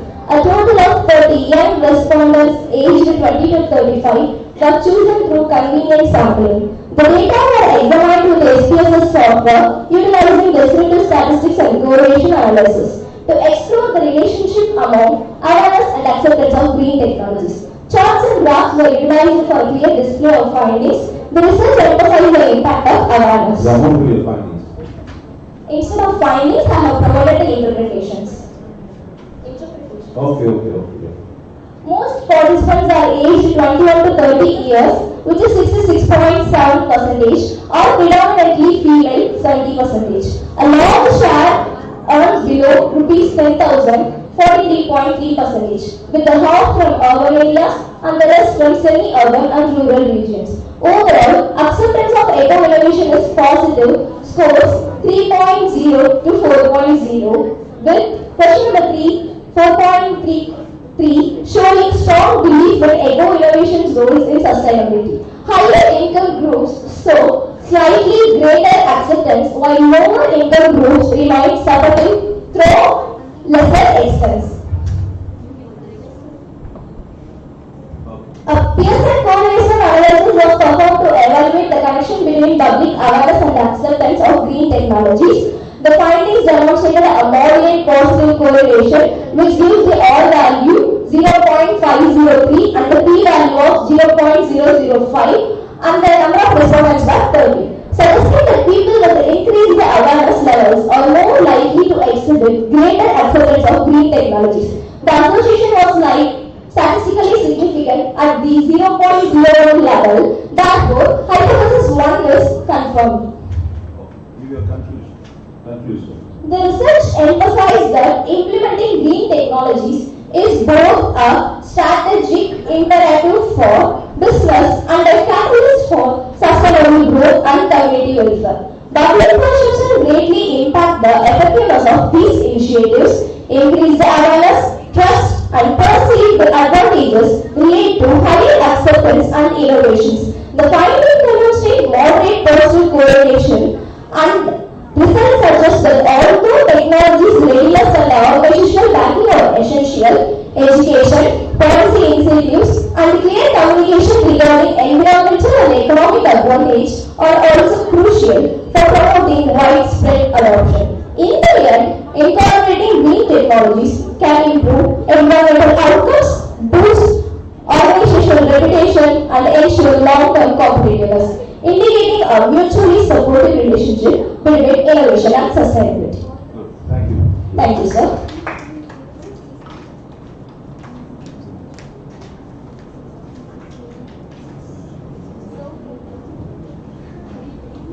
Next participant will be Sophia from Holy Cross College, followed by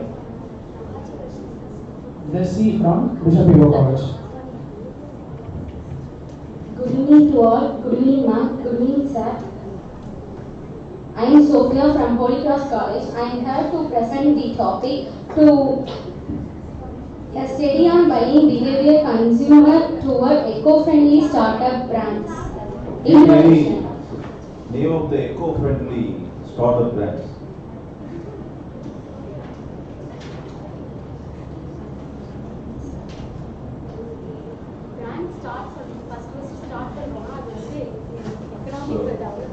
Let me show the title. Eco-friendly startup brands. Okay. The name of the eco-friendly startup brand. Do you identify any brands? Or there are any brands? Name of the startup brands. Eco-friendly. Nothing. So move to your objective. Objectives. To understand consumer awareness toward eco-friendly startup brands, and second one, to identify the factors that influence consumer buying behavior toward sustainable products. To study the impact of social influence and marketing strategy on consumers' decision. Hypothesis. Null hypothesis. Environmental awareness has no significant impacts on consumer buying behavior toward eco-friendly startup business brands. Alternative hypothesis. Environmental awareness has significant impacts on consumer buying behavior toward eco-friendly startup brands. Research methodology. The study used the primary data collection through the questionnaire and an online survey from the consumer to understand the buying behavior toward eco-friendly startup brands. Secondary data. Research methodology.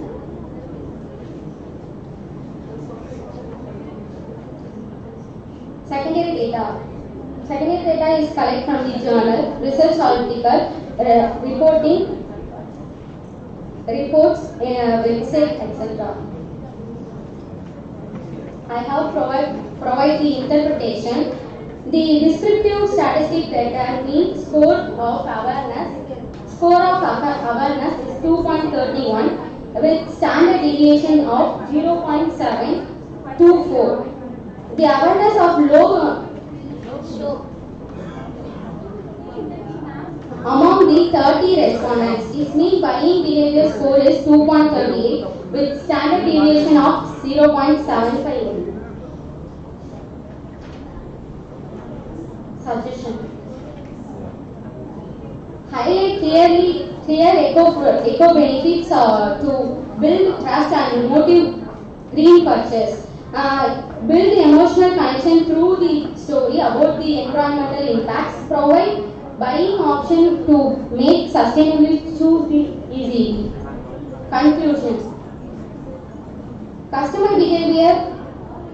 Consumer buying behavior toward eco-friendly startup brands is shaped by the growth in support the sustainable products, but actually purchasing depend to trust, transparency, and convenience. Consumer to more willingly choose and stay loyalty to those brands. Thank you.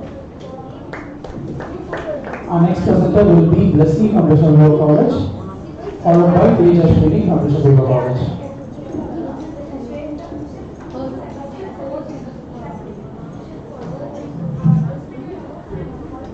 Good evening everyone. Let me take you through this presentation titled Sustainable Practices in Food Delivery Sector that's becoming important in our digital lifestyle. Beyond convenience, industry faces several sustainable challenges like fuel usage, plastic usage, and environmental pollution. India's food delivery market boosts economic and empowers small businesses but raises sustainability concern. Over the past few years, food delivery apps like Swiggy, Zomato, Uber Eats have become a major part of our daily routine. Aligning with Viksit Bharat at 2047, the industry can lead in green innovation for long-term balance. Objectives of our study: to analyze the level of awareness among consumers regarding sustainability issues in food delivery services, to examine consumer perception and attitude towards eco-friendly practices such as biodegradable packaging and green logistics, to identify the most preferred sustainable practices among food delivery users, to assess the willingness of consumers to pay extra for eco-friendly delivery options. Research methodology used in this study: we investigated customer awareness, views and preference about sustainable practices in food delivery industry. This study uses a descriptive research approach. Our sample consists of urban and semi-urban users of meal delivery apps like Swiggy, Zomato and Uber Eats. We collected data from 170 respondents through convenient sampling, structured questionnaires covering four sections: democracy, usage pattern, sustainability and awareness, and perception and consumer preference. This questionnaire was distributed through online and offline modes. Next slide consists of analysis and discussion. 48 of respondents order weekly, while 15 order daily. Swiggy and Zomato are the most preferred apps. 48% of respondents are influenced by discount and offers. Only 58% prioritize eco-friendly practices. Most people care about price than sustainability.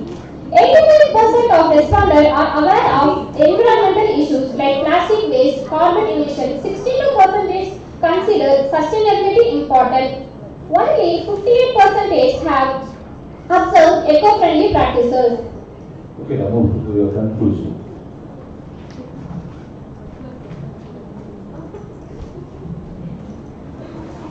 Conclusion: the food delivery sector is in India growing very fast but facing major sustainability problems due to heavy plastic use and carbon emitting delivery method.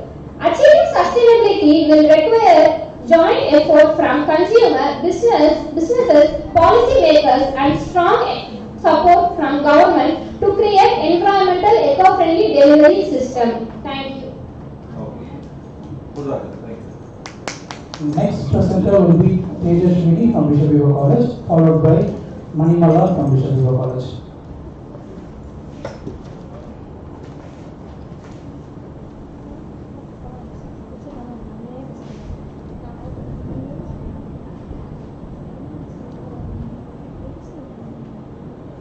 Yeah, start your presentation.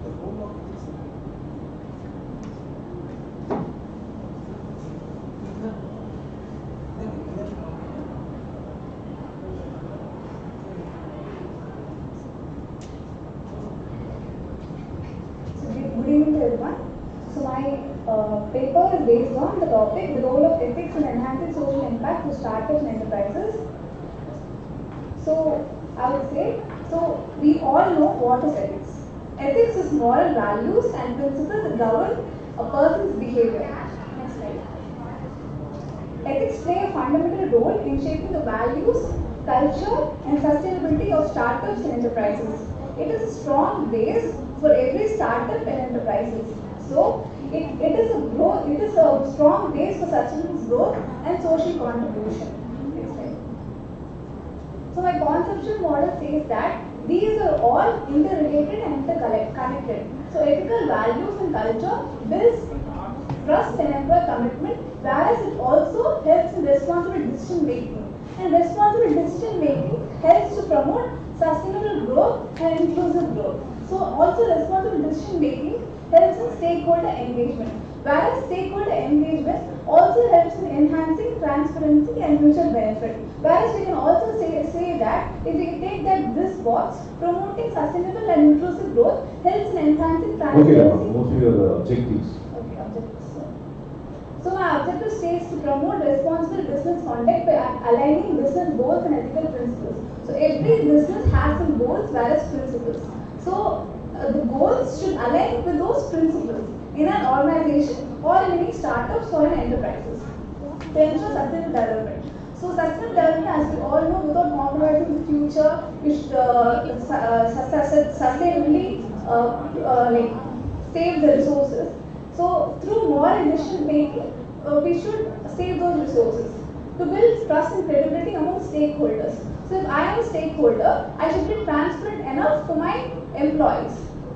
This third objective says that to inspire social innovation that addresses community problems without exploiting people and resources. So if I come up with a social innovation, the people should encourage me to do that social innovation without exploiting people or resources. So develop ethical organization culture that influences employee behavior and customer loyalty. So an organization culture should have a good employee behavior and customer loyalty. Next slide. So move to your methodology. So this study is something which is second. You will not use any methodology. Okay. So give your findings. So secondly data, so I don't have any findings. I have recommendations, sir. Give a recommendation. Okay, sir. Yeah. Develop a strong ethical code of conduct. So code of conduct is rules and regulations, as you all know. So startups and enterprises should establish clear ethical guidelines. So it should cover honesty, environmental responsibility and social factors. Integrating ethics into business strategy. So business strategy, as we all know, is a long-term planning. So in every level of business ideas, it should have that business strategy and ethics into it. So leadership commitment. If I am a leader, my ethics should be in every. If I am a leader, I should be ethical enough to inspire my stakeholders or my employees. So employee training programs. So regular workshops and training should be conducted to my employees so that they should be motivated enough. Move to your conclusion. So ethics is very important in any organization or any enterprise or any education institutions. So it is not a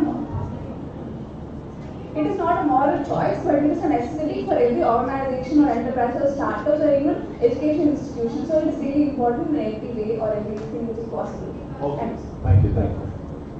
Next we have Manimala from Bishop Heber College, and then followed by the final presenter, Mr. Jay Prasanna from Bishop Heber College.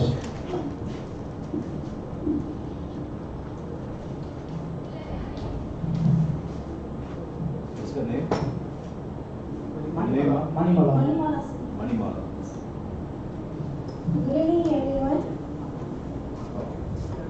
Today I am going to present on the topic the role of youth in building sustainable startup. This presentation focuses on only youth important in shaping a sustainable startup, how they contributed to green technology and how they are facing the challenges and what their policies can support them. Move to your objectives.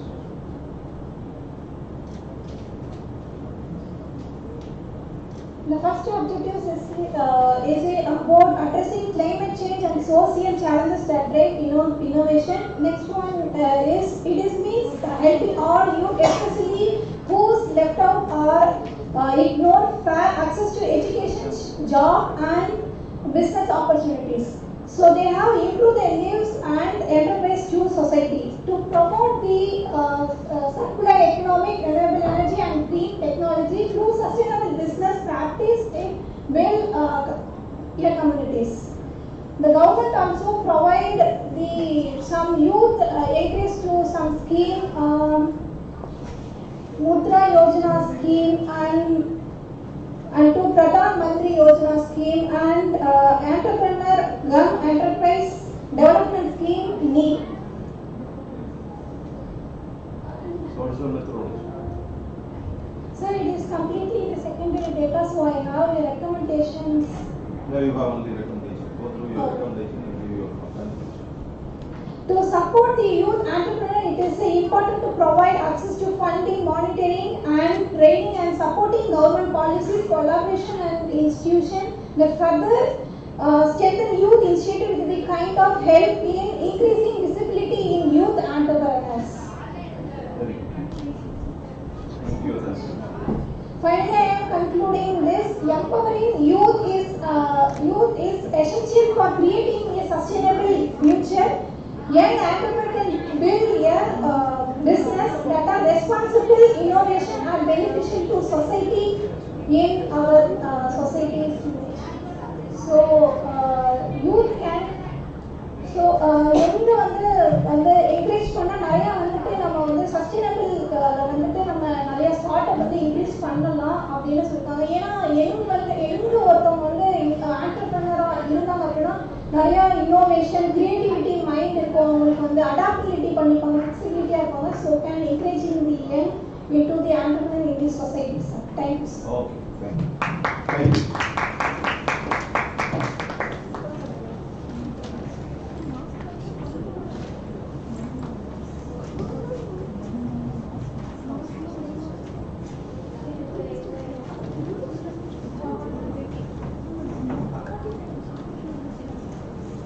Who's the presenter? It's my immense pleasure to present my paper after this long time, and I want to thank the judges for being patient till now. So, my topic is digital platforms and their role in promoting sustainable entrepreneurship. So, let's move on to the introduction. So, guys doesn't need any introduction on these kind of titles, because digital platforms nowadays, all the startup companies and young entrepreneurs using these digital platforms like social medias like Instagram, Facebook, Twitter and etc. to develop their business organizations. And next slide please. Objectives. So the main objective we are focused on is on to examine the awareness level of the digital platforms, and next is to identify how digital platforms contribute to the startup innovators. Next slide. So our research methodology. We have followed a descriptive cross-sectional survey method which will be very effective for these kind of analysis. And next we have followed mixed approach, that is both qualitative and quantitative approach. Our sample size is 70 respondents. We have collected that 70 respondents from young entrepreneurs. And channel we have used is GCOM, Google Form, and the tools to analyze the data we use is SPSS. Next slide. We have findings. So these are my findings. So when coming to the entrepreneur demographics and digital presence, we have collected these much of data. So where age demographics, most commonly 21 to 40 years people, aged people, were 53%. They are the majority of the people. And next organization type is sole proprietorship. That is of 64%. And the team size 1 to 3 employees 50%, and solo entrepreneurship 31%. And next enterprise type. So we coming to enterprise type, retail shops 25%, food and cloud kitchens 21%, and e-commerce sellers 17%. And coming to the business experience, they all are beginners, so they are startups. So majority have been business from 1 to 6 years, that is 78%, as mentioned earlier. And next, digital adoption frequency. So 71% of the respondents daily uses these kind of platforms to promote their products or business and services. So due to the time constraints, I'm moving on to the next slide. And yeah, this is my final finding. That is sustainability adoption level. 85% of people follow sustainable practices in their business. So they are all well aware of their sustainable practices. And next, common sustainable practices. So the startup companies now focusing on biodegradable and eco-friendly packaging is 57%, and 50% of startup innovators are using recycling and waste reduction and digital promotion via platforms. So they use Instagram, YouTube, and etc. And I mentioned the percentage. About 45% of them uses that, and platform promotion awareness. 57% of the respondents are not aware, since they are just a beginner. They are under 80, so they are not aware of some of the AI tools, digital platforms, and stuff. So next slide. So the suggestions. Coming to the suggestions, very simple suggestions. So digital platforms must integrate green symbols. Like, they need to integrate or incorporate filters like economic or environmental filters and stuff like that to categorize and to promote the product to the targeted audience. So they can easily find and grab the consumers who are very concentrated on environment. And next suggestion is entrepreneurs must enhance their communication strategy. Communication strategy is in the sense they need to educate other people. They need to educate the sustainable developmental business. They need to educate how we can promote, how we can utilize these kind of digital platforms in a sustainable way. So that is very important. And next slide. So conclusion. So coming to the conclusion.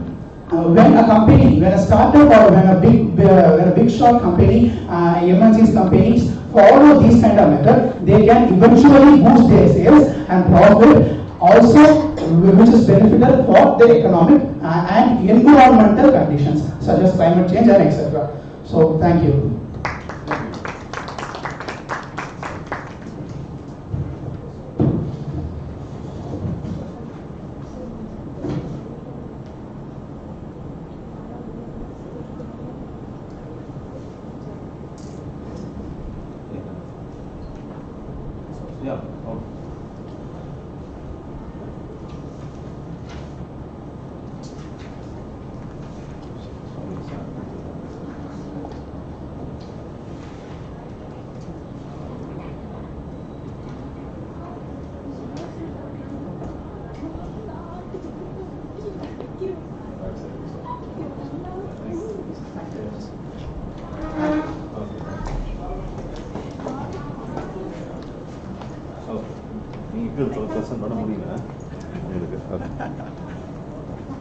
Thank you, Bharat.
Time இல்லை, நல்லா பண்ணியிருக்கீங்க.